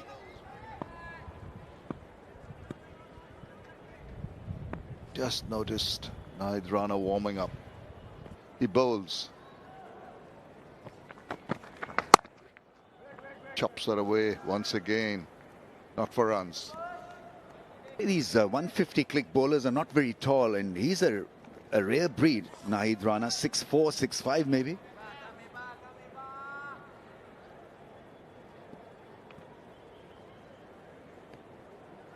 I've stood next to him, and you know, from my height, it's like an endless progression to Everest. I mean, that's the impression that I get when I'm standing next to him. He's extremely tall.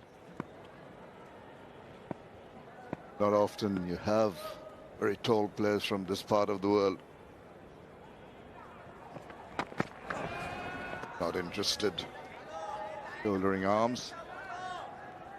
Yeah, the other thing is that the ball will wreck differently. The new ball will have its own variations. When it gets older, it'll have its own challenges. Mominul Haque has been scrappy and a bit scratchy early on. So many runs leaked through the slip cordon, almost a half chance. Couple of mistimed shots as well. And he's looking all that on the big screen to give himself a lot of confidence. I mean, it's a confidence shatter package that we just showed. Well, give him confidence. He doesn't want to see that. Rami's naughty. Oh, compactly behind that. It's a maiden over. 26 without loss.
Yeah, contrasting difference between the pace among the Bangladeshi fast bowlers and Pakistan.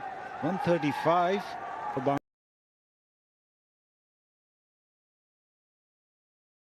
Bangladesh, Pakistan around 128.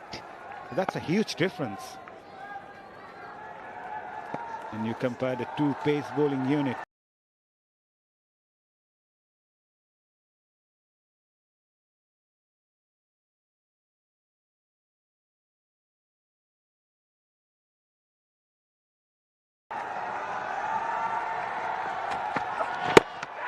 Here comes Rana, says hello to Azam Awais. Hit him in the helmet. Welcome to Test match cricket, says Rana to Azam Awais. They'll have to follow the concussion protocol here. Good afternoon, Atawai.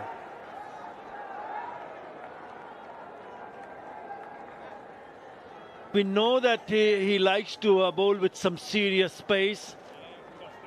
And he's tested the debutant with a short one. That's quick. Looks a little bit dazed. I hope he's okay. He starts with almost a 141 clicks from Rana.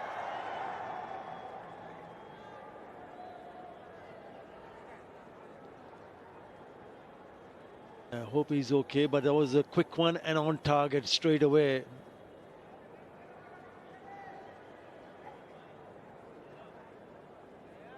Have a bit of a chat.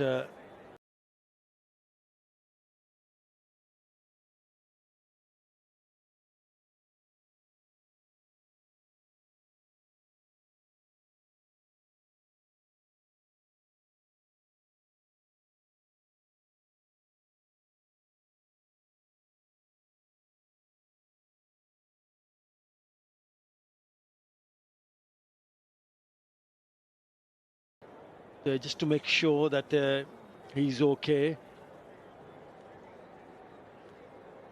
He comes from an angle where he can get the batters all cramped up.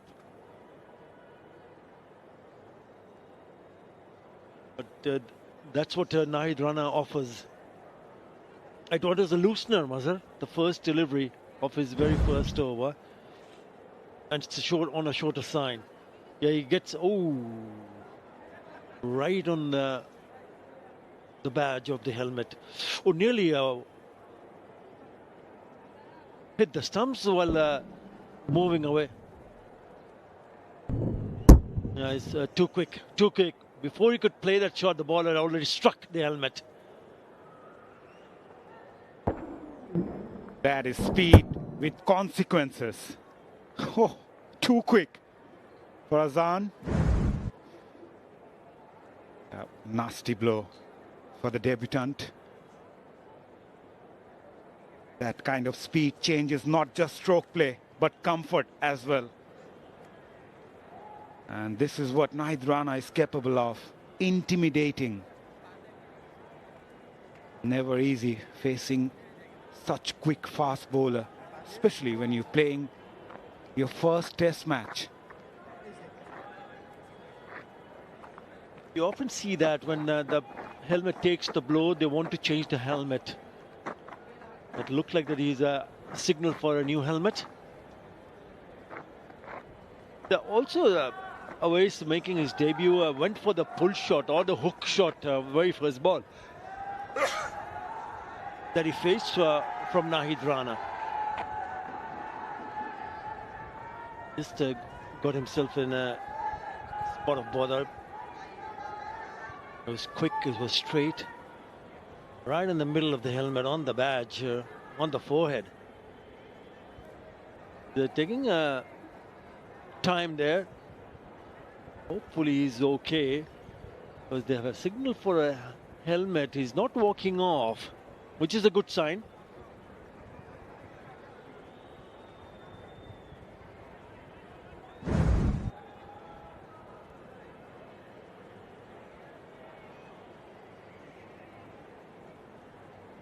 And that's real time sideways. Boom! Yeah, he's quick, he's sharp, he's very sharp. Straight away the umpire signaled.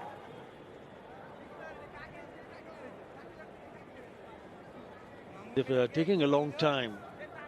And if you look at how they have batted so far, the openers, Mazhar, they're going a rate of more than 4 runs in an over. So they have scored runs and scored runs quickly. But they will also need to watch out for similar kind of deliveries. Extra pace, extra bounce, so you don't get that much time to really back yourself up to play that pull or hook shots. There comes the new helmet.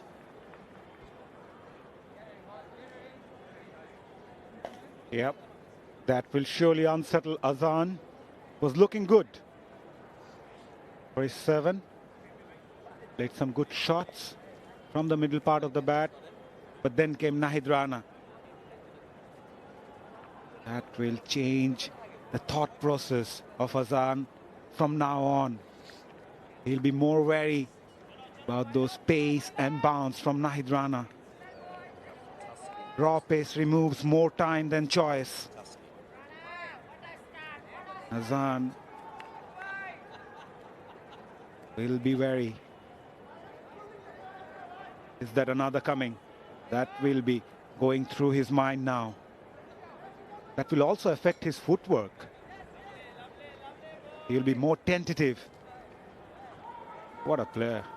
What a find for Bangladesh.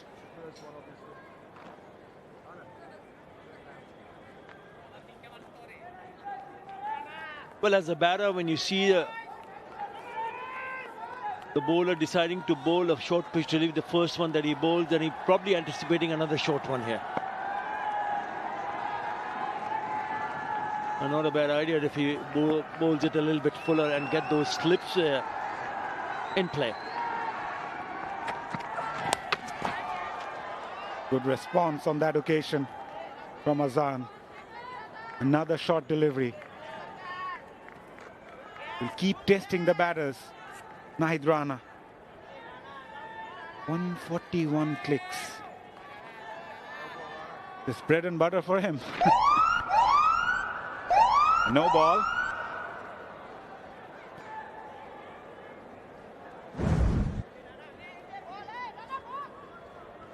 Overstepping.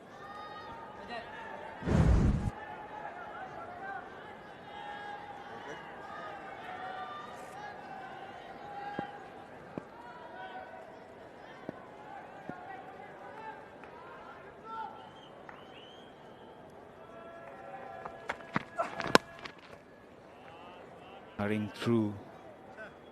But yeah, both the Pakistani batters came up with a positive frame of mind. Not just about surviving there in the middle, it's also about being positive. That will keep them going.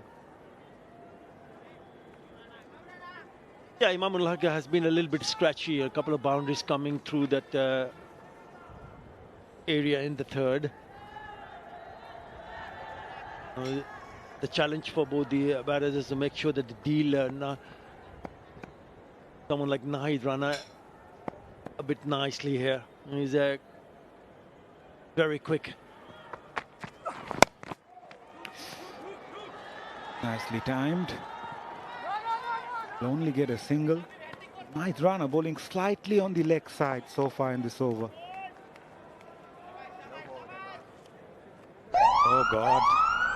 Second no ball of the over from Rana. Around the wicket.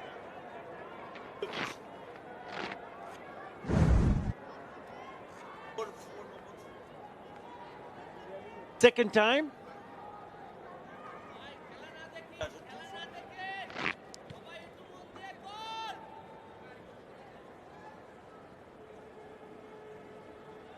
Now, Taskin started it.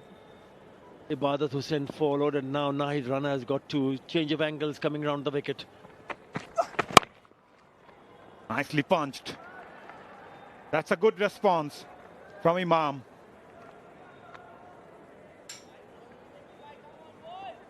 When he bowled that first short pitch delivery, it gave an idea to the batters to stay back, don't come onto the front foot. And this time there's a bit of a width, and he puts it away.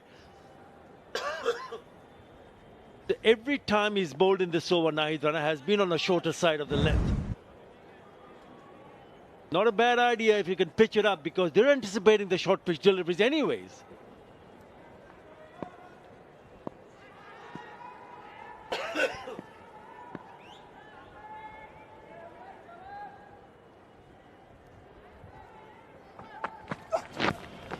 And drifting down the leg side. Nice grab behind the stumps by Liton Dash. Surely saved the boundary. That was travelling. You got to get it right. At times, bowlers do tend to get carried away by seeing a lot of grass, but what a grab this is behind the stumps from Liton Kumar Dash. It was full, but the direction down the leg side. Good stop, good collection.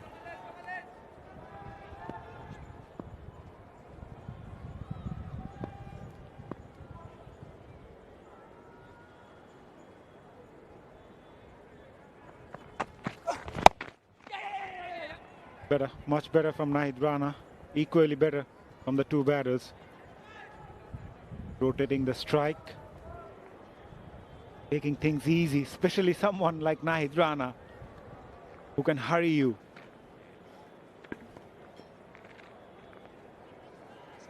This is turning out to be an expensive first over from Rana. Already 10 conceded. Started with 140.9 clicks. And that's the average. He's above 140. Last two deliveries at 140. And it's only the first over. He's loosening up.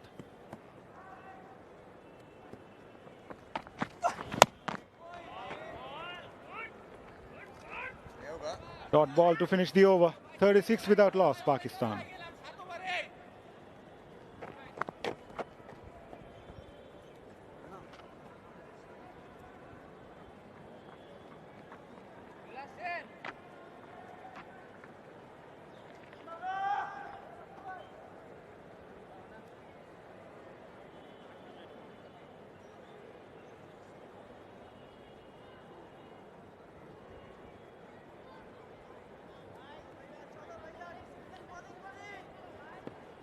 Good start with the bat for Pakistan.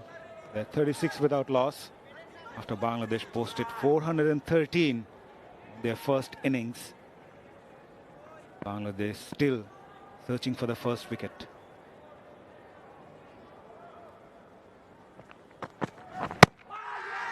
Came back in sharply, huge shout. Two sounds maybe?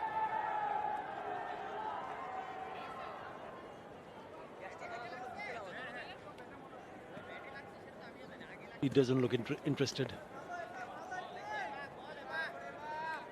Yeah, maybe also the impact perhaps just could have been perhaps outside the off stump because he's coming around the wicket. He's way outside the off stump. Yeah, this is only what this is the 8th over now, and we haven't seen the ball doing or getting any movement. Ibadat out of the 3 has got the ball to seam. Good pace. He's getting into a really good rhythm. But with the new ball, I thought perhaps the Pacers will get the movement. And there was this movement coming back into, but a little bit too wide. Striking him maybe a bit of a bat. Yeah.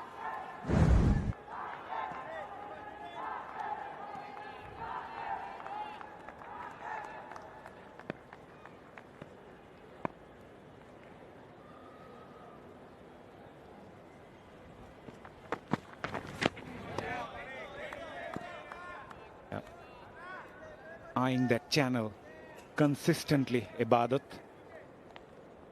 Different sort of bowlers, 3 Bangladeshi fast bowlers, all have their unique capabilities and strength as a fast bowler. Bowling a lot fuller in this over compared to the previous one that he bowled, Ibadat. Yeah, coming into test match with the performance for East Zone when he picked up a 4 in the first inning and 4 wickets in the second innings. 4 for 54 and 4 for 28 for Ibadat Hussain.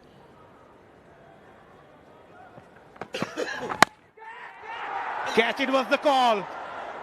Dropped. That was travelling. Not easy.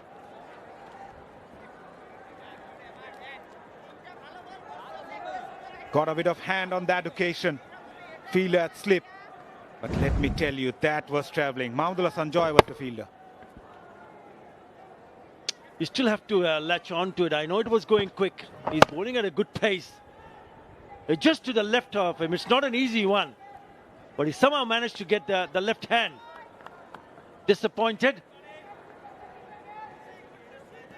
The opportunities goes.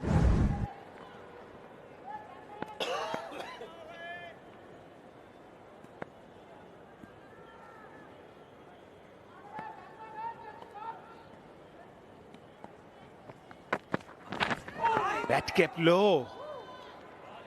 Everything is happening. Yeah, that's why I feel that the bowlers need to attack the stumps.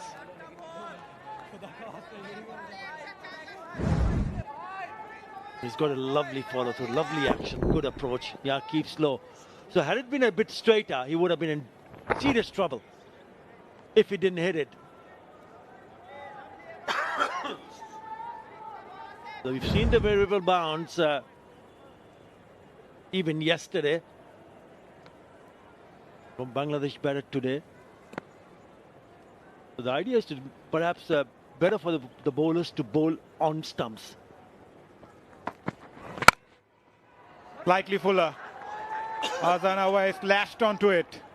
His eyes lit up when he saw that width offered by Ibadat. Boundary to finish the over. Pakistan 41 without loss.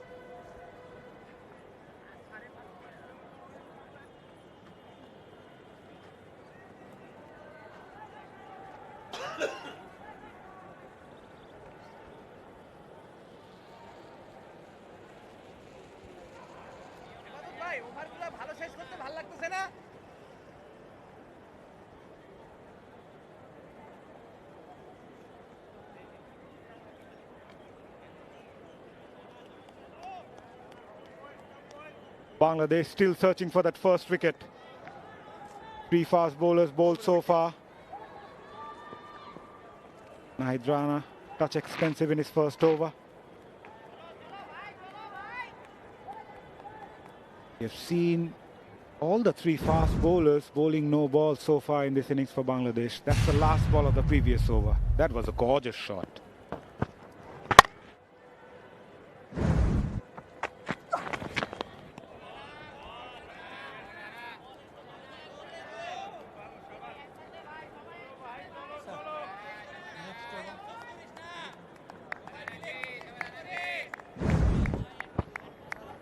just too much width. Just too much width offered, and he latches onto it. The idea for the bowlers will have to be a little bit more straighter on stumps. We've been saying it over and over again. Look at this. Look how wide that is. And he's taking him on. He gets into good position and puts it away in style.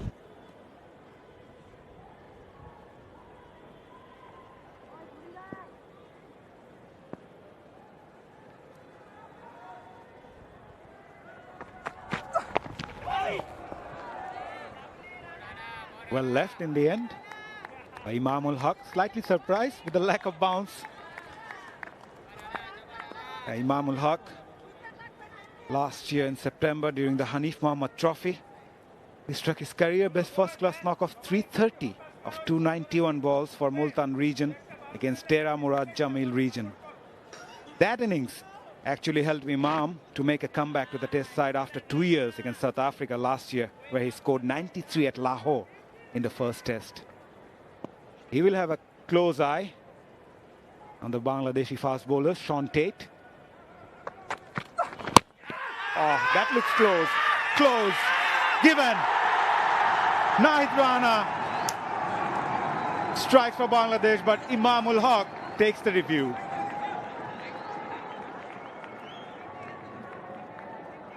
The umpire to director, we have a play review for LBW. Original decision is out. It's a fair delivery. Can we go to front on, please?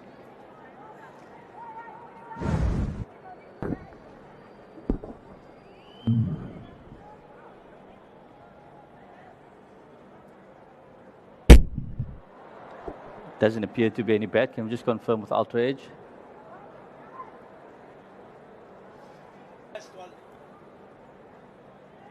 Yeah, there's a clear gap between bat and ball. Satisfied, no bat involved. Can we go to ball tracking when ready?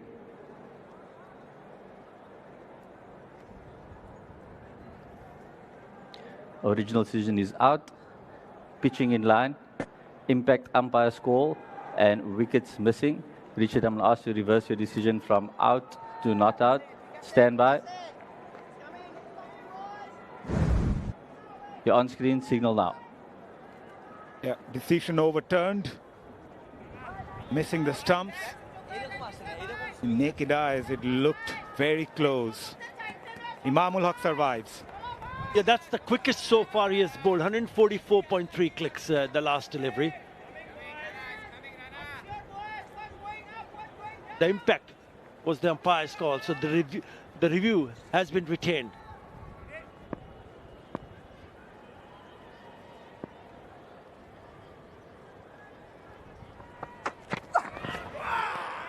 That is a very good line and length.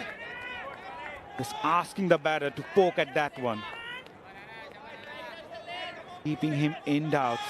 That is even quicker than the previous one. Yeah, he's turning it on here now. Nahid Rana in his second over. He's gone from 144.3 to 146.7 clicks. That's the quickest. This is the one that was given in his favor. Straight away, he took the review. It was a good review taken because it stayed with him.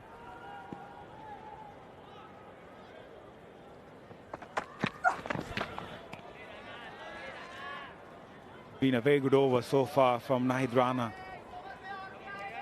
Asking those questions. Typical test match line and length. Mushfiqur Haque is feeling the heat. Yeah, especially this over. This is an excellent over. Remember, he conceded 10 in that first over that he bowled. And look at the speed. He's cracking it up. The fourth one, 147 clicks. But this is a good start for Pakistan. Don't forget that. 41 in the 9th over.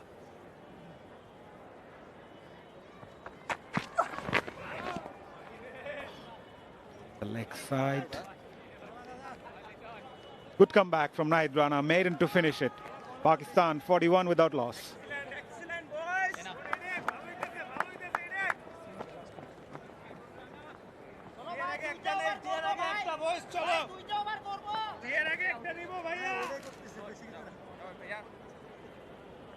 এর থেকে বেশি help আর উইকেটে দিতে পারবো না তোমাদের।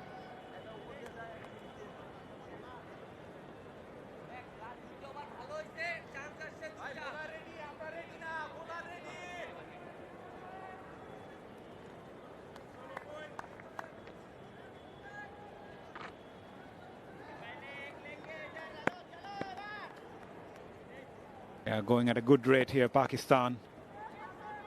Just over 4.5 runs per over. Here comes Ibadat. Started from where he left in the previous over, Ibadat. Made a good comeback since he was out of action for 16 months after he was injured back in 2023. He had surgeries on 5 different spots of his knees due to that ACL injury. Came back in the test squad against Sri Lanka last year. Good to see the fast bowler gaining that rhythm again.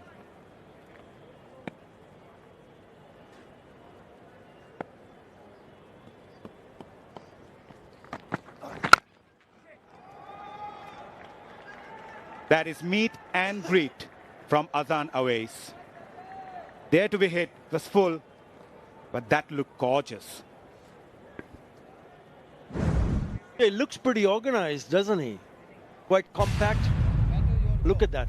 That's a beautiful shot. That's a really good cricketing shot.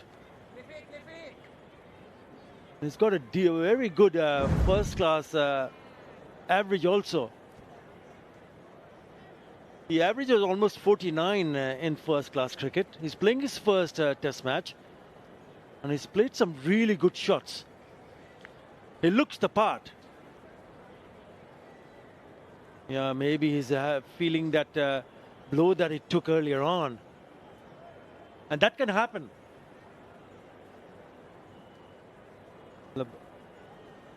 It was Nahid Rana's hit him on the badge, right in the middle, on the forehead, on the helmet. After hitting that gorgeous looking boundary, he seems to have a little bit of, looks like a little bit of headache.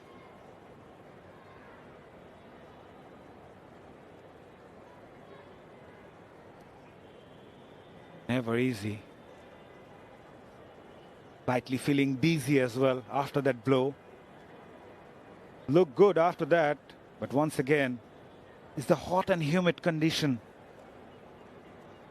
Not easy. Once you had that blow in your head, you can take your time. Hopefully he's okay. But you're not comfortable at all, that's for sure.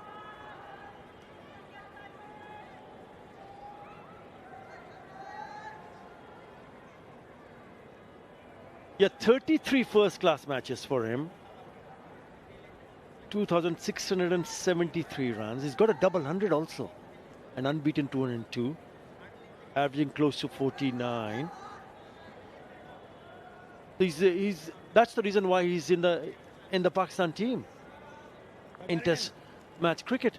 Making his debut. Again, he puts back his helmet on. Because he wants to bat on. Now this is the way that he got himself in a tangle here. First delivery and straight onto the badge. 141 clicks there. Now before he could play the shot, the ball already struck the helmet, and if the ball has actually come back to the bowler. So right in the middle. And that's on the star. He can turn out to be a really good star for Pakistan if he can bat through and contribute with the bat here. 17 of 21.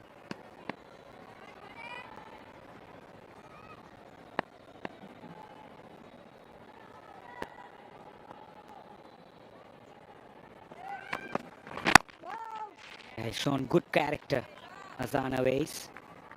Despite that blow, he hung in there. Good determination, grit, hunger. Yeah, 10 first-class 100 from Sialkot. He's just 21 years of age. And looks good. I like what I've seen so far from Azam Awais.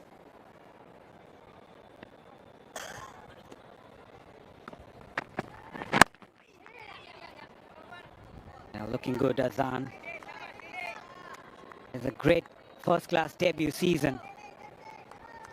Finished as the leading run scorer of the tournament, scoring 844 runs in 13 innings. in his debut season. And his stellar performance helped Sialkot region to lift the title. Good average, nearly 50. He happened to be the highest run scorer for his team in the last 2 editions of Azam first class tournament.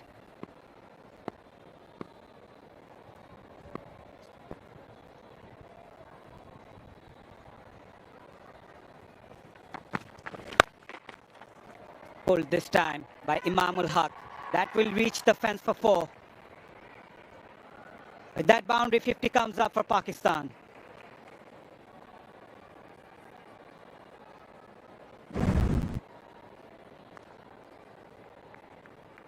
Yeah, into the ground. Pivoting and getting on top of the delivery and putting it down into the ground. That's a very good shot from Muminul Haque. Yeah, it's a good start for Pakistan. 50 up on the board and in quick time too. That's the most important thing. They're going above 5 runs in an over.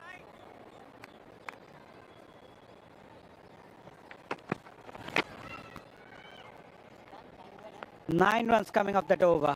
50 without loss, Pakistan. Time for tea.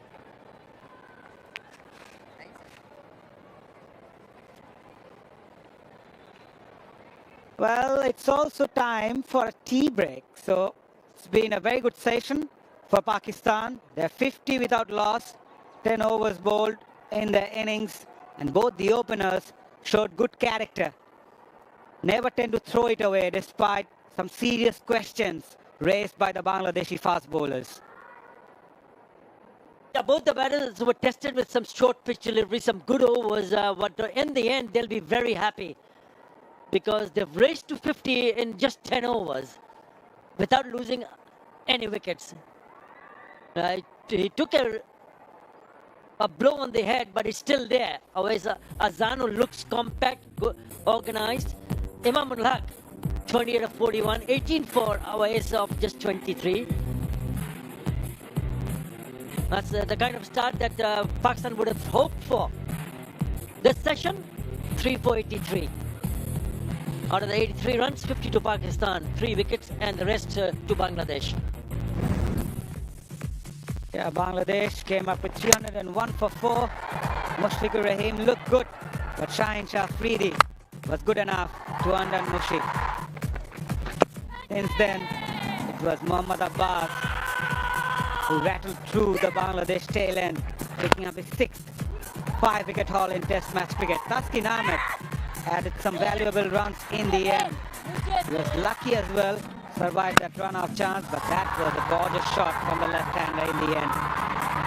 Adding 28 runs on the final wicket. Proved to be very crucial from Bangladesh's point of view until that outstanding catch from South Shakil, wrapping things up for Pakistan. Yeah, some testing time for the openers. They bowled quick, but a few edges, finding the gap, that one falling short. But both the batters picked up some good-looking boundaries. Yeah, that was a lovely cover drive. And then off the back foot. This was given. Review taken. And it was retained. And that was, I think, the shot of the day for me. And then the terrific pull shot from Muminul Haque to make sure that it was still there at tea. Yeah, Pakistan will be happy to finish this session without losing a wicket, scoring 50 on the board. Well, we'll take a short break. We'll come back with the final session.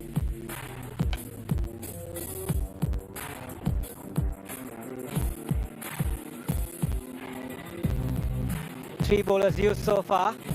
None of them were able to pick up a wicket. Rana intimidated with his pace. So does Ibadat. Right? It's time to take a break. We'll come back in about 15 minutes. Don't go anywhere.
Welcome back. It's day 2, session 3.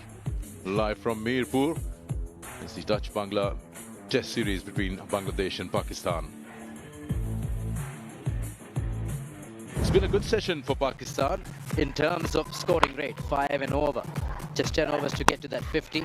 There were a few oohs and ahs there, but confidence shown by the youngster on debut. And then Imam, when he got his opportunity, played some good shots, especially through square of the wicket on the offside and a couple of them through covers.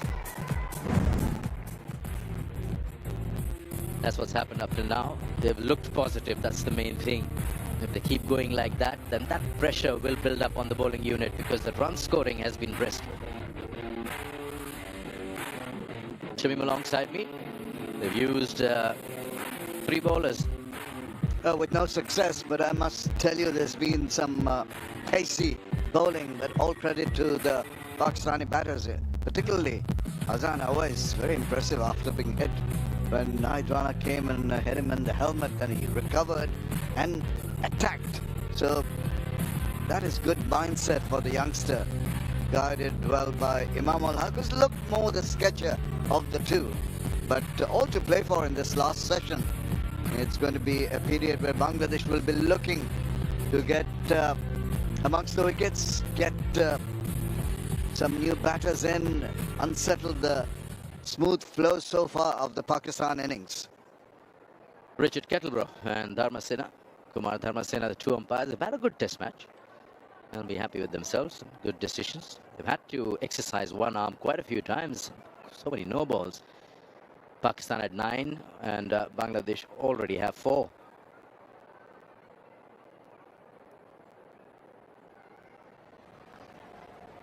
We've had a few stoppages when Azam was hit on the helmet.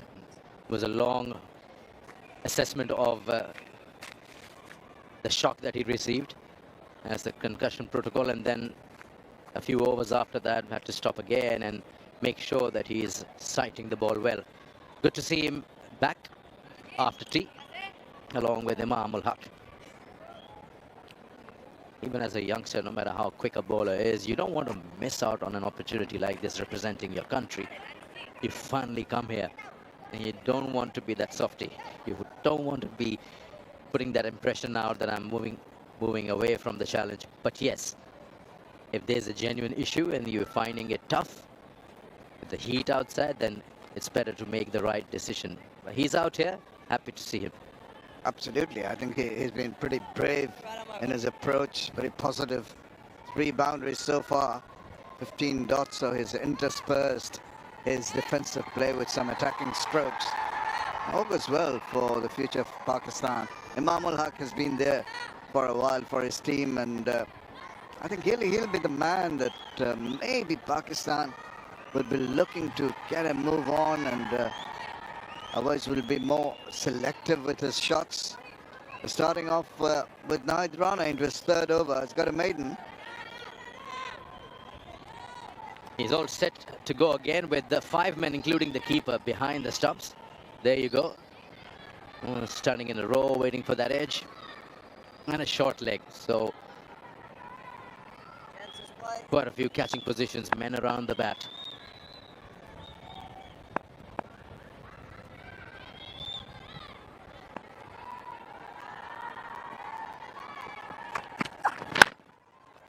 Good confident shot off the back foot, standing tall. That is one of the most talented shots we've seen today from a youngster. Youngster or not, what about this? 141 clicks, and he stands his ground, gets on top of the bounce. Look at that position he holds after. So very confident, very still at point of impact, and the ball races away. This is super.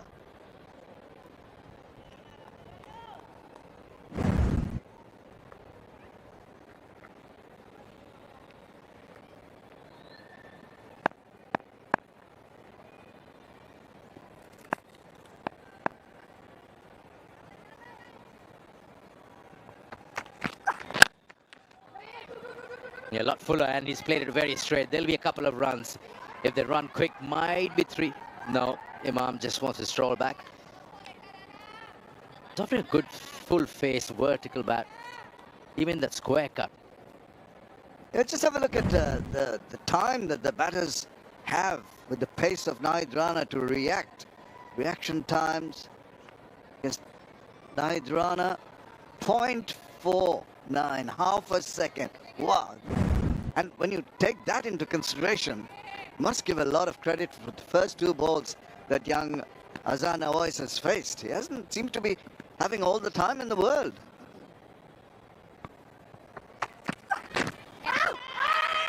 That's brushed the pad. Surely. Just have a feeling the bat was pretty much stuck behind the pad. We'll have a quick discussion to convince the captain he's gone for the review.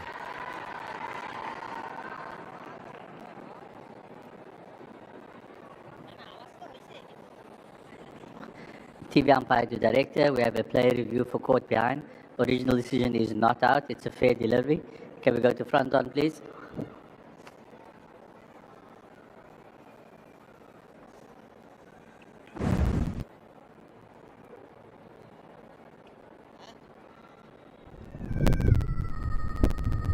Okay, ball's close to the bat and pad. Can we just confirm with ultra edge?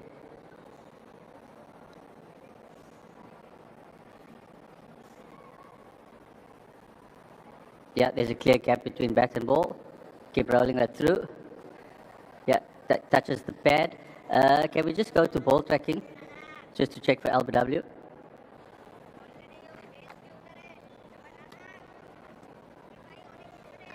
Original decision is not out, pitching outside leg. Richard, you can stay with your original decision of not out.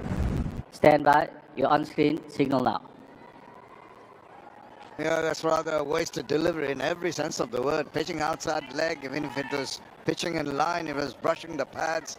Everything wrong about that call taken eventually by the skipper.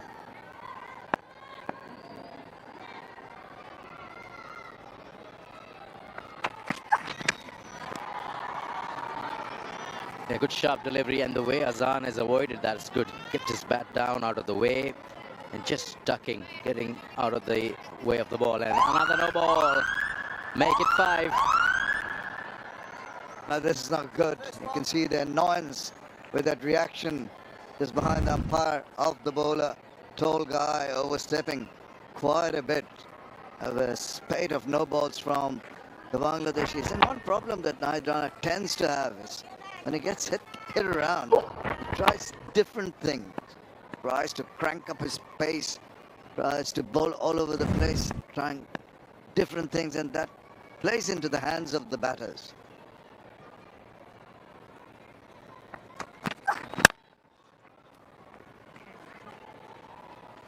See, even though the previous ball was a no ball, it was the length, the variation of the lengths. He's trying the shorter one, it was a no ball, and then he tries to pitch it up. Just not maintaining a steady area of attack in terms of the lengths and the lines. The speeds are okay. He'll do that very easily, very normally. It's the areas that he hits and the zones that will trouble the batters, maybe lacking there a little bit.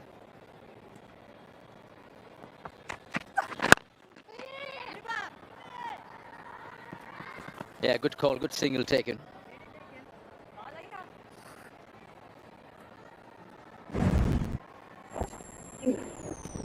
Going back a week ago when he was bowling in the Pakistan Super League, Rana, it's generating pace in 140s, 145, and bowling on the Australian soil, he was getting that extra bounce and carry.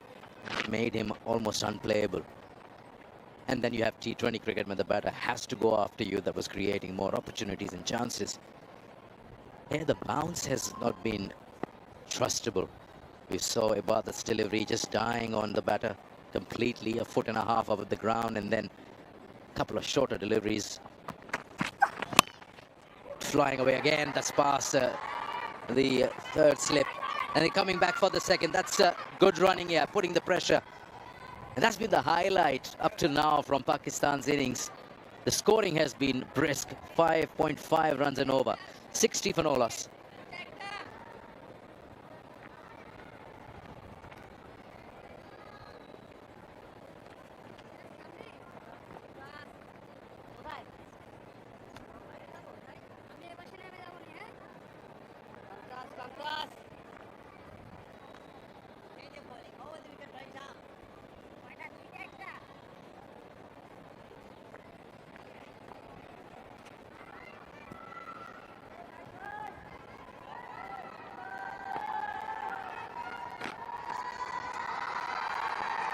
Even though they have 48 dots, well, they've got 9 boundaries in it. And the running has been good. They've 3 twos and the 1-3 there, 10 singles. That is very important. Yes, you're trying to get your eye in. It's a newish ball. But if you can score along with that, that's brilliant.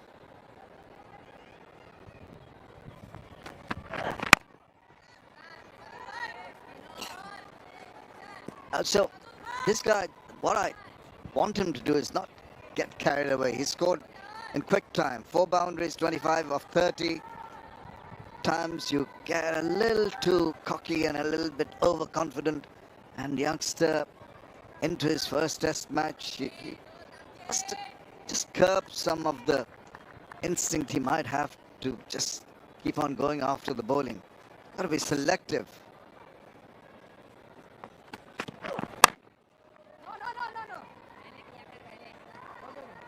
I understand him trying to thrash that one with the ball just going away from him so you can free your arms. Don't want to miss out the opportunity.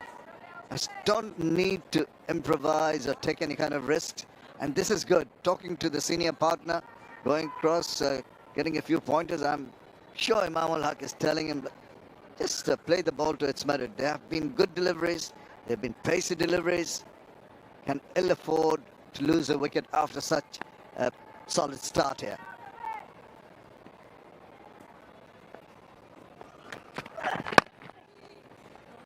Nicely done again. Nothing rash about that. Easy too.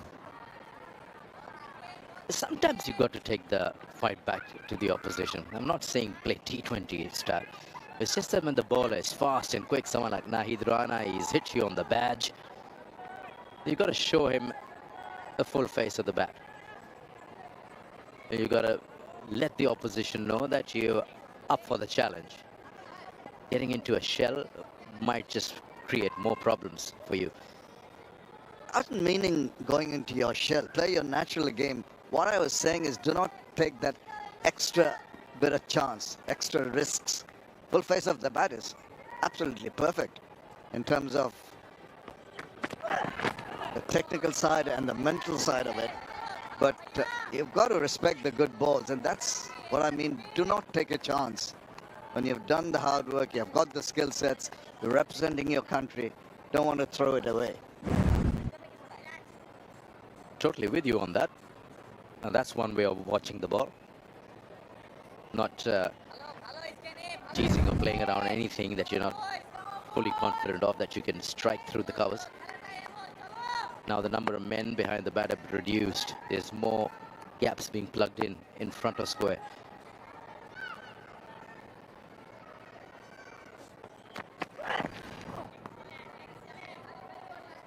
It's a good thing. It's a little bowling a little too wide, and the angle across the left-hander. He's not trying to chase it. Azam is letting it go. And from the bowling perspective, with the experience Taskin Ahmed has of bowling in situations like this when they need a wicket, I think he'll do a little better. Just that line where the batter feels he can just drive or cut a ball outside the off stump. It's too close to cut, or maybe the ball nipping away. Wideish delivery is just going to be left alone.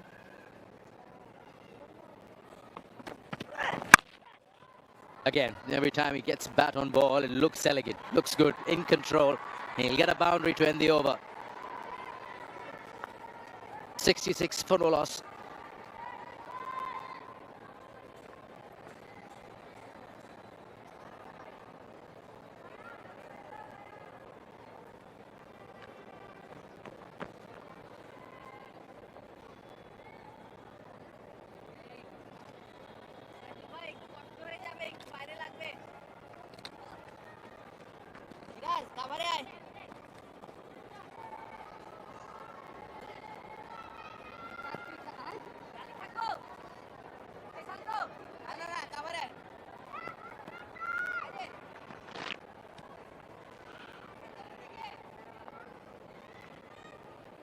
That's a day's summary for you. Pakistan managed to wrap up the innings, taking 4 wickets today in that first session, and then a couple more in the second.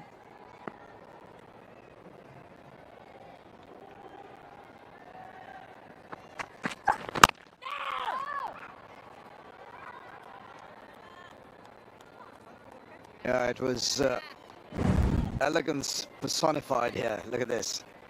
Compact, opening the face, meeting the ball in the right part of the bat, using that extra pace, and just exquisite through the covers. He's really getting his array of shots going, building up his confidence, looking good. More relaxed now. Bangladesh will have problems if they can't break this partnership. They're going great guns, 6-6 already in the 13th over.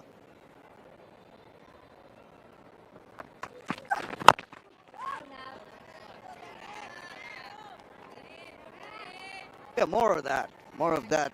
Don't want them to just free their arms with wide-ish deliveries or anything down the leg side. It's got to be very precise. You've got to land it in that area. 66 in quick time between these two. You know, boxing, the coaches are watching what's happening in the ring and when see that the opposition is hurt somewhere, say for example the ribs, they say keep attacking there, keep attacking. Here when Azam is hit on the helmet, you got to try bowl those bounces.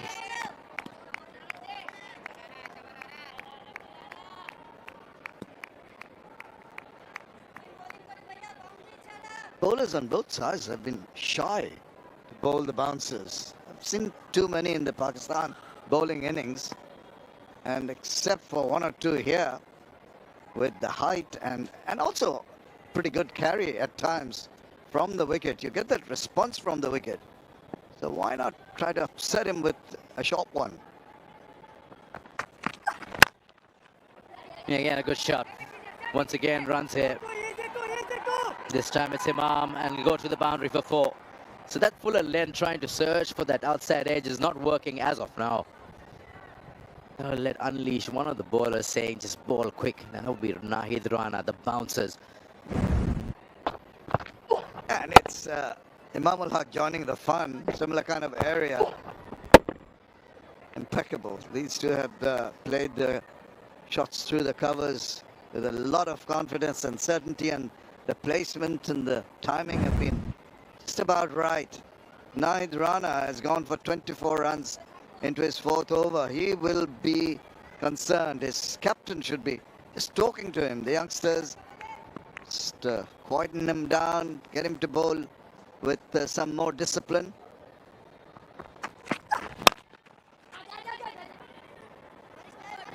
There he tried to pull one, didn't time it.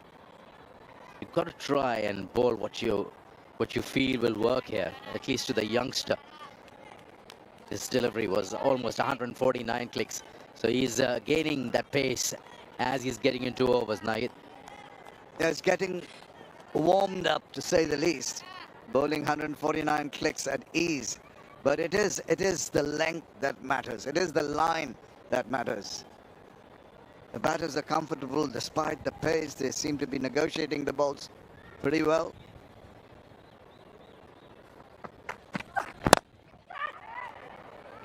Slightly uppish for a moment. End of the over, 71 for no loss.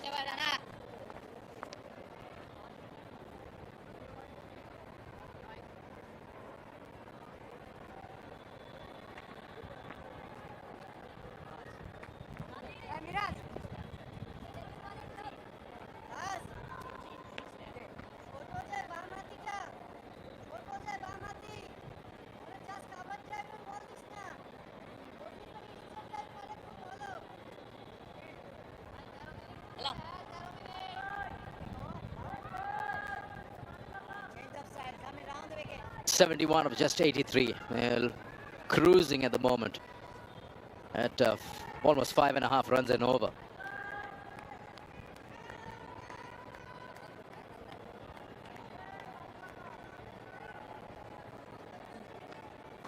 into the 14th over. Pakistan have done the hard work, faced with going into start of the innings with a score of 413 by the opposition. Tend to play on your minds, but they've been positive in their outlook, have been very practical in their approach and very meticulous, and showing all the skill sets in garnering the runs.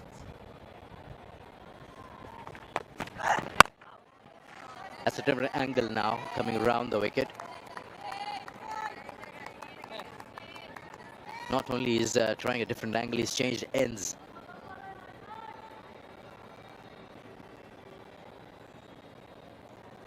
The minor things bowlers will try. See if they can angle it in, and maybe that end favors him. Spotted something on the surface when you're batting from this side. Maybe the breeze.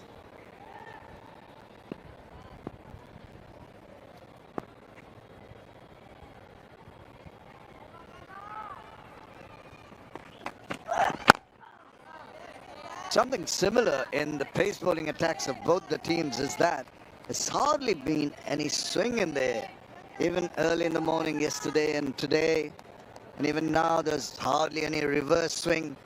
Bit of seam movement once in a while and a bit of up and down bounce. This is where he's been forced to come around because the ball is not doing it. He's trying to get that angle going and angle it into the left-hander, maybe straighten one to carry it through to the slips and the gully standing behind.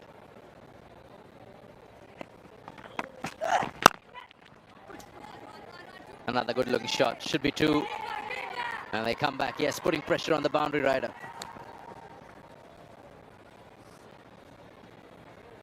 Something that you would probably expect this surface to do is the bouncing.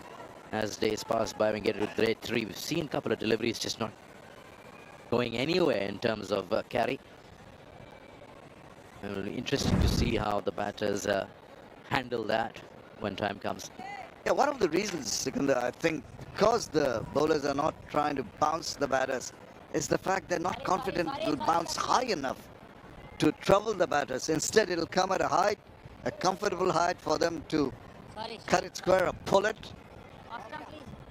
Well, now hit space, he'll bounce it off a mattress. He's tried. He's tried one or two. It just hasn't bounced that much as expected.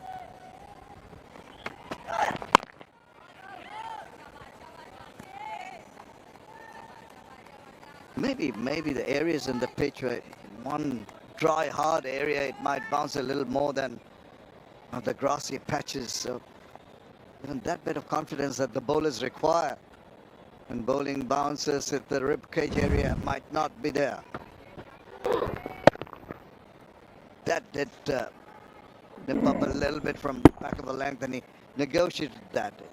Not too high, in control, eyes on the ball, angled bat.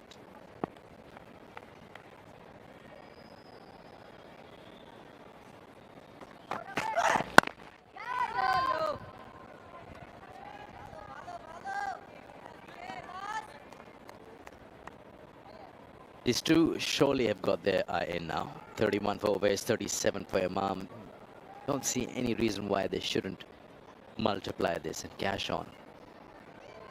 Get to the first milestone of 50. And then look to go for more runs. Pakistan has had a good day. Probably looking at winning sessions now. Absolutely. They've come back strongly.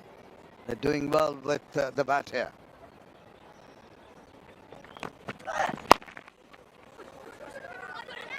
Again, the highlight has been the running, and this time he's trying to send him back. He's saying no, it's the misfielding as well. But the refusal is final. 74 for no loss.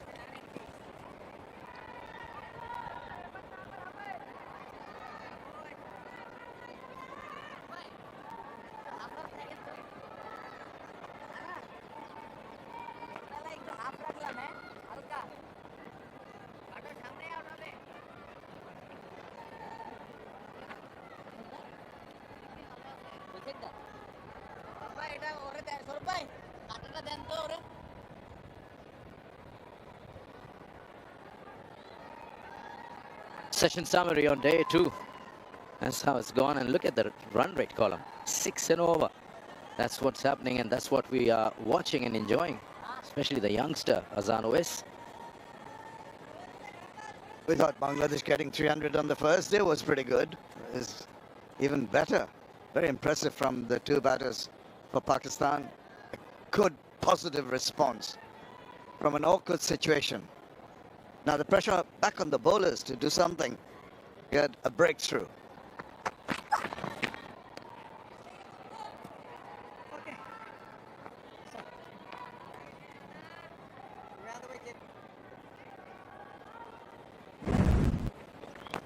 This is what happened in the last ball of the previous over. They're rushing through the first run, but then Azam decided not to go anywhere. He is begging him. But the good part about this is that there's no yes and no. One of the partners was saying absolutely not. How many attempts do you need to pick up that ball? You're so eager to throw it. They kept on missing his grip. I think the last one was a bluff. He wanted them to go.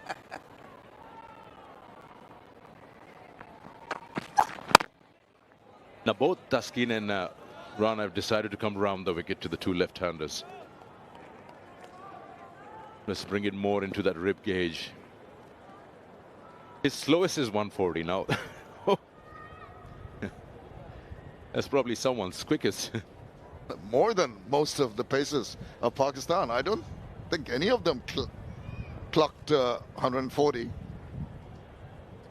So when you say it's a slower ball, is it slow enough for any other pace bowler? Very, very good rhythmic run. Yeah, that'll be the quickest slower ball I've heard of. 140.3, and it says slowest delivery. Well, that was slowest in the deliveries he tried to bowl quick. It was not an attempted slower one.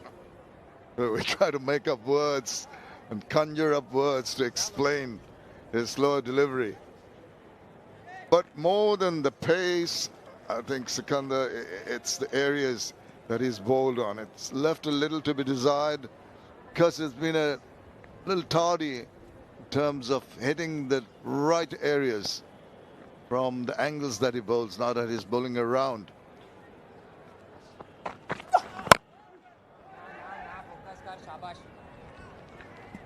Yeah, that shot attempt was a little lazy, and you can hear on the stump mic Imam telling him, focus, focus.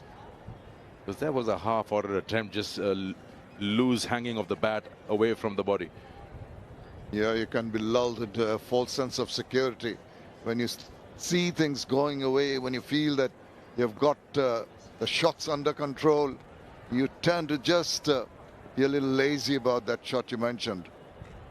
Good thing he got a little, look at that, stood his ground, reached for it. Not there, got to go across to the line.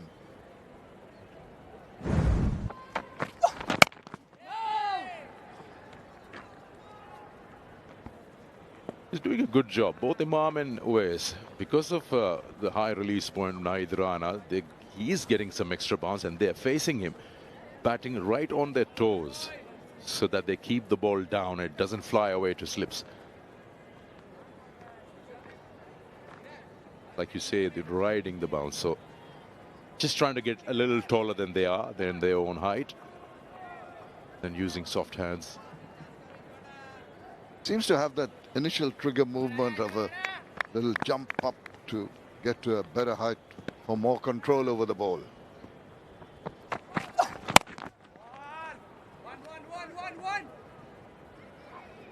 Azam will keep strike, and Pakistan are 76 for no loss.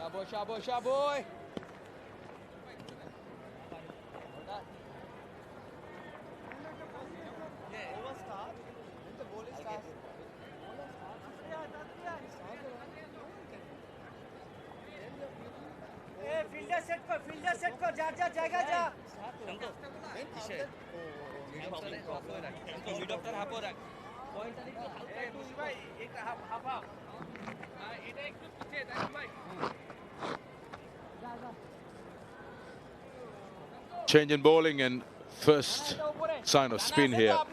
Mehdi Hasan Miraz will now bowl. That has also been a chat back home, talking about Mehdi and his opportunity to bowl at 7 left-handers. You talk about those matchups, and can he get that ball to turn away and create some opportunities?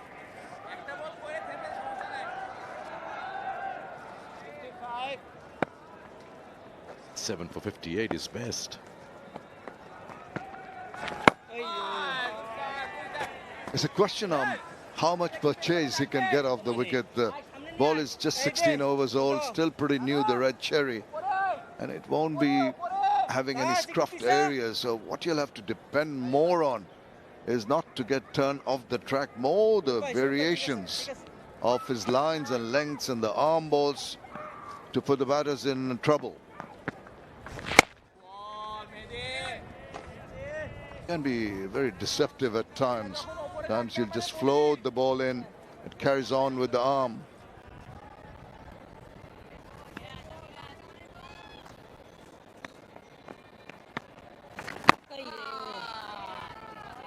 Well, we've seen him bat against the quicks now. It's going to be interesting to see how he operates against spin.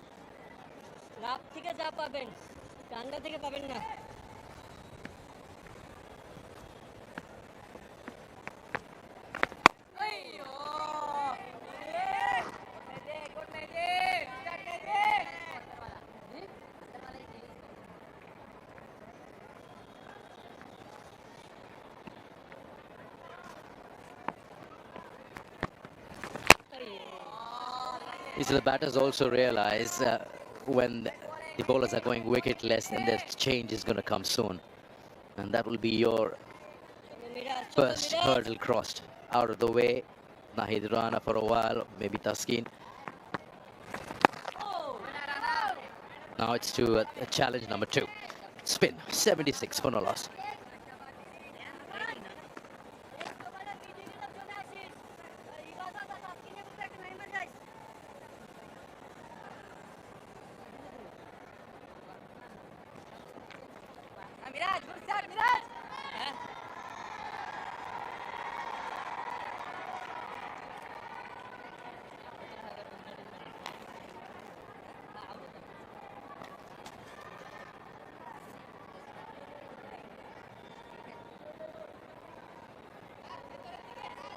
A solid start for Pakistan.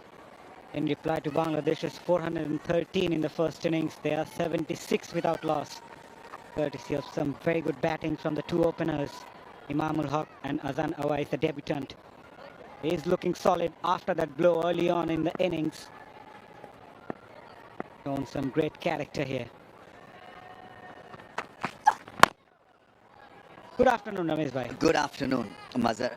You know, we talk casually about somebody getting hit and then recovering and then starting the innings again, but it's such a braveheart situation, especially for a debutant, because we just make a fleeting remark that he's batting well, but after you've been stuck like that, you know, he hit the badge and the ball dropped straight away, so it was a hard blow, and he felt groggy after facing a couple of overs, but he's been so strong and is given a great impression of how good he's been. Because you see, opening batting is not about skills. It's about, you know, having a ticker. And it's about sending strong signals to the opposition, to the dugout. And his technique has been superb. You know, he plays the ball late and then he doesn't look rushed at all. I mean, this is the blow. It was a hard blow. Look at where the ball dropped. Hit the badge and went to the bowler in the follow-through, and then he recovered, and so it's been a gutsy performance. And that is what you look at. Test match cricket is all about temperament, skill, and character. Swing and a miss on that occasion from Azam. Yes, he's shown great character. Rightly mentioned, Ramesh bhai, after that blow. It keeps going on your mind. The type of pace he's dealing, that is serious stuff. Yeah, also the variable bounce. I mean, if you've got 142, 145 clicks up your sleeve or under your belt, then you're extracting a lot more out of the surface. And I think that's where the problem can be for any batsman. The variation in bounce. It's pretty tall. It's got long levers, pace. There's the pull shot. That's a great response. Didn't try to hit it hard. It was all about getting into position, good position. Got a very good technique as well. Not afraid to play those pull, and also those cover drives look solid and gorgeous. As an opener, especially in test match cricket, you need to have a solid technique when you're up against a quality fast bowler. I remember Javed Miara, the great Javed Miara, telling me that after you get hit on the helmet, you smell the coffee and you become a lot more determined. So that's another way of looking at things.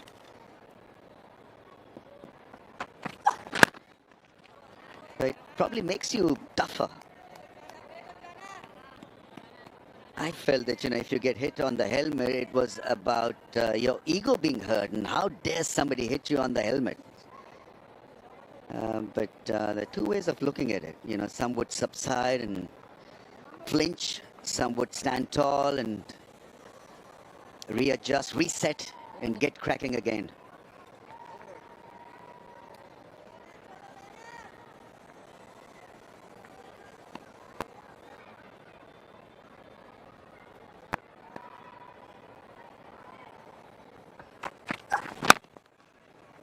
Nicely played on the back foot. Won't get a run, but still, that is authoritative from Azam. End of the over, Pakistan 79 without loss.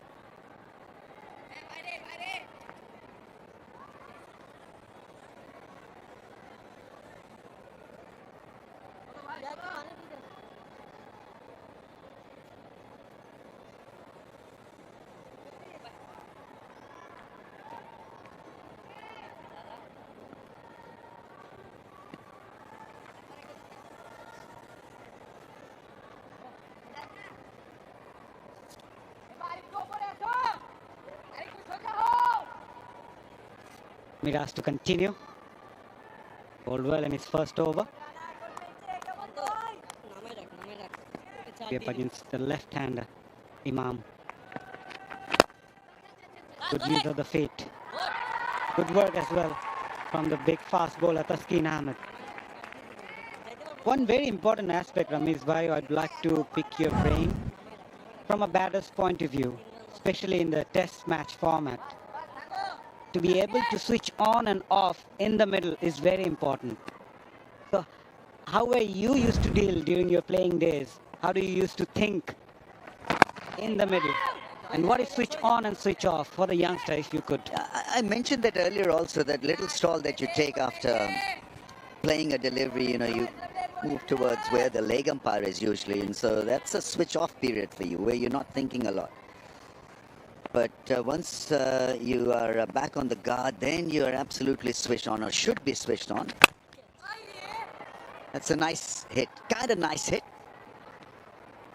It made a clonk sound, didn't come out the middle of the bat, but the intentions are very, very good, and impressive innings it has turned out to be for Avas. 38 of 51, so he's scoring at a good pace as well, outpacing Imam in fact. Good use of the feet, and so again, positive intentions being shown by the debutant. Get a half century on debut. I think that should be the first milestone, and probably then get 100.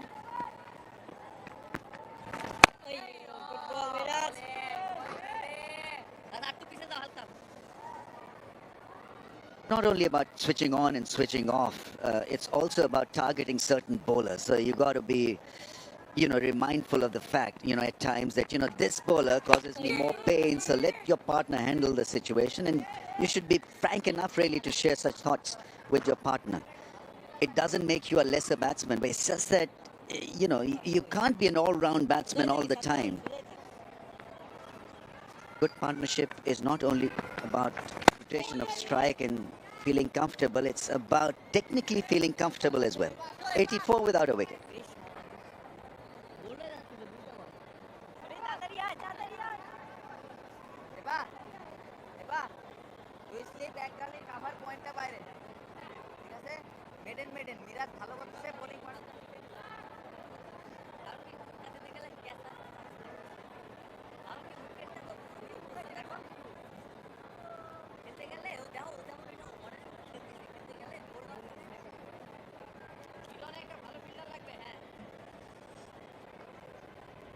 '84 without loss. Pakistan, they've dominated the second day's play of the first test match between Bangladesh and Pakistan here in Mirpur. They've won the first two sessions and now dominating the third as well. Bangladeshi seamers today a bit wayward, Ramesh bhai? I mean, I'm looking at the yellow from Rana. Obviously, he's got pace, so it'll be shorter in length at times. But generally, the map is okay. Nothing staggeringly bad about this. Ibadat is more straighter than others around that off-stump line. The skin has been used briefly, but it's just that the lateral movement, we have not seen a great deal of ball seaming or swinging, or not seen a great deal of variation as well. Maybe it's Pakistan who've not allowed that to happen. They've been very good at it, especially when you're under the cosh, 400 to target. You need to get off to a good start as an opening pair, and they've delivered so far. 84 without a wicket. Yet at the same time, we spoke about the surface. Not easy for the batters, but it's the clarity of mind from the two openers. Keep those elements away from them and play according to the merit of the ball. Ibadat onto his sixth over. Taskin bowled 5. Rana's bowled 6. They've got Taijul Islam, another left-arm spinner. In the playing 11, experienced campaigner, leading wicket taker for Bangladesh in this format. On Ibadat, briefly, he's got a lovely action. Straight approach, doesn't lose a lot of energy. The energy is towards the batsman, towards the target. But the thing to notice is his back leg. You know, I was looking at videos of Brett Lee, even commentated when he was bowling fast and furious. And a lot of it had to do with the back leg because it just skimmed the surface. There was no hold at all or hold up. There's the gather, but look at the back leg. It just is such a natural flow. Doesn't really hit the surface hard with the heel. But Brett Lee was more like hitting the toe and just skimming. And there's so no resistance whatsoever. You see a lot of medium pacers, you know, thumping the back leg, the back foot on the crease and doesn't get it to follow through. And it's a decent bowling run-up as well. The energy towards the target is pretty tall as well, a bit like Brett Lee. And then the back leg, you know, it's just, you see that toe being grazed. Brett Lee was, you know, it's just a small skim through, and very smooth and very fast.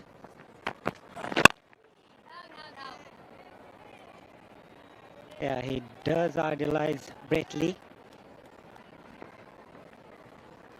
and became a fast bowler watching that legend.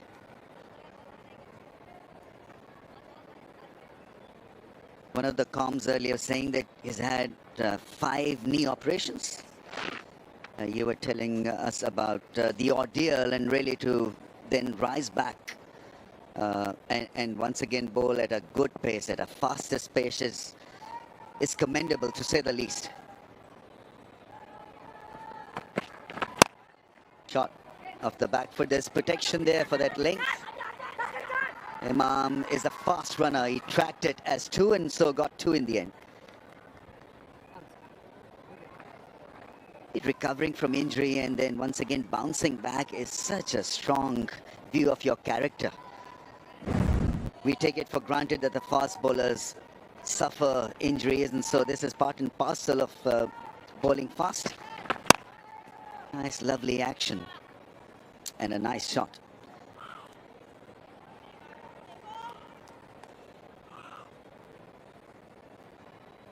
About gaining that rhythm after such big injury and surgery, never easy.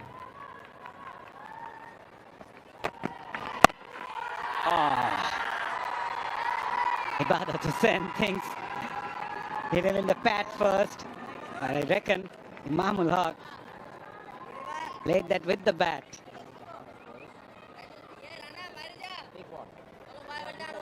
They won't ponder a review here.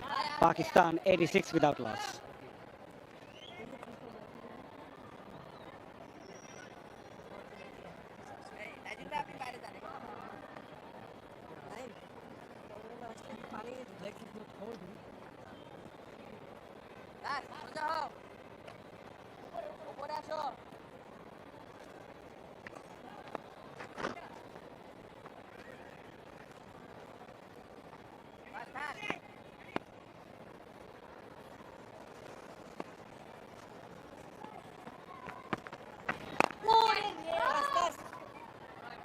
Tejas and Miraj. We haven't seen much of a turn from Miraj so far, especially against the left-handers. Playing against the spin, that's the last ball of the previous over. Kept low, surprised Imamul Haque. Ibadat was too optimistic. Mahdi's arm ball is pretty decent, so don't look for the ball to spin a great deal, but he'll vary it. And that one keeping very low. And nicely played in the end. An exaggerated movement. Took a fall at the crease, Imam. That's a good run. I think his credentials are being tested here. Azam, a race against spin. And in this day and age, you've got to be as well equipped against spin as against pace, even if you're an opener. Because your role then transcends into a middle order batsman.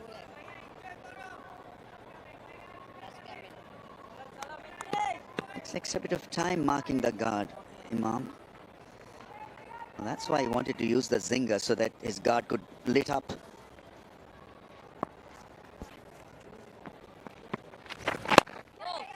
Good use of the feet. Yeah, that bail thing reminds me of Shiv Narayan Chandapal. Such a good shot to play actually against spin. We talk a great deal about the use of feet because it allows you to get nearer the pitch of the ball and then work the angles and beat the field. Because the field is usually set from where you're standing in the crease.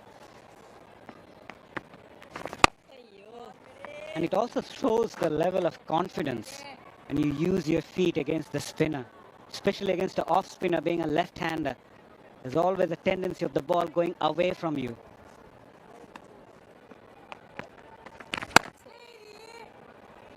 Finding those gaps quite easily. Now on to his 40s, Azam. End of the over, Pakistan 89 without loss.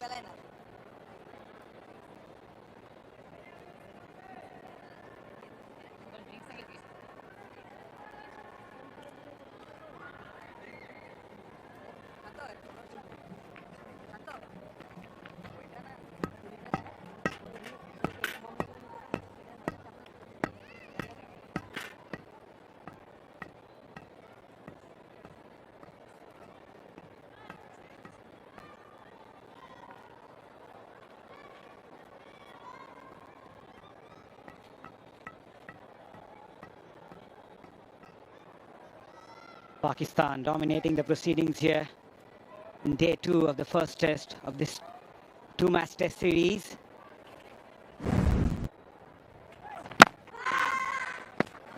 Yeah, low bounce. And so tough work for the keeper, tough work for the batsman. But there's not one area where it has stayed low or stood low. So from batting perspective, you've got to keep an eye on the ball all the time. You can't take things for granted. Even if you're in your 40s or 50s, I think you've got to be very, very careful. Look at it, Harden. So, you know, whether a batsman would want a low bounce versus a high bounce, or from variation point of view, I think you can probably deal with the low bounce a little bit better than the ball that takes off.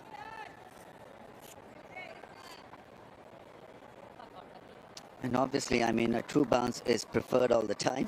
But if the second best option, I guess, has got to be the low bounce, because these batsmen are so used to playing low bounce in subcontinent conditions that it is kind of natural to them. Oh, that's gone through for 4 byes. Yeah, wide angle created from round the stumps. And extra columns filling up. Pakistan gave away, I think, 38 extras. And Bangladesh seemed to be on a roll as well. That's the sign of desperation from Ibadat, looking for that first wicket. Bangladesh trying to bowl a bit fuller offline. It can be frustrating for the bowling side, especially in this sort of surface, when you feel there's something for the bowlers. 10 extras in 20 overs. That's a lot. I think you've got to show discipline and don't get frustrated. I think don't want to try too many things. Just look for variation. Yeah, that's more like it. I think you've got to be consistently there. Not worry about bowling both angles or both seams. I think at times you're better off just trying to get a perfection on a surface like this by bowling this kind of a line and delivery.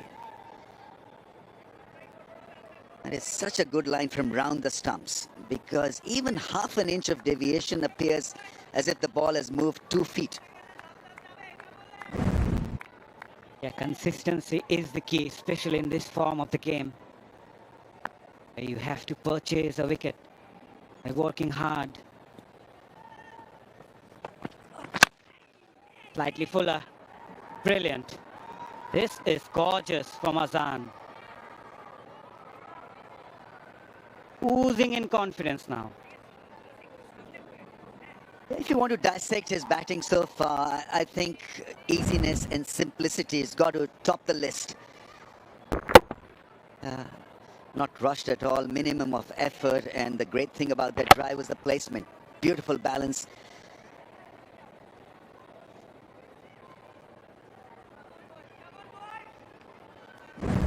On debut with an impressive 44.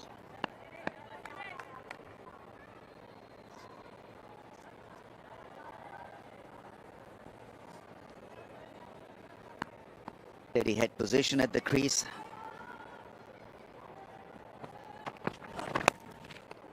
And slightly wavered Ibadat. You have mentioned the fact that he scored heavily in the domestic circuit, but there's a big switch between domestic circuit and international cricket. It's also about the mindset, how we adapt to the highest form of the game in international cricket. Yes, absolutely. It's a different beast because it's a massive climb. But so far, so good.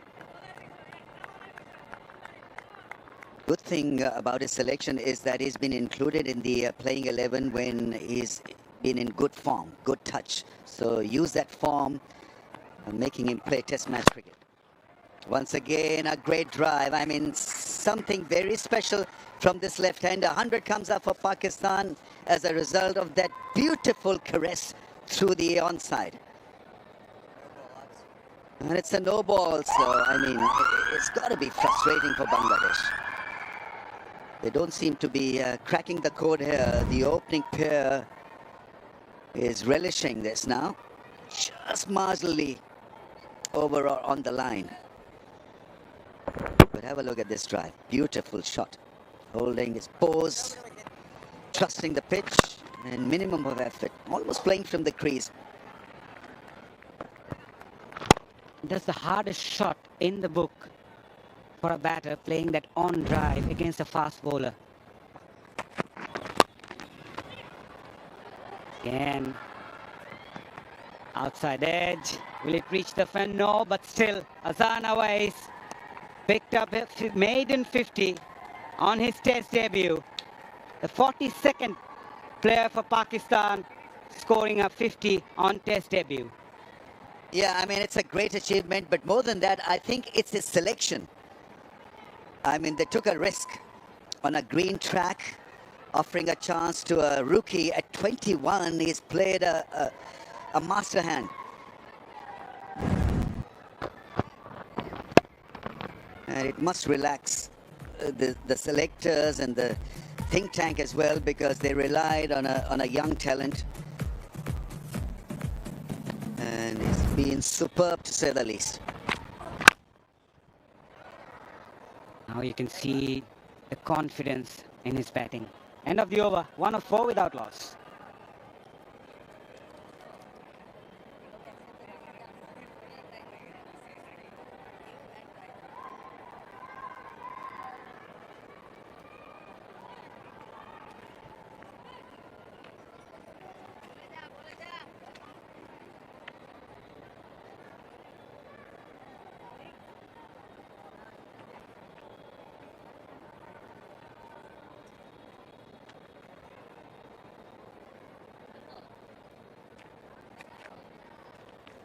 Just the type of start Pakistan would have hoped for after restricting Bangladesh to 413 on their first innings. Both the openers put their hands up. Yes, the conditions were testing initially, got a blow on his head, but Azam always showed his character and proved what he's capable of on his Test debut. 50 of 66 balls, and the shots that he played, that was soothing to the eyes. Yes, proper batting from this 21-year-old. Going at a strike rate of 75.76 without really hurting anyone. You know, he's not broken a sweat. And all seem to have fallen into place. And what a knock. Especially when you're 400 down. To get this kind of a response from a debutant is such a great event, I would say.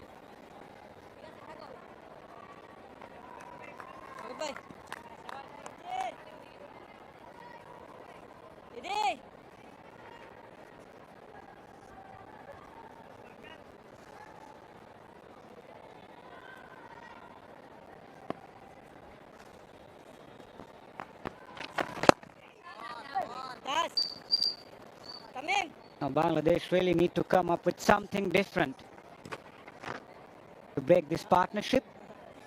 This is only the second 100-plus partnership for Pakistan opening stand over the last couple of years. A great response from Pakistan, especially from these two openers. What about a spell from Tajul? I know that the two left-handers out there, and this day the analytics, everyone will ask you not to get a left-armer against a left-hander, but I think you've got to use him. They knew beforehand that Pakistan had 7 left-handers, yet they played Tajul. I think it's important now to field him. Yeah, loads of experience for Tajul, leading wicket taker for Bangladesh in this format over the last couple of years as well. And he knows how to read the batter. It's very important for a spinner's point of view. I don't think there's any rough patch around left-handers off stump, but I'm just wondering that there's got to be some wear and tear for Tajul really to come in and bowl from that angle, just from that off-stump channel back into the stumps. There's a lot of wear and tear where the foot has landed from a bowler. But other than that, there are not a lot of rough patches. And once again, it's a nice shot. Waited on that one and played it with strong wrists.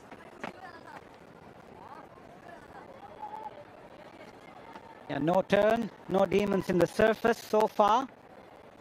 With a clear frame of mind, the two left-handers from Pakistan are now finding things too easy in the middle.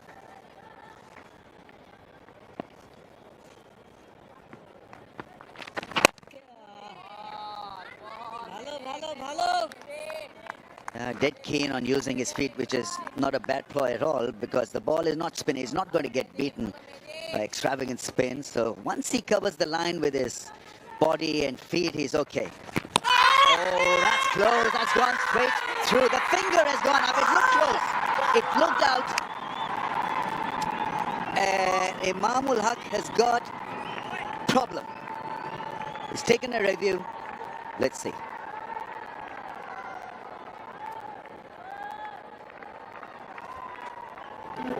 TV umpire to director, we have a play review for LBW. Original decision is out. It's a fair delivery. Can we go to front on, please?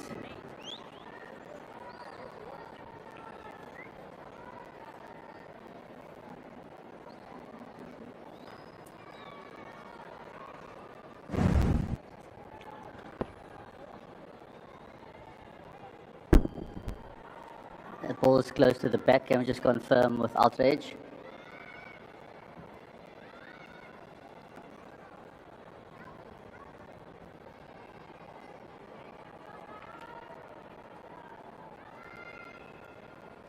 Yeah, keep rolling that through. There's a flat line when the ball passes the bat. Satisfied, no bat involved. Can we go to ball tracking when ready? Original decision is out. Pitching outside off, impact in line, and wickets hitting. Kumar, you can stay with your original decision of out. Stand by. You're on screen signal now. Pakistan have lost a review. It was a good one from Miraz, angling it back into the stumps. That's been his speciality. Really bowls cleverly on a surface such as this one. Imam's knock comes to an end. 45 of 72, 106 for one now.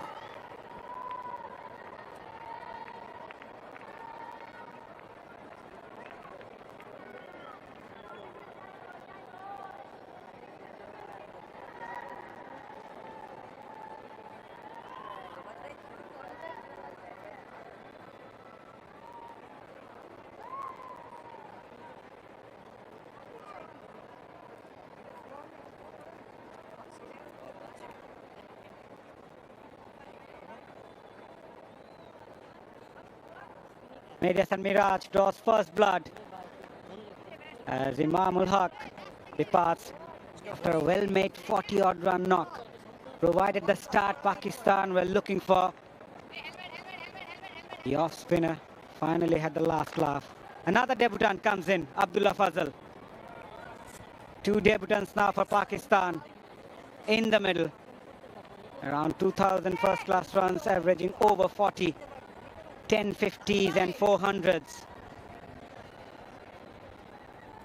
And he's here because of this. A brilliant bowling from Miraj. There was not enough turn in the surface, so he targeted the stump. Maybe that was the reason why he was keen to use his feet, get to the pitch and not worry about picking up the length or the angle on the ball. Once he played it from the crease, he was done because he didn't pick the straighter angle.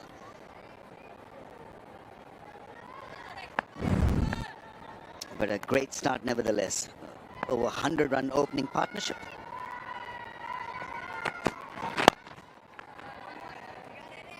Now Bangladesh should feel a new batter in the middle. They can get another one and put Pakistan onto the pressure again.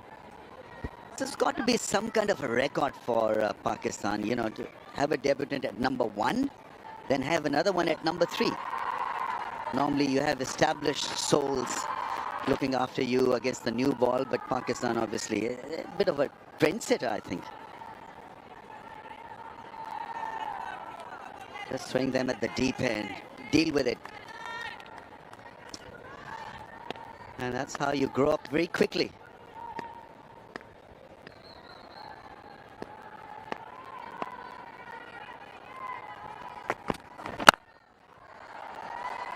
Abdullah Fazal from Karachi. He was the highest run scorer for his team in his debut first-class tournament, scoring over 300 runs in 8 innings with 2 50s and 100. He was also the highest run scorer in the recently concluded President's Trophy Grade 1 first-class tournament for State Bank of Pakistan. Scored over 600 runs in 13 innings. The two debutants, what a day for them. Long life at the crease and happiness. and loads of good wishes.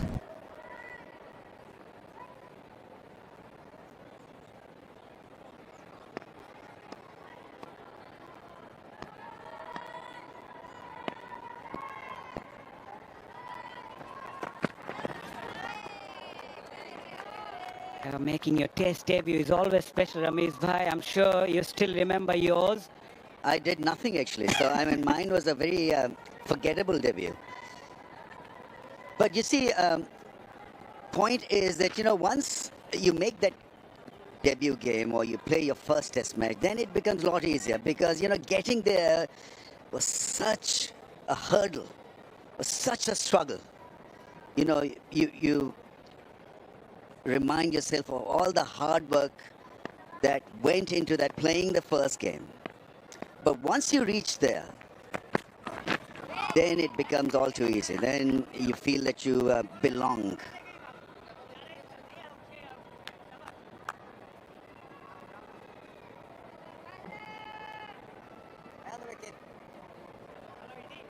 So if I'm not wrong, you made your test debut back in 1984 against England. So who was your batting That was partner? 1884, not 1984. It sounds like that actually. Dark ages, you know, no electricity, no mobile phone, you know, no EVs. I was not born. See, you shouldn't be asking any questions. Who was your batting partner while you're opening the innings? I think I batted at number 3, so I can't remember. I mean, it was just a fleeting moment at the crease for me. So I don't even remember he was at the other end. But I remember taking, I think, 3 catches. So that gave me a little bit of confidence. And I think my brother was playing that test match, Wasim Raja. And my first ODI game in New Zealand, he partnered me also at the crease. So I remember that quite fondly. Asked me a lot about one-day cricket. I mean, I was a little bit better at one-day compared to test cricket.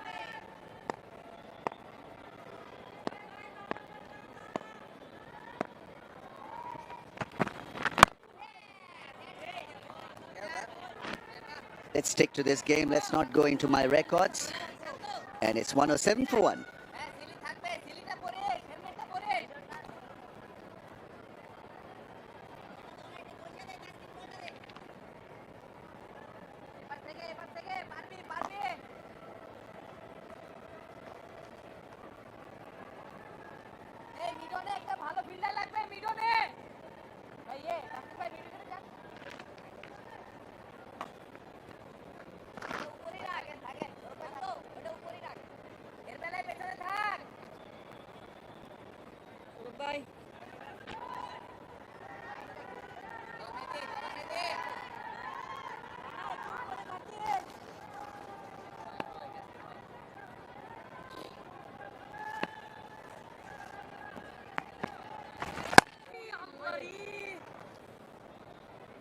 A breakthrough in that opening stand.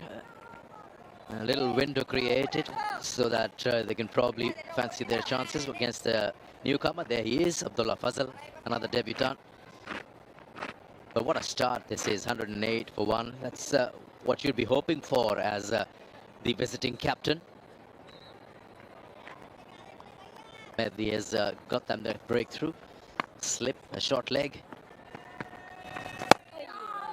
That's his arm ball that really worries quite a few around the world. Not really a huge turn, especially on this surface. You rely on that stump to stump bowling.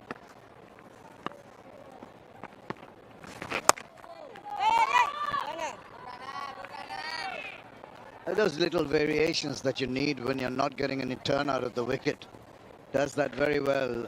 Mehdi Hasan Miraj floats the ball in, got the wicket with the floater, ensuring that the line is tight.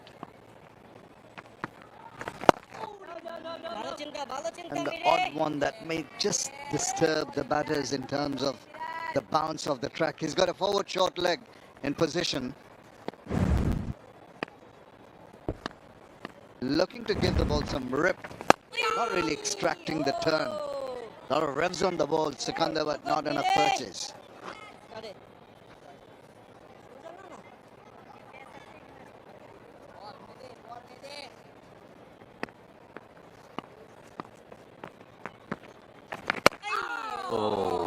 Don't go on the back foot there. Fast hands. 108 for 1.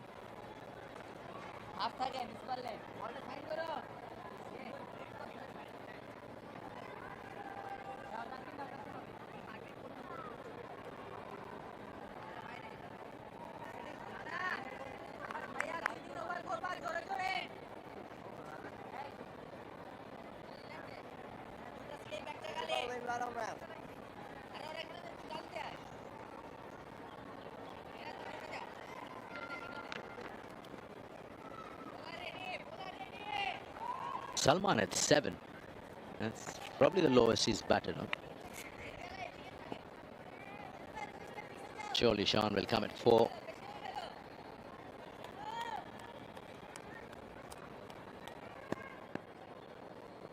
Nahid Rana back into the attack.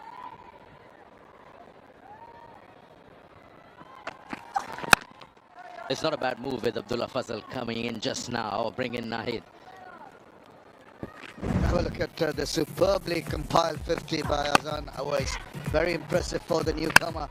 The struck in the helmet, that didn't really bother him and went on his merry way, playing his shots every time.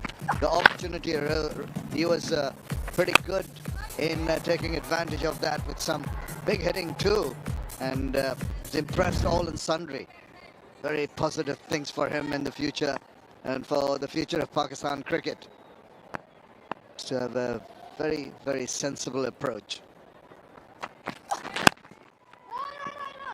Yeah, just wanted to revisit that batting order and just been told by Sudarshan, statsman, that he has batted 7, mostly Salman Agha, in test matches.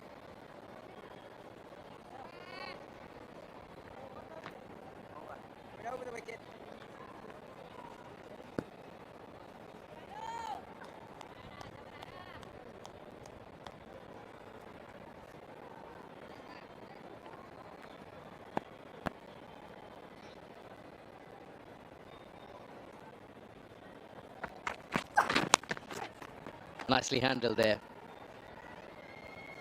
Just keeping it down, realizing the man there in the deep.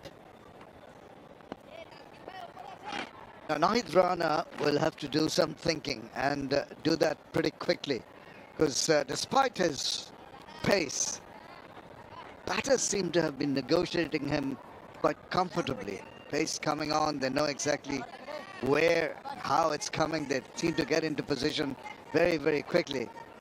And he does get a little flustered, I mentioned that earlier, in losing it when it gets hit for runs. He's got to keep his cool. Skipper should come across and have a few words in between overs. Just quieten him down. First ball for Abdullah Fazal from Nahid. Yeah, it can be just outside the line, rather innocuous delivery, maybe got the pace, but it's never going to entice a newcomer in the middle to just go for it. Just try and cramp him for space. Just get the ball maybe early in his innings in the ribcage area. Back of a length, use your height as a bowler and play that ball that disturbs the psyche of the batter.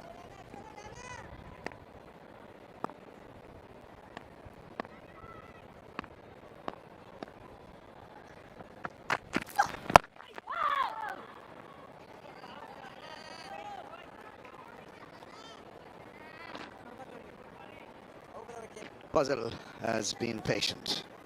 That's the way to go. All the time in the world, test match, 5-day game, you've got a good start as a team. Lost one of the openers, but now it's time to regroup, reform and take it deeper. Build up another partnership with the debutant.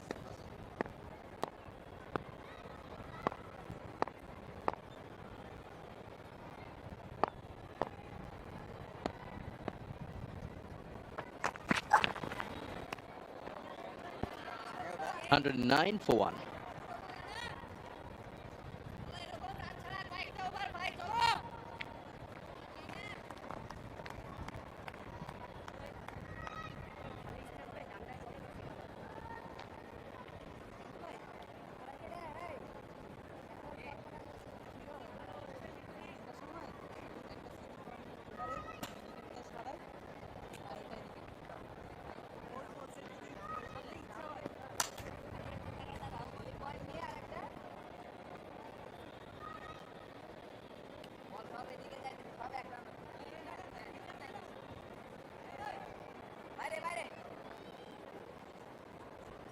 A wicket for Miraz.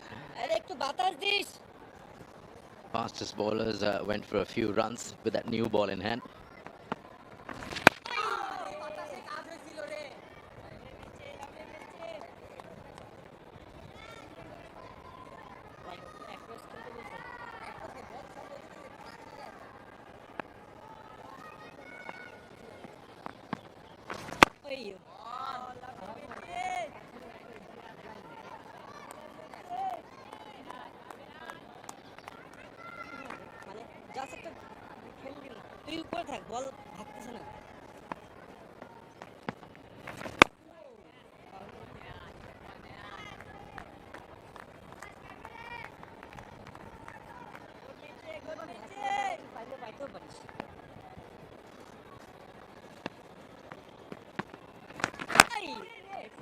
That's a good delivery and used fast hands there. Here comes Abdullah Fazal, spoken very high of when had a good first-class season. He's the one to look out for. So lots of people back home will be watching him, how he cashes out on this opportunity that one dreams of. Oh, he's got to be careful early on in his innings, and he's taking it easy. 14 balls faced so far, yet to open his account. And always so very important to get your first run under your belt, particularly as a debutant in tests. I almost thought he went for a shot. 110 for one, and it is time for drinks.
With aplomb and really troubled the Bangladeshi bowlers, just giving Miraj the lone wicket so far. Yeah, we saw that package of Azam Owais's shot and stroke making, and starting with that blow on the head. The moral of the story is sometimes in life you need a whack on the head from an elder brother, and that straightens you out. It does straighten him out, that's for sure. That's one way of putting it, Sikandar. Well, you don't whack kids these days, you've got to be very careful. Well, elder brother. Not too much older than him. I think Rana is 24. If 23 is 21, just a couple of years older. A little more experience. Been around the world, Rana.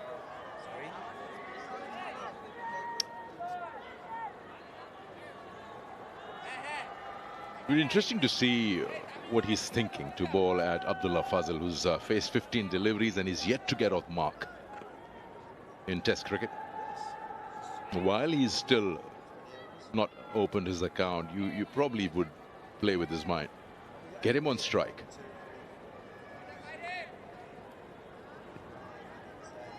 Always will be just eyeing the field. You can feel that if anything just tardy in terms of the lines, he's going to take advantage.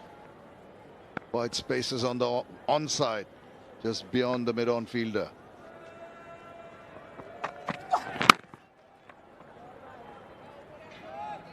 Here we go.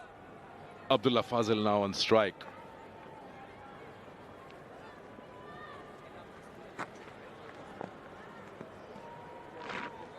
If I was Rana, I would not think of just tearaway pace. Thinking more of accuracy, maybe even enticement, and that channel, that corridor of uncertainty outside the off stump. That's where he should go. 47 in since his first class career. 1828 runs, best of 182. He's no mug with the bat, that's for sure. 400s in first class career.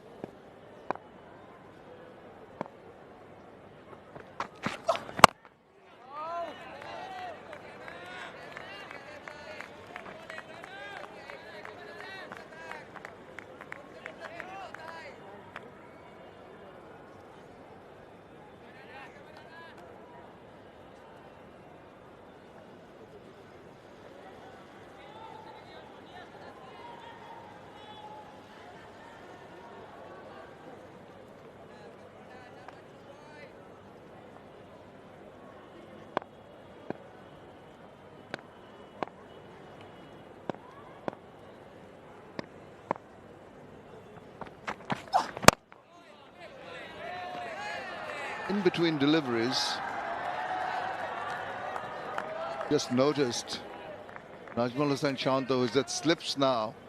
He ran across to Mushfiqur Rahim, the birthday boy. Seems pretty lonely out there in the deep to your left of your screen in the corner.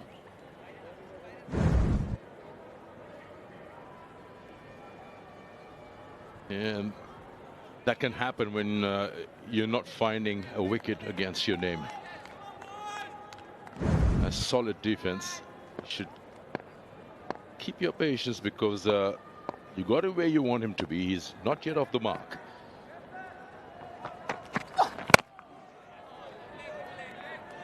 Oh, he's content to bide his time and play the ball to its merit. The bowling has been reasonably accurate. Obviously frustrating for Naid Rana. Rana himself being a youngster can get a little temperamental, little hot-headed with the lack of success so far. Into his 8th over, gone for 31 runs. He's got to keep his cool. It's all about mind games.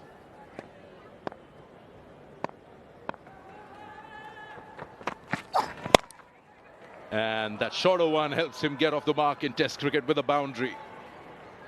Took him 18 deliveries to get there, but a nicely controlled shot. Yes, sure was. And that frustration we're talking about forced Rana to bowl one shot, and he was onto it. He was in control of that shot.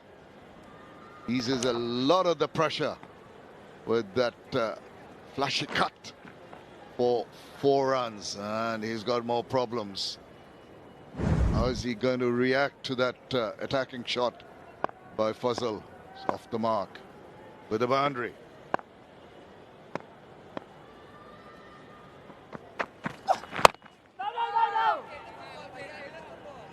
End of another over. It's 115 for 1.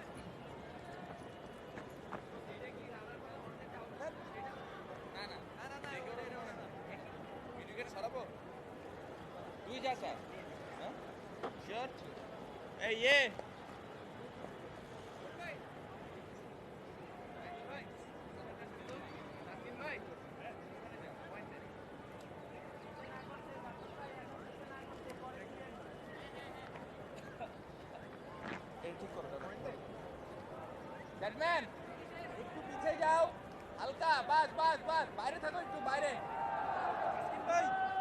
Taskin ভাই আরো যেতে পারবেন বিজন দাস জানে দাদা ঠিক করো উপরে আসেন উপরে একদম উপরে That is what they've managed in this session. They've lost Mominul Haque in the process. Progress is at the moment 4.26. And it has slowed down a touch since Miraz has been brought into the attack. That's a good single. I think they've decided that the run making shouldn't get hampered, and they've got to rotate strike also. It was a good call from Abdullah Fazal. That has prompted some conversation between the bowler and the keeper. And a change in the field. Naid Rana being brought in to backward square leg. I wonder, with Mehdi Hassan Miraj having a little bit of success, and Tajul Islam will be brought into the attack. It was the inside half of the bat. Didn't turn at all. And again. It's going in with the angle. But somehow, despite the lack of turn, the batter's playing for the turn, and in the process getting that inside part of the bat.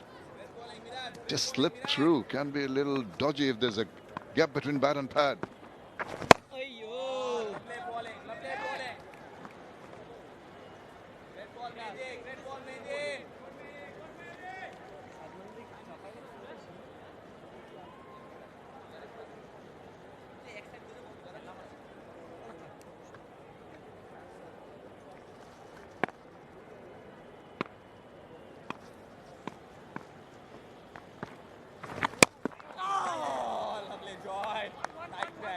Either he plays that very well off the back foot, or he's been lucky on 2 occasions. He's gone deep in the crease and has managed to push it away. The Pakistan team at the moment have the luxury of just being a little careful, particularly with the disciplined bowling coming from Miraj. Just nudge the runs, don't have to really push on, because they've got a good scoring rate already in effect. And just milk the runs as and when the short pitch deliveries are available, and you still get 3 runs in the over. It's 118 for 1.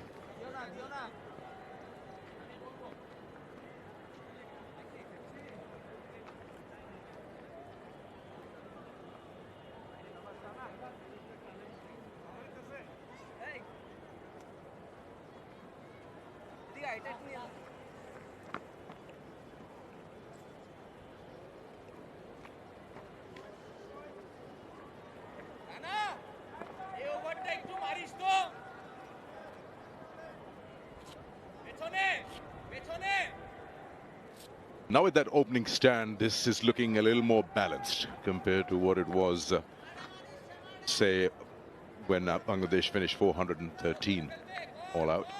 They were looking for this kind of start, Pakistan, and they've got it.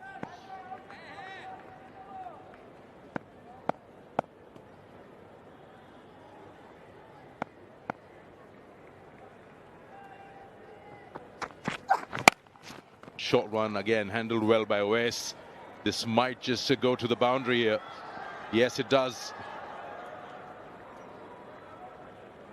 Rana is being forced into his out of his comfort zone, and the fact that more often than not is trying to be attacking, but in the process trying too many short pitch deliveries despite his height, not getting it above the head or maybe in the ribcage area for that matter. Just that comfortable height for the batter to pull it away. And that delivery was 147.2.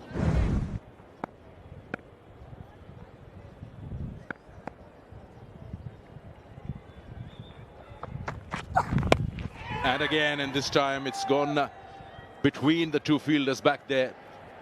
So Nahid is trying to test Oais on that bounce, and he's coming up to the fight.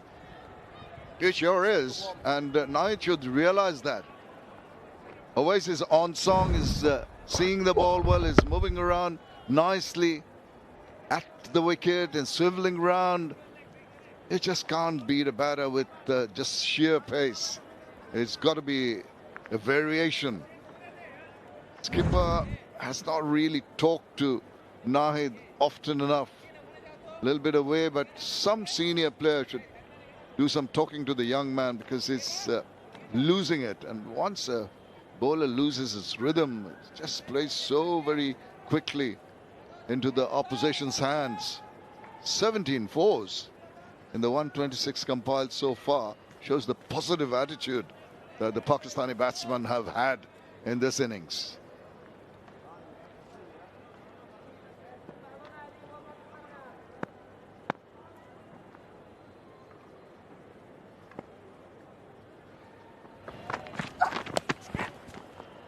And 3 in a row.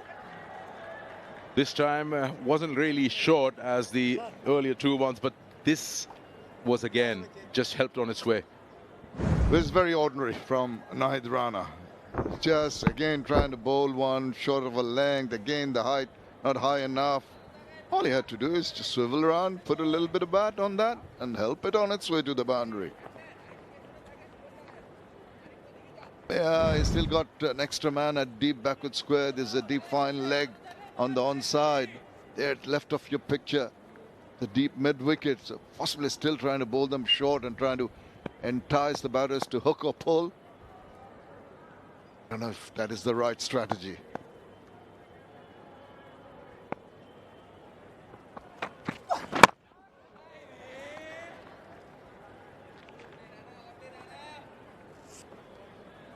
He mentioned those 18 boundaries, 11 belong to him. And it's an interesting contest within a contest. A young debutant, 21 years of age, young tearaway fast bowler, 23 years of age. Rest of the established test cricketers are watching.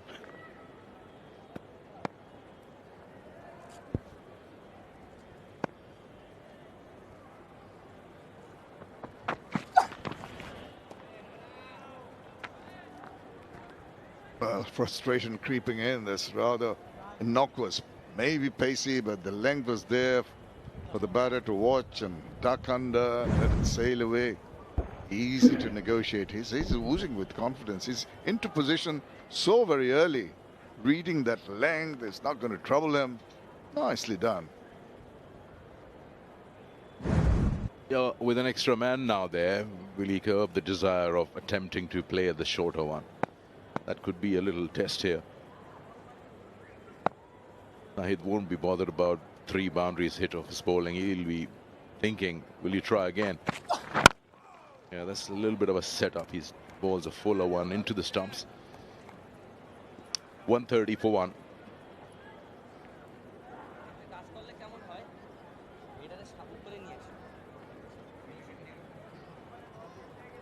Mid উইকেটটা থাক, এটা উপরে আয়, mid উইকেটটা থাকো।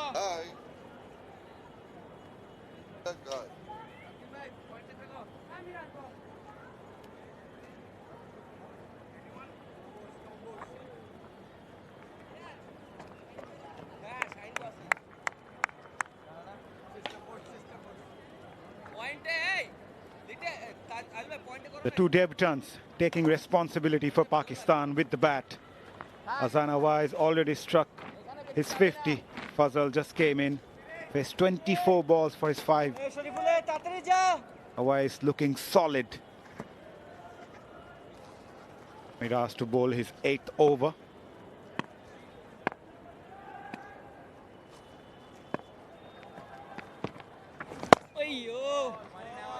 Miraj has been targeting the stumps since we haven't seen any turn in the surface so far.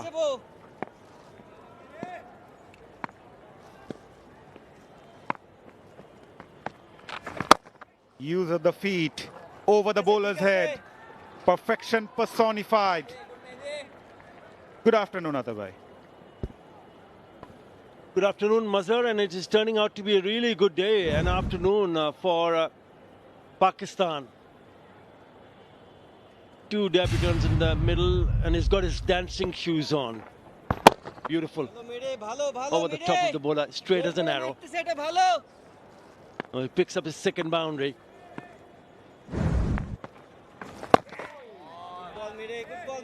The previous boundary from Fazal was good anticipation as well from the left-hander.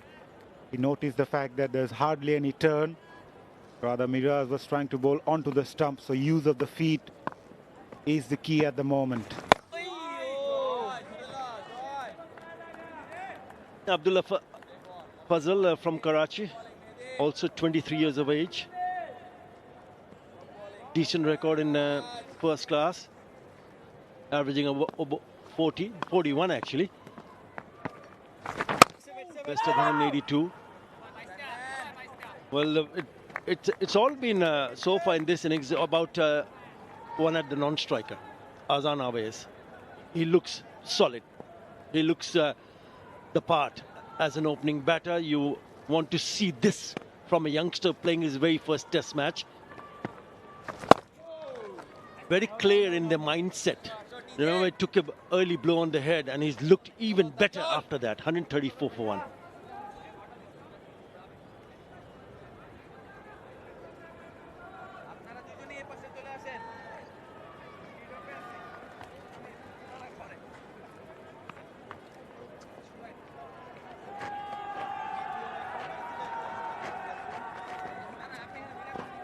Left arm over.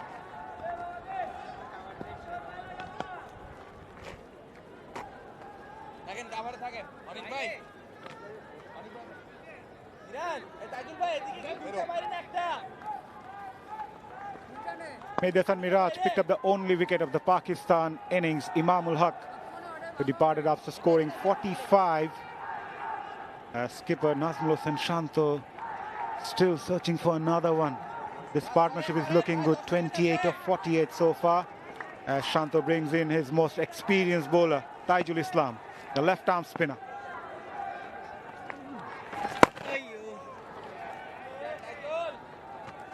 Yeah, on most occasions when you see two left-handers in the middle, the skipper of the bowling side takes his time to introduce a left-arm orthodox.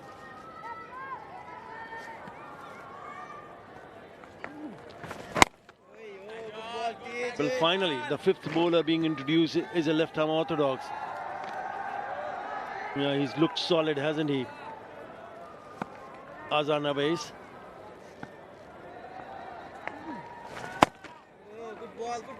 It's good not just against the fast bowlers, also against the spinners. The way he used his feet, very assured about his technique, not afraid to come down the track.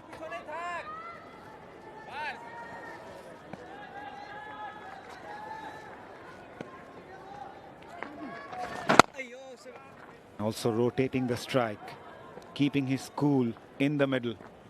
Reached to 70 now.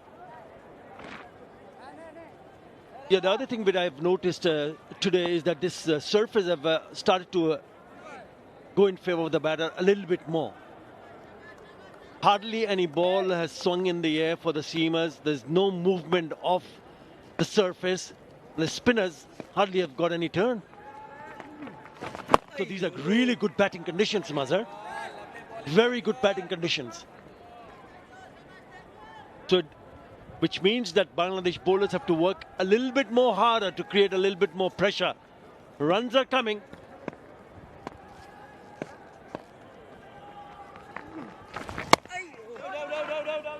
Scored at a rate of around 4 throughout the day. Day 2. Pakistan 135 for 1.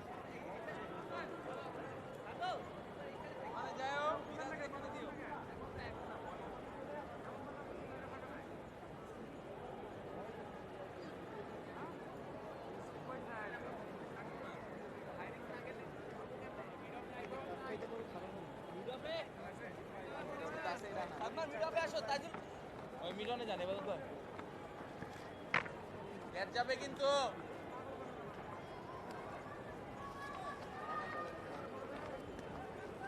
চলো মিডে তুমি অনেক ভালো বল করতেছো মিরাজ ভাই উপরে আসেন Nazmul Hossain Shanto used his fifth bowling option in the form of Taijul Islam in the previous over, so spin from both ends now.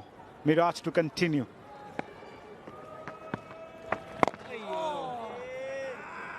Yeah, what Miraj did well so far is that he stuck to the basic and targeted the stump, since there's hardly any turn in the surface.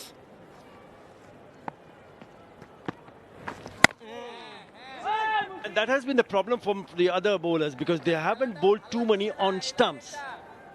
When there's nothing available, when there's no purchase for a seamer or a spinner, then you've got to even make sure that, yes, more deliveries on stump, which also dries up the runs. And that has not happened on a consistent basis. That's why they're going at, initially they were going at 5 runs in an over, Mazhar. They're still above four runs, nearly touching 4.5 runs in an over.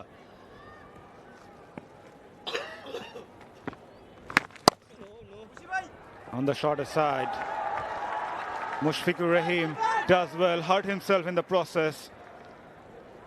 Will allow the batters to take a single, but nevertheless a good effort. Hurt him in his face. Probably an awkward bounce while stopping that one. Yeah, not a great delivery. Short and wide. Yeah, extra bounce. Ooh. But he made sure he got the body behind the ball, ensuring the ball does not get past. If it had passed him, that would have been a boundary. He's fine. That's the part and parcel of the game. Physio, having a bit of a chat. Yeah, impressive, very impressive. Azam Awais. Quick. We haven't stopped the match. Quick. Boss. Is he going to get any treatment? Don't think so. Just wiping his hands off. Right. They need to create some pressure here, Bangladesh. I know the runs are still there ahead. You know, Pakistan still trailed by 277 runs. But if Puzzle gets in, I mean, he's faced 32 deliveries for his 9, and if they can garner a good partnership here, then they can challenge the total.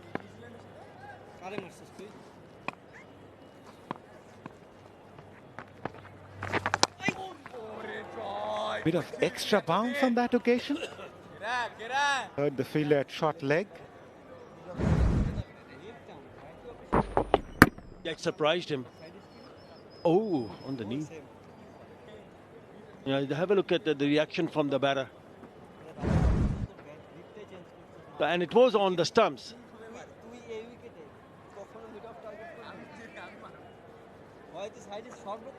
Now, where did it popped out from?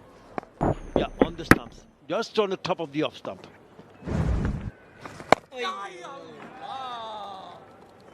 End of a very good over from Medias and Miraj. Pakistan 136 for 1.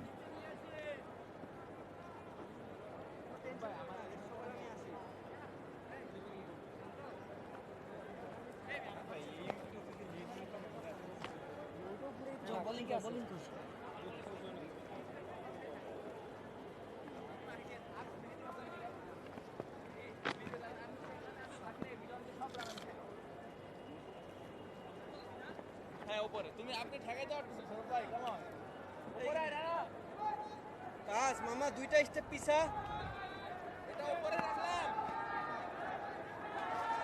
Pakistan still trailed by 277 runs.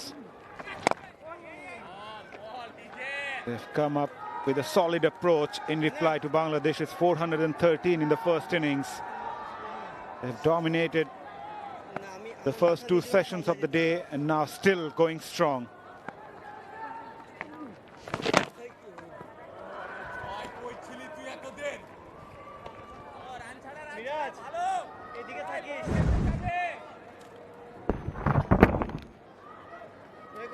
Very good TJ, খুব ভালো লাগতেছে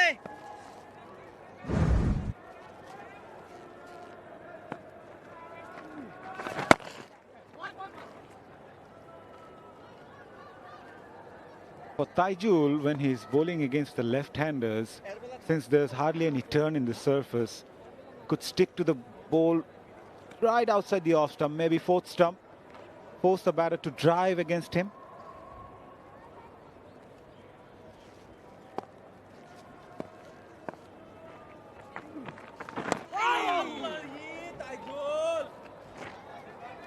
Odd delivery has kept low for the bowlers throughout the day.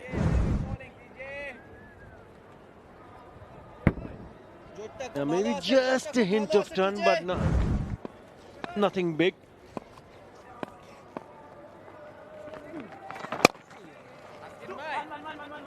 No, things are looking very easy at the moment for both the batters. Puzzle also looking solid.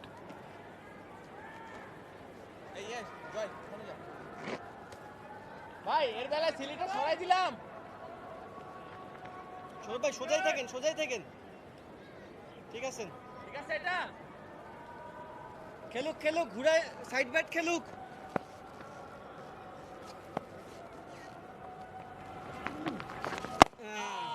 Just like that. Just 1 run coming off that over. Pakistan 138 for 1. Beg your pardon, 2.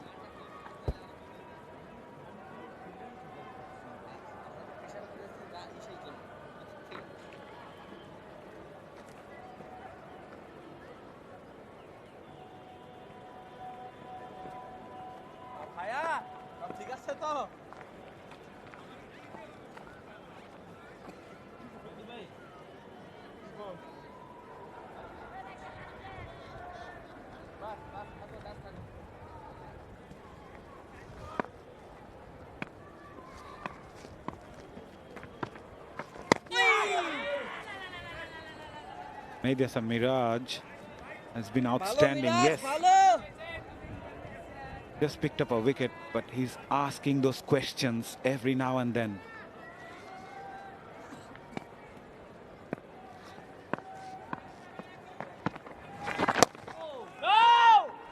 On a surface like this, where batting seems to be easy, you don't have to do anything different. You just have to keep it plain and simple.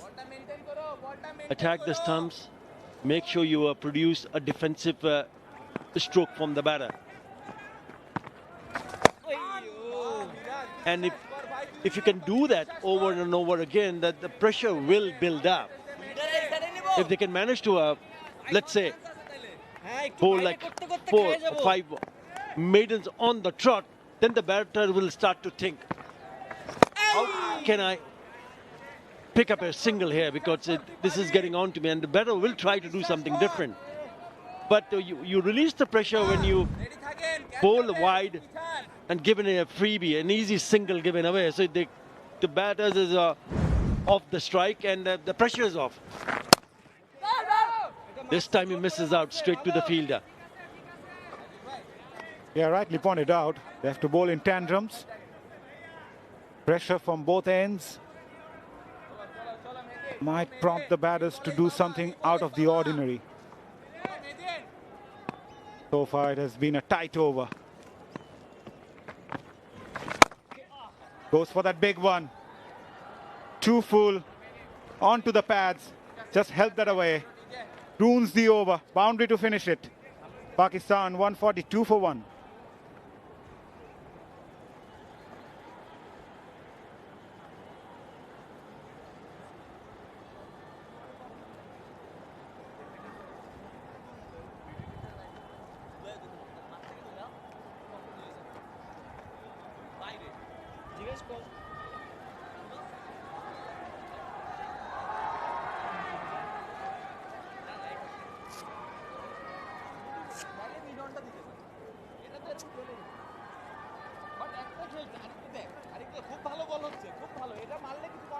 Day 2.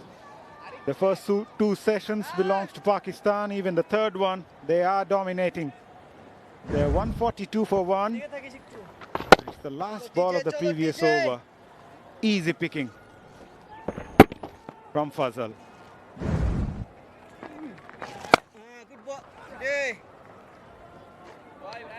That's exactly what I meant. Remember, the 5 deliveries that he bowled was dots. So hardly gave anything away. Forced the batters to play a defensive stroke, and all of a sudden the last delivery from Mehdi and Miraj was a little bit fuller, so easy pickings. He just clips it away over the top of the infield for a boundary. You got to be disciplined in terms of line and length. Shouts to catch it, but it's gone past that fielder at short leg.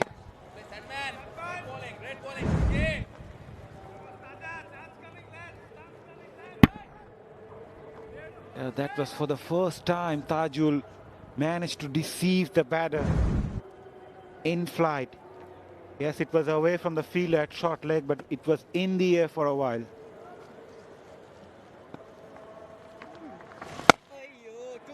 That's good. That's good from Tajul. If you can see the field set for Azam Awais, there's a fielder right in front at short mid-on. He's right up there, right next to the surface. The pitch in front of his eyes. But for Fazal, there's a short leg in place. So they feel that perhaps Azam Awais likes to drive at times on the up towards the mid-on area. And if he does that, and if it goes in the air, then that fielder right behind the non-striker can come into play. That's poor, that's not good. Yeah, short, put away.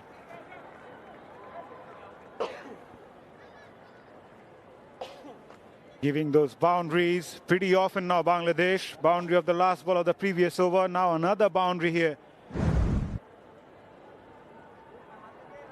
from Awais. Slightly shorter. Rocked onto the back foot nicely and reacted so quickly. Finding the gap was also the key. Yeah, there was hint of turn there. But it was just too short and too wide. So easy pickings.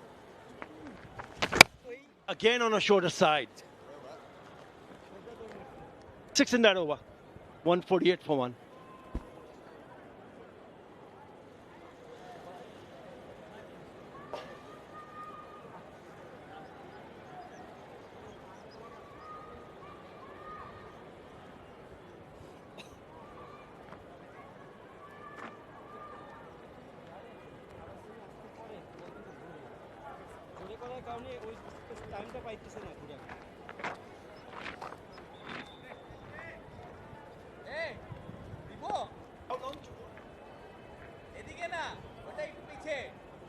Going at a rate of over 4 runs per over. Pakistan 148 for 1 after 35. They trail by another 265 runs.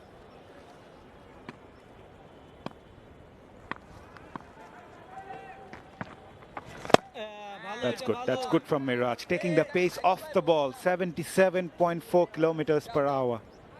We've seen Tajul Islam bowling a lot quicker and flatter in the previous over. Yeah, I like to see both the spinners flight a little bit more and see whether they take the bait, because if you have the field set, if you look at that, two fielders in the middle there at long on and long off, not really deep towards the fence, but they've halfway inside.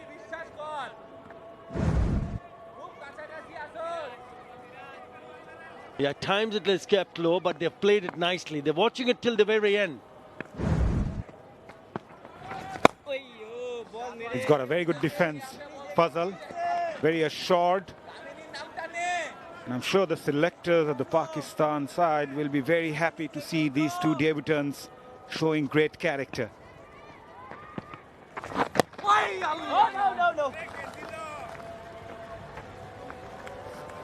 Well, when you come across a surface which is good for betting, then you've got to take full advantage. You've got to cash in. You capitalize on the opportunities that you get, because at times they will come across a surface which will offer a little bit too much for the bowlers. So this is absolutely brilliant conditions for batting. And that both the batters, especially Azam Awais, has come out with flying colours. Very impressive indeed. 12 boundaries in his score of 77 for Awais.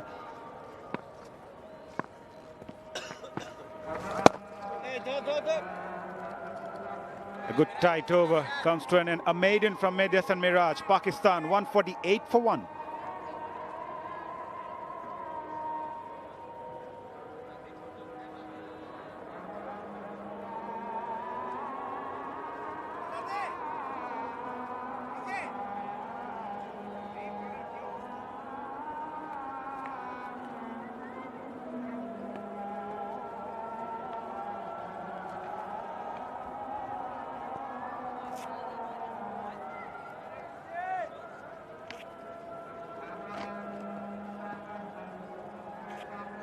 Partnership of 42 of 84 balls, and ever since Fazal came into the middle, he looks solid, giving that support to Awais at the other end. Always good to see the newcomers coming in and cashing those opportunities. They've waited for this opportunity for a long time, for the entire career, before making their test debut. Light misfield.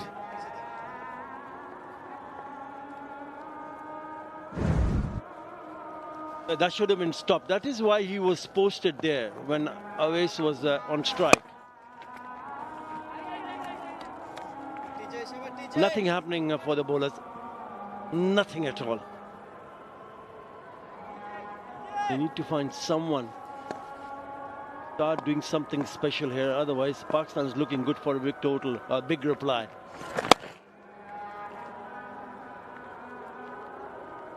It will be important for these two batters to keep their focus intact. They have done all the hard work, and now in the fag end of the day, it will be important for them to finish it well. And they have batting to come, Azhar. 150 up for Pakistan.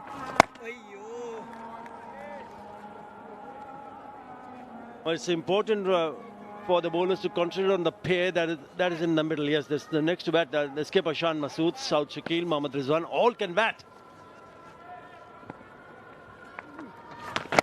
They have the batting depth. But if these two can carry on for another half an hour or so and remain unbeaten at the close of play, then it's going to get really interesting.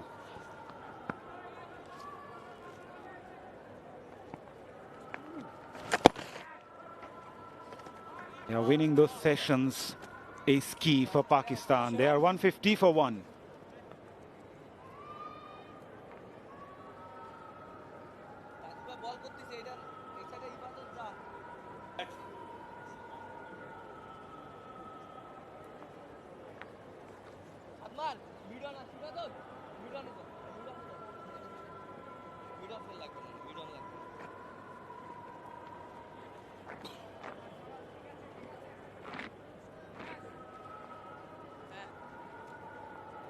So we showed you Shan Masood's Saud Shakil, Mohammad Rizwan, but there is also Salman Ali Agha.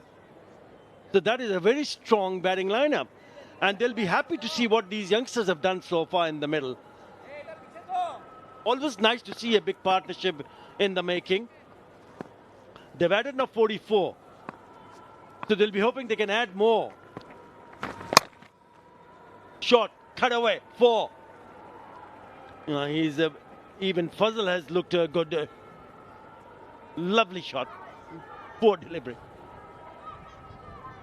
I love the way he moves his feet. It's more of like a boxer. He's ready to come forward and rock back immediately. Mehdi Hasan Miraj knew it was not the best of deliveries. Yeah, from Pakistan's point of view, this partnership is very important. They want to have that momentum beside them when they finish the day 2 and come fresh for the 3rd day.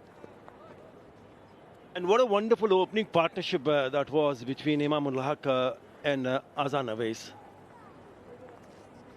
106 they added for the first wicket. And when you see the openers doing their job well and laying a good solid foundation, then it starts to show in the other batters. Fazal who's just come in has looked good, but he's the one who's caught my attention. Yeah, he's very good. He's looking solid, and he's very organized, very compact, knows exactly what you need to do. Not to be able to only survive early on, but then when you survive, then how to go about your job as an opening batter. Remember, he took a really hard blow on the forehead from Rana. He looked phased. He stopped after a couple of overs when he got the doctor coming in and having a look at him. But he just carried on. This shows the kind of character he possesses. Oh, that one kept low. 155 for 1.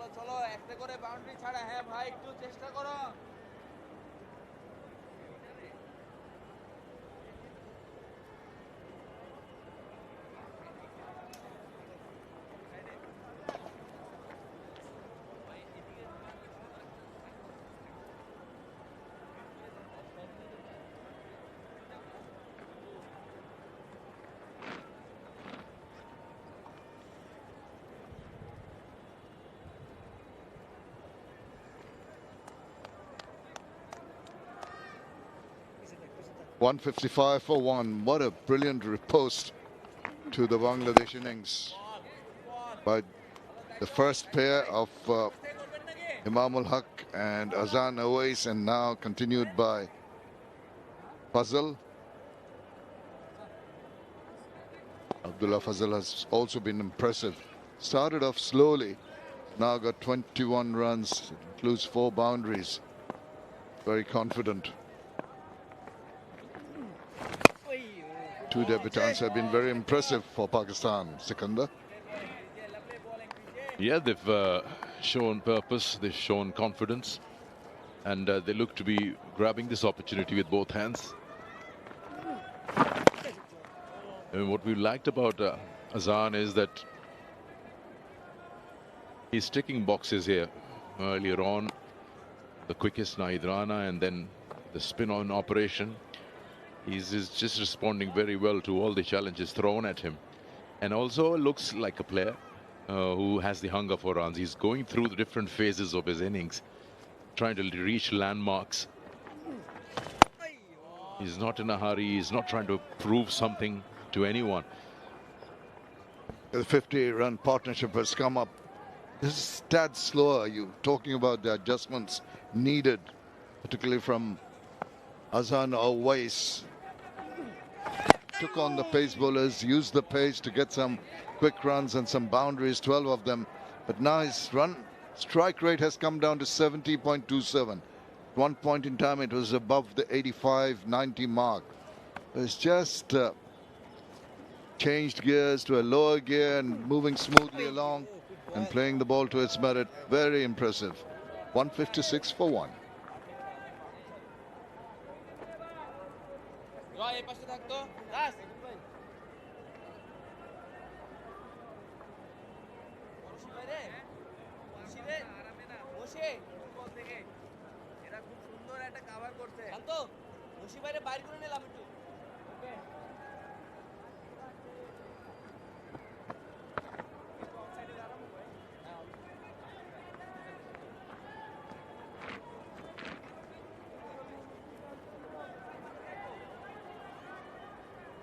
Good fight back here by Pakistan in this second day. We're in the last half hour of the game. Shadow's lending me here at Sher-e-Bangla. Just backing away. Just makes it look quite easy to play it into the deep. Amble the single.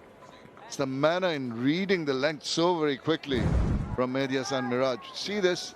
Floats it in. A little bit of air, but he was into his crease. Just the accurate way of reading the length. Some will be pitched further up. He'll go forward and smother the spin. Silly point in his peripheral vision. That is a sharp turner.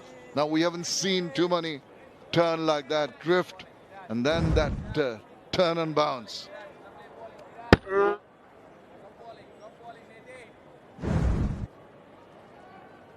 Something for the batters to worry about. Yeah, and then he comes back with the arm ball. This is a good mix from Miraj. Just tightening up the batters, not allowing them to get free-flowing runs. Just keep on building the pressure. যেটা চিন্তা করতেছি সেটা সামনের পায়ে করতে হবে। হ্যাঁ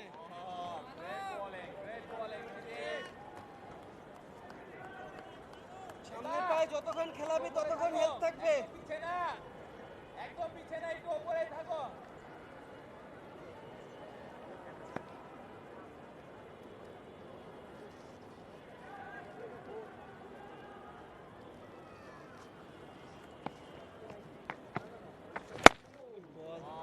Noticeable the manner in which Mehdi Miraj has definitely trying to give the ball some more air, encouraged by that sharp turn. I think it was second ball that turned almost square. It's a problem for the batters. Some come on with the arm, some get a grip. 157 for 1.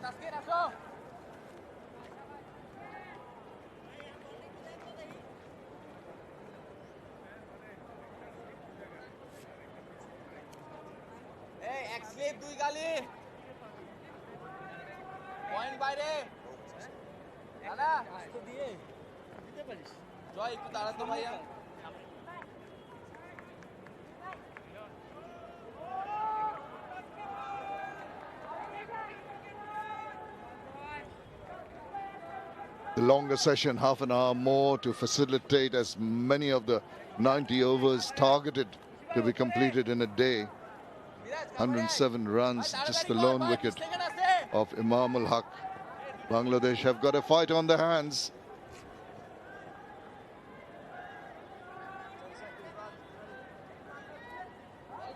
Change in the attack. The spin twins have been replaced this time round by Thaskin into his 6th over. Trying desperately Najmul and Shanto to break this partnership.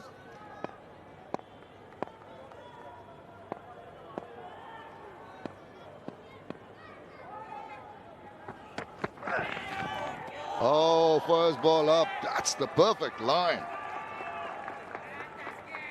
Yes, his 3rd time he's changed his ends.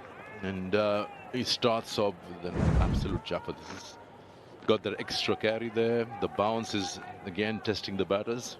He pulled away Abdullah Fazal.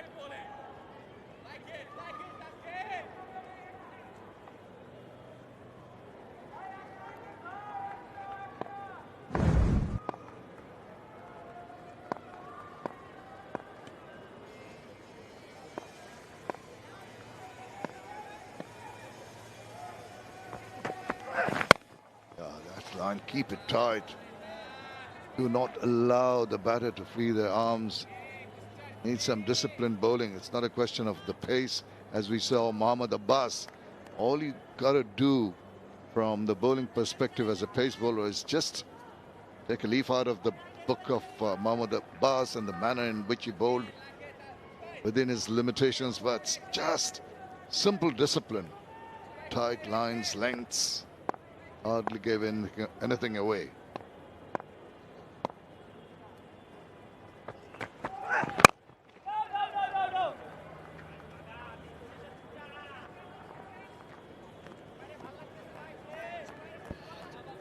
Do you see any similarity in the way? Well, there we go. That's one similarity between the two bowling units. They're competing each other and they're doing well. This is the 7th no ball compared to Pakistan's 9. Almost catching up.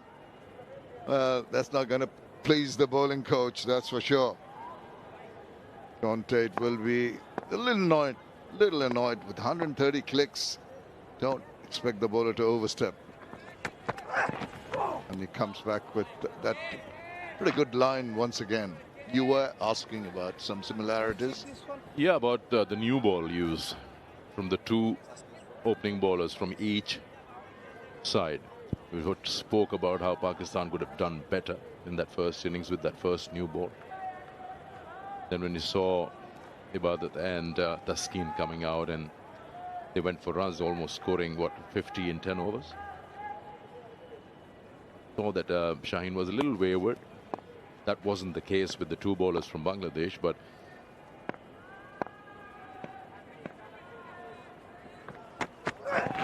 what would be the actual difference you feel that they've done to be conceding, what, 5 and over, 6 and over? I think straight away you go back, you say Shaheen Shah Afridi was a tad erratic. But at the same time, you've got to just go back to the fact that Bangladesh lost 2 early wickets. And that forced the batters to be a little more circumspect in their approach and maybe not step on the gas, go through a rebuilding process. When it comes to Bangladeshi bowling, pace was offered. The consistency of line and length was missing.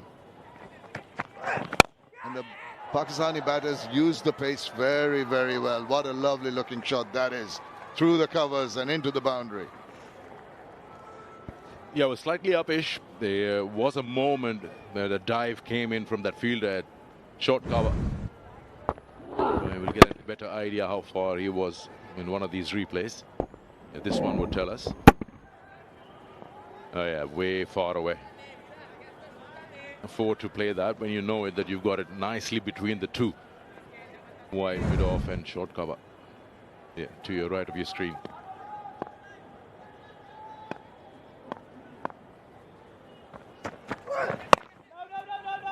It's 162 for 1.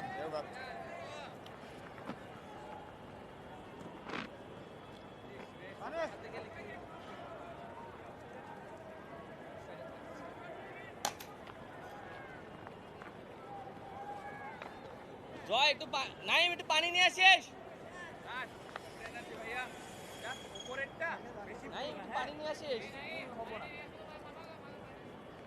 তাড়াতাড়ি আয় তাড়াতাড়ি আয়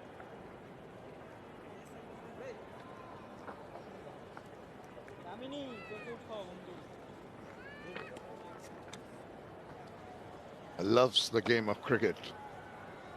Regular visitor.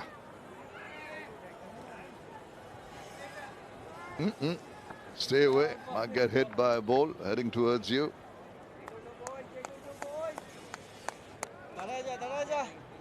It's just been a very long day for Bangladesh. They can understand how the Pakistanis felt yesterday, scoring those 301 runs and just the 4 wickets. But today, Pakistan have come back very strongly, finishing off the Bangladesh innings and losing only 1 wicket for 162. Oh, that kept low. Almost a grass cutter. Almost crept through. Yeah, that's one thing when I said Abdullah Fazal was facing. This is not Abdullah, of course, but when you're going on that back foot, that's bounce. A sudden surprise of the ball dying on you could cost you your wicket, just hitting the toe end of the bat. And that would just play the back of your mind. Nicely cut away. Fielder there, yes. But he got a proper connection, middle of the bat. That's one area. A series of good deliveries are needed. So he had the batter in a spot about a couple of balls back, and then he bowls one short of a length, allows the batsman to go to the non-striker's end by putting it into the deep. Concerted pressure not being created here. Regularity, that's what you want. It's going the other way around because they're milking the runs quite easily. Content not to go for the big shots. Playing the ball to its merit. This has been very disciplined, sensible approach by both the debutants.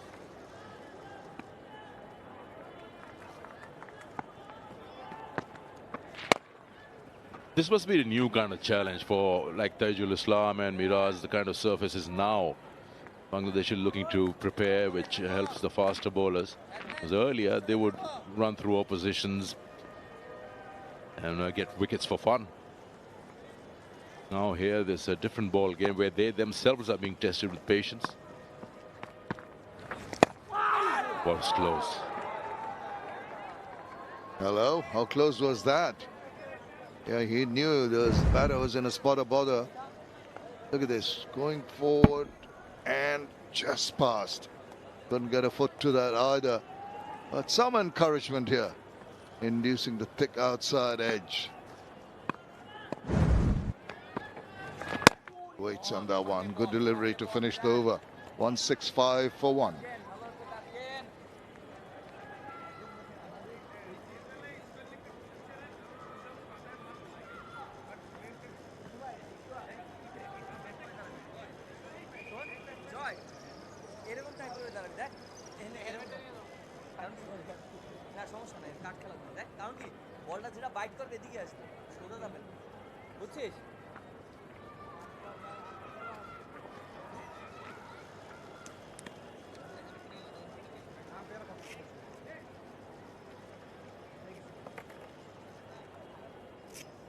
With about 15 minutes to go on day 2, 413 is what Bangladesh put on the board, with the skipper getting 100, Mominul 91, Mushfiqur 71. Abbas, Fifer. Pakistan strongly back. Sitting pretty at 165 for 1. Short. Simple enough. Pull it forward. It's the birthday boy covering and returning and restricting to 1. Another good thing about these two youngsters is earlier Azam had Imamul Haque, so our senior members there, helps you keep calm, talks to you. These two have acted very maturely. They've been talking to each other. One advantage that they're both around the same age. conversation will be more casual, just to give themselves a feel that it's just another first-class game like you play back home. Oh, it's gone through. This looks like a drop. From the reaction of the slip fielder, I think it might have been going to hand. Shadman, maybe the culprit. How close was this? Let's have another look. Oh, difficult opportunity, hands on head. Followed the ball and just diving to his left, maybe diving a little forward. He reacted a little late to that shot and thus could not latch on. What an important breakthrough it would have been if they got that wicket. But he survives, carries on.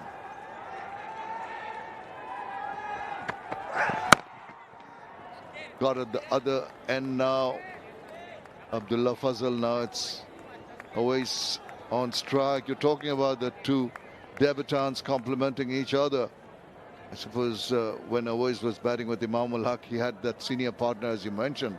In terms of facing more balls, he's now the senior partner of the two. More time spent in the middle. He's faced 122 balls to Fazal's 68. It's good to see, very refreshing. Youngsters not overawed by the situation, playing good cricket.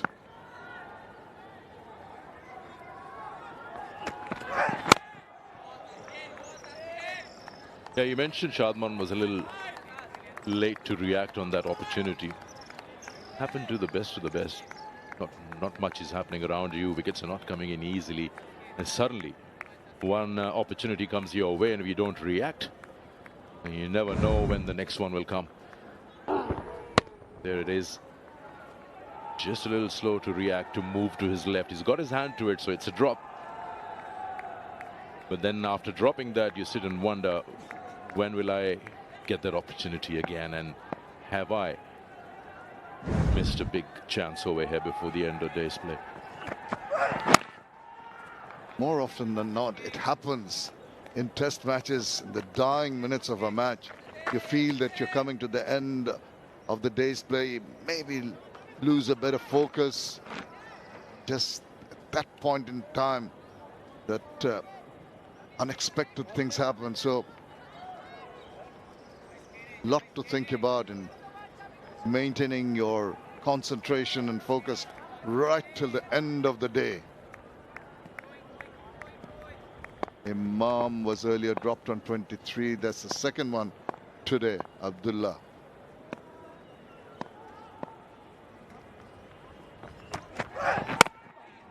Content to play out time now. 168 for 1.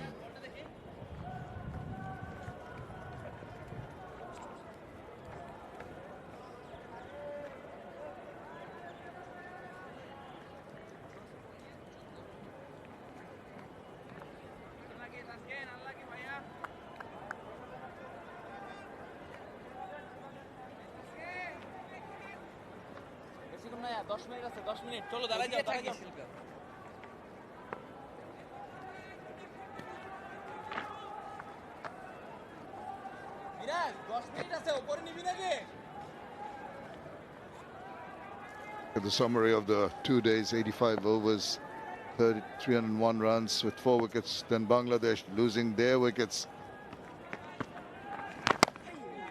Now is a period of play when you think the batters is just not going to do anything untoward. They are out time.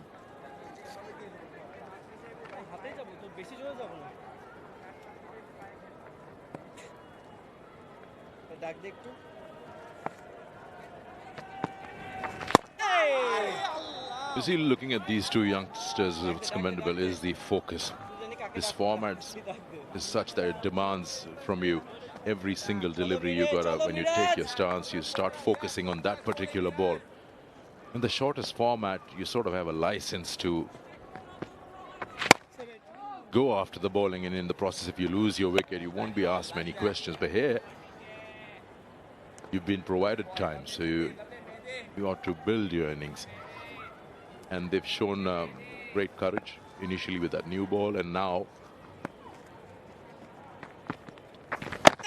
oh, that was a good one.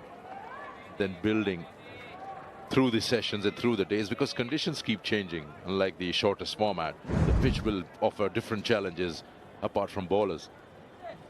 Good mix. First ball he bowled was 78 clicks. The last one, 5 kilometers per hour, faster, quicker through the air. And then one that he floats up. They're not going to be enticed, but what he's striving to do, Mehdi Hasan Miraj, with some more air, expect the ball to grip and turn more. Not that we've seen any prodigious turn off the track, except for one a couple of overs back.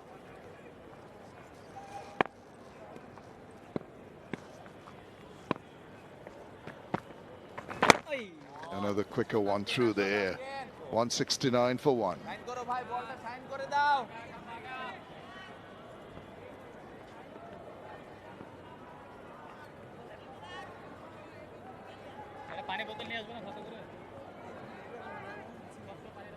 আরে না ও বল করতেছে দাঁড়ান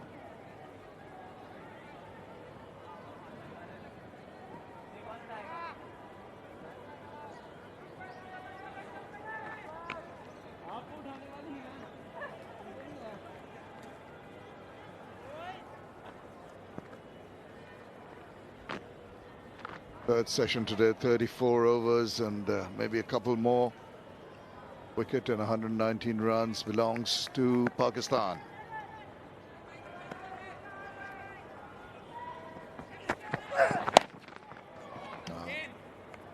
Quite simple to negotiate those short pitch deliveries.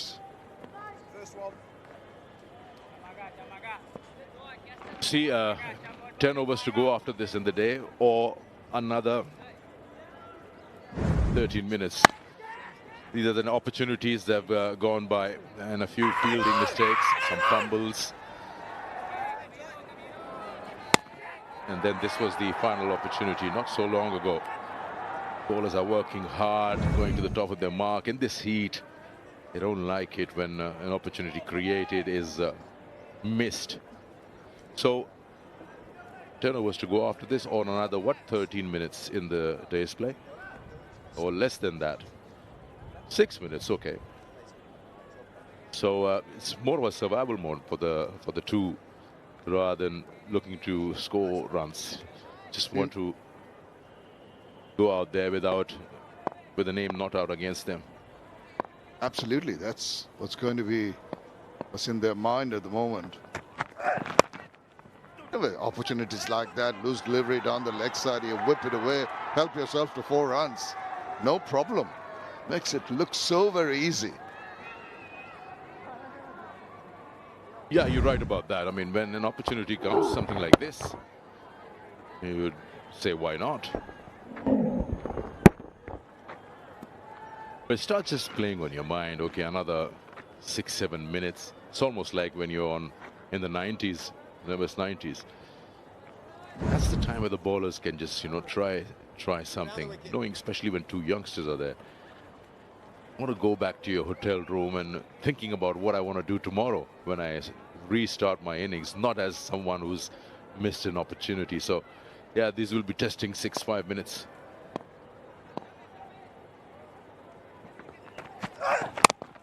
Well, definitely with the lion heart that Taskin Ahmed has, he'll give his all. He knows exactly the manner in which you've mentioned, the thought process. Might be a chink in the armor. I've heard over the years so many wickets going down right at the fag end of a day's play. Even the last ball of the day. The concentration needs to be continued by the batters. And of course, that little extra bit of mental sort of push you need, the encouragement you need to get a wicket to finish off the day will be also working on the minds of the bowlers.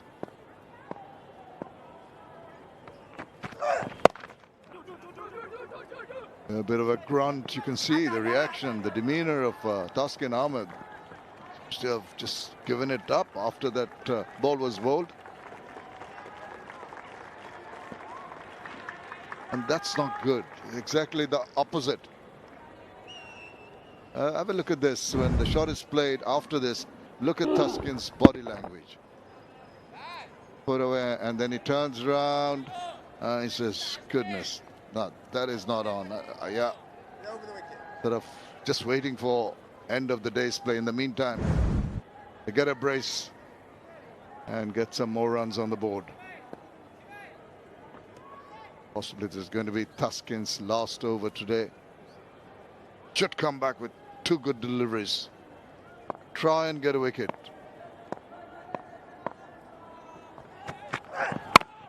Line's right.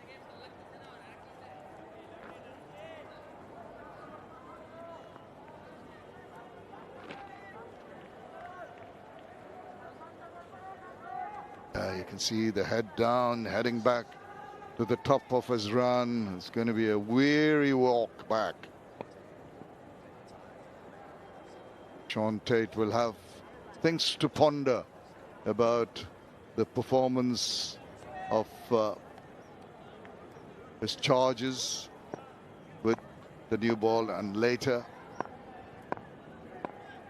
all credit to the Pakistani batters.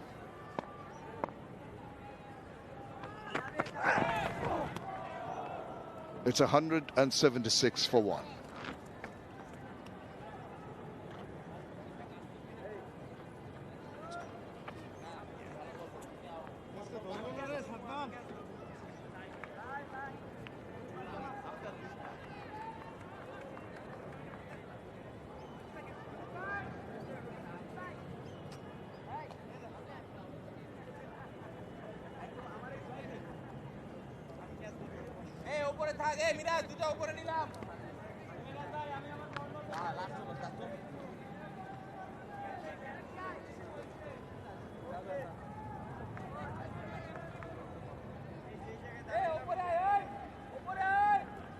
Into what possibly will be the last over of the day.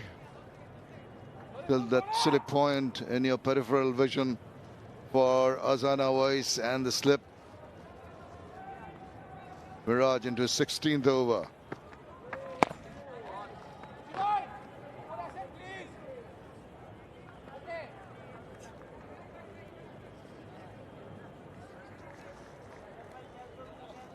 He should not be given up. He is bowled well, bowled tightly. Taken a wicket, beaten the bat.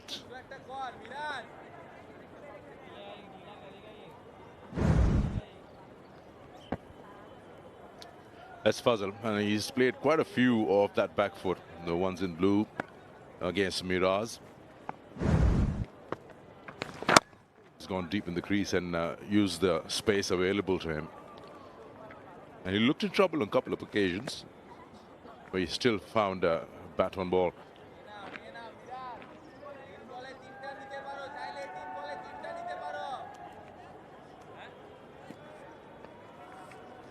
Versus spin, he's used both his back foot, that cluster, very much similar. Then percentage-wise, according to the length of the ball, he's adjusted, either going forward like that, the red ones, and then the back foot.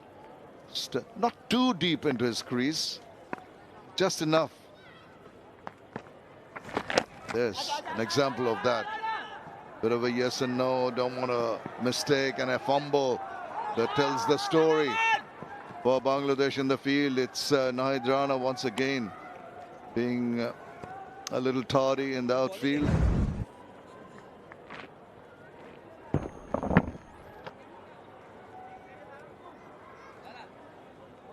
Yeah, tired legs there, Rana. It's probably the last ball of the day.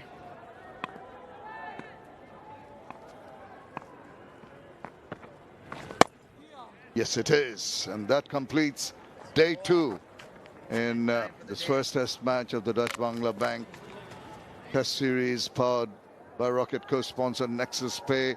Domination, very good work by the Pakistani batters. They've lost the wicket of Mominul Haque, but tell you what, the 2 debutants have been very, very impressive in the manner in which they've just played sensible cricket, the manner in which they've negotiated some tough moments and in the manner in which they have shown their skill sets as youngsters.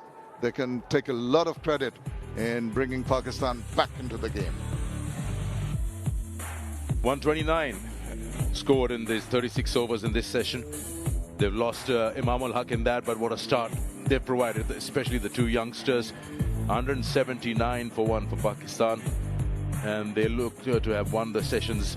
Abdullah Shafiq there, the batting coach, very happy. You've got to give it to them. I'm sure we've said it many times about how Azam always, and then later Abdullah Fazal has batted, but it's on many levels very special. On debut, both of them against pace, against one of the guys being rapid pace, and lots of things go in your mind. You're playing your first test match, but they've looked very seasoned. 85 to Azam and 37 and counting to Fazal, and don't forget Imam also did well. Well, the bowlers have struggled. It's just a lone wicket for Mehdi Hasan Miraj and everyone else, and going at not a good-looking economy rate, and that's been the problem. Tajul quite miserly with his economy, but a lot of work to be done by the bowlers when they come back tomorrow. Look at the session highlights. Muminul Haque and Azam came in and they played the shots nicely. The shots they played very distinctive, particularly through the covers. Very much on target, and they're just placing the balls nicely. Once in a while there would be deliveries that go down. It's just not sheer power hitting. It's more of deft touches, lovely pushes, sweet timing and the placement. And this was the one, that big appeal that was given, and that first wicket of Muminul Haque went down. And then this was the over where Azam hit for 3 consecutive boundaries. The short ball wasn't working in the last few moments of the second day's play. They showed more confidence.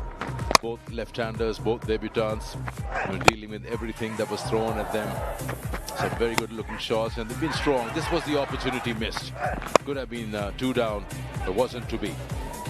And hats off to Azam and Abdullah Fazal for remaining not out. This is a good day for Pakistan. First, they belong to Bangladesh, but they've come back strongly. And this is good test cricket. Pakistan trailed by 234 runs at the end of day 2. So we have the third day's play coming up tomorrow. And that's from here at the Sher-e-Bangla National Stadium, the Dutch Bangla Test Series. Bangladesh versus Pakistan tomorrow at 9:45. We're coming live to you for day 3 of this first test match. For the moment, it's very goodbye from all of us here.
Because the way he like...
Hello and welcome to S Developers Present Straight Drive. We are here for the second day of the first test match between Bangladesh and Pakistan. Well, the first day dominated by the home side, but the second day it was the day of the visitors who bounced back so well. I'm alongside two very good guests alongside me, distinguished guests, I must say, Ramiz Raza and Atar Ali Khan. How are you guys? I'm good, thank you. It was a very good day of test match cricket, both of you. I'll start with Ramiz bhai. Great recovery by Pakistan because they were down in the dumps, you know, on day one, 1 for 4 Bangladesh. And so they had a massive catching up to do. And today they showed in test match cricket, you can always bounce back. They had a very good day with the ball, even though, you know, this pitch wasn't supposed to be that friendly to batsmen, but somehow they crawled back. And the way Pakistan batted through these two youngcomers was really, really good to see. Atabai, on the other hand, it's going to be a tough ask for the Bangladeshi bowlers since the Pakistani batters started off well. Well, tomorrow is going to be a new day. I mean, what has happened in the past, forget about that, start all over again, and they'll be expecting to bowl in the better areas. And if they can start bowling in the better areas, they might create more opportunities. Yes, but Bangladesh were in a commanding position, and as Ramiz said, thanks to that wonderful display of seam bowling. Remember, Mohammad Abbas picked up his 6th 5-wicket haul and picked up a 5 to ensure that they don't let Bangladesh score too many. In the end, 400 plus, 413 I think they scored. But if you look at what has happened so far, Bangladesh still ahead by 234 runs. They still trail by 230, but they have 9 wickets in hand. Very impressive from both the youngsters who are on debut. But yes, hard work for the bowlers up ahead. Right, resuming the second day on 301 for 4, Bangladesh go on to post 413, courtesy of Mushfiqur Rahim's 71-run knock. He batted so well, lit on the ash also. However, he perished at early, 33 from him. What about the Bangladesh innings, Ramiz? Yeah, I mean, today dominated by Mushfiqur batting. I mean, he was so safe, secure. He had a game plan which was based on security more than flamboyance. And his innings made them get that score past 400. Some lovely shots, but mostly the plan was devised on leaving the ball outside the off stump. And whenever the opportunity came, it was just a gentle tap. Nothing hit in anger, nothing hit in frustration. And he wanted to occupy the crease. and lasted right till the end. So a tremendous innings, and the birthday boy getting another 50. Otherwise, your take on Mushfiqur's innings, it was divided into two parts. First up, he batted with Wilton Das and then with the tail-enders. So it was not an easy task. Well, it was not an easy task for sure, but we know what Mushfiqur has done in his test career. I mean, that's his usual style of batting. You know, see the number of deliveries that he has faced, 179, 71. And he got a really good ball when he got out, just after the tea break in the very first over, and Shaheen Shah Afridi knocked him over. But you have to still give him credit because even though they were, when they started Bangladesh, 3-1 for 4, they wanted to add as many runs as possible. And eventually, thanks to his innings of 71, they did manage to get across 40 plus. But also, I would like to add the effort from Taskin Ahmed, who really laid down the order, got those valuable runs, 28, I think, to ensure that they had runs on the board. But another very good, valuable innings from Mushfiqur Rahim. But Bangladesh will still be disappointed with their bowling effort.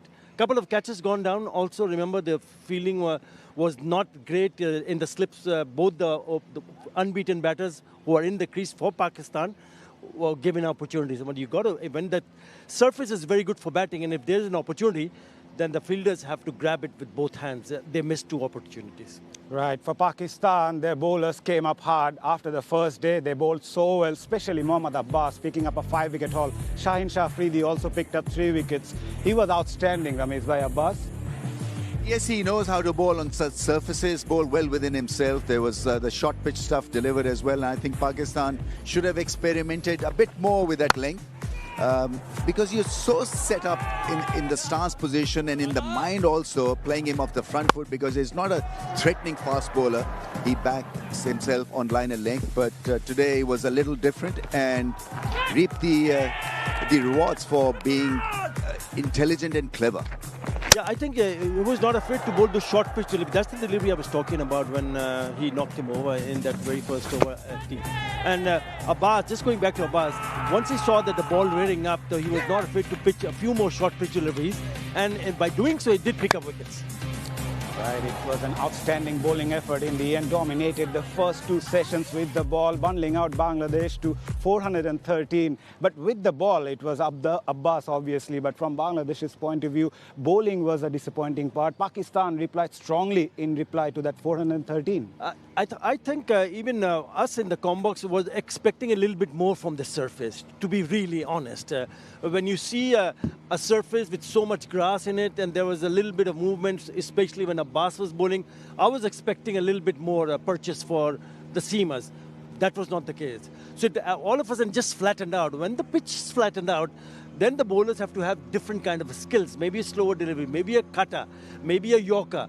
But whatever they managed to do, it didn't really affect, especially thanks to that wonderful display of batting on his debut. I thought very impressed with the way Azam always batted. He opened the innings, he looked solid. Remember, he took a blow from Rana in his very first over, right in the patch in the middle of the forehead, thankfully on top of the helmet.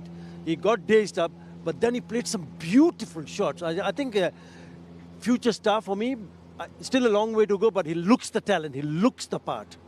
Right, Pakistan replied strongly. We have more about Pakistan's batting and Azam Awais alongside Fazal, the 2 debutants. We'll go for a break. Don't go anywhere.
Welcome back to S Developers Presents Straight Drive. We are here for the second day of this test match between Bangladesh and Pakistan. Let's have a look at the Pakistan batting cut. They replied strongly, courtesy of debutant Azam Awais with his 85, alongside Mominul Haque adding a good partnership right at the top for Pakistan. Ramesh bhai, your thought on the partnership, the opening partnership especially? Yeah, I mean, the opening partnership was a very good one because you're under the cosh, facing a challenge of 400 plus. And I thought a 100-run platform meant a great deal to Pakistan. And then to follow up, we've got two debutants who batted so maturely, beyond their age. Azam looked the par because he was so close to the body. His bat was so close to the body when he's playing the ball with dead bat. He had a plan, solid defense, solid shots, some great drives. And a strike rate of 70 on debut and nearing 100. It really has been the real package for Pakistan. Yeah, Atabha, you mentioned about Azam Awais, the character he showed after that blow in his forehead. But since then, he looked ever so strong. He looks technically equipped to play the longer version. He averages more than 40 in first-class cricket. And the shots that he plays and is displayed in this innings, he looks the part. And if you can produce an innings like that on your debut, on a surface, on a green top, then he's something special. So he's managed to score 85. Remember, the opening partnership was important. 106 was the opening partnership. He's played all around, strong on the onside. But whenever there was an opportunity to drive the ball through the offside, he looks beautiful. He looks picture perfect. The other thing about his batting is the minimum effort. I mean, it's so neat and clean, hardly any edges. And then, again, spin was also, not below par, but above par. Yeah, the opening partnership, it was outstanding between Imam and Azam. Both set the platform for Pakistan in reply to that strong total of 413 from Bangladesh. Yeah, initially, they really didn't start the way they would have hoped for. I thought Mominul Haque was scratchy earlier on, but then when they got set, they played some glorious shots. Especially, I'll look at that. I think that was the shot of the day for me. So they both played well, and knowing that when the opposition has scored more than 400 runs, you want to lay a good solid platform, and they managed to score and score quickly. Remember that once they were going at 5 runs in an over. So it says that the pitch has been good. It's good conditions for batting, and they took full toll. Imam was lucky. Remember, he was dropped on, I think, on 28 in the mid-20s. But that's the part and parcel of the game. Good drives down the ground, and then also rotation of his strike was impressive. Yeah, they scored at a very good rate as well, 179 in 46 overs. So at one point, they were around 5 runs per over. So that also kept them going, Ramesh bhai. Yeah, I think you've got to just watch the ball and not worry about the situation. So that's one way of keeping it nice and simple. And I thought, again, Azam stood out for me because, he showed maturity and he showed technique also. It wasn't such a easy pitch to bat on because he got hit on the helmet, and the real challenge was how to negate the impact of Rana. I think Rana got it wrong also because after bowling a kind of a feisty opening over, he then tried the line and leg stuff, which is not his go-to game. I think he should have been more aggressive against the debutant, but I think he fell short of that mark. But overall, I think you've got to hand it over to the two debutants Pakistan have fielded. At number 1 and number 3, I've not seen anything like that in recent times. My memory doesn't take me back to suggest that there were ever an example of two debutants batting at number 1 and number 3. These spots are usually filled by experienced hands. But credit to Shah Masood, credit to Pakistan think tank. They'll be relieved, by the way, because they took a punt. Do you see a bright future for both of them? I think yes, because they were temperamentally rock solid. So when you're playing Test cricket, as we all know, you look at the temperament, you look whether they have the ticker, what happens if you're hit on the helmet, what's the kind of response there will be, because, somebody can say that they could be weak-hearted, they're youngsters, so, but the footwork was rock solid. He didn't flutter from the normal movement. So if the ball was pitched up, he was driving the ball. When the ball was pitched back, he was trying to pull the ball, and he hit 3 boundaries then of 3 deliveries as well. I think it was Rana who was put away. So, I mean, that's a great, great response from this young kid. Yeah, it was a very good first 2 days of this test match, and the third day will be a moving day, a very exciting and important day in a test match for both the teams, as Bangladesh and Pakistan will be looking to bounce back. We'll start our live coverage from 9:45 a.m. here at the Sher-e-Bangla National Stadium in Mirpur. Right, thanks, gents, for being with us. It's been an entertaining day. Thank you so much. Thank you very much, Lovely guys. to have your Yeah, company. Yeah, it's been a pleasure. We'll see you tomorrow again. Don't miss the live action.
সবাইকে স্বাগত জানাচ্ছি quick রানে Dutch Bangla bank test series Bangladesh বনাম পাকিস্তানের দ্বিতীয় দিনের খেলা শেষে এবং দ্বিতীয় দিন কিন্তু ভিজিটাররা দারুণ কামব্যাক করেছে। প্রথম দিন হোস্টরা ডমিনেট করেছিল, কিন্তু দ্বিতীয় দিন পাকিস্তান এসে দারুণ কামব্যাক করেছে এবং 413 রানে বাংলাদেশ তাদের প্রথম ইনিংসে গুটিয়ে যায় এবং ইন রিপ্লাই পাকিস্তান 179 রানে 1 উইকেটে দিন শেষ করে। তারা এখনও যদিও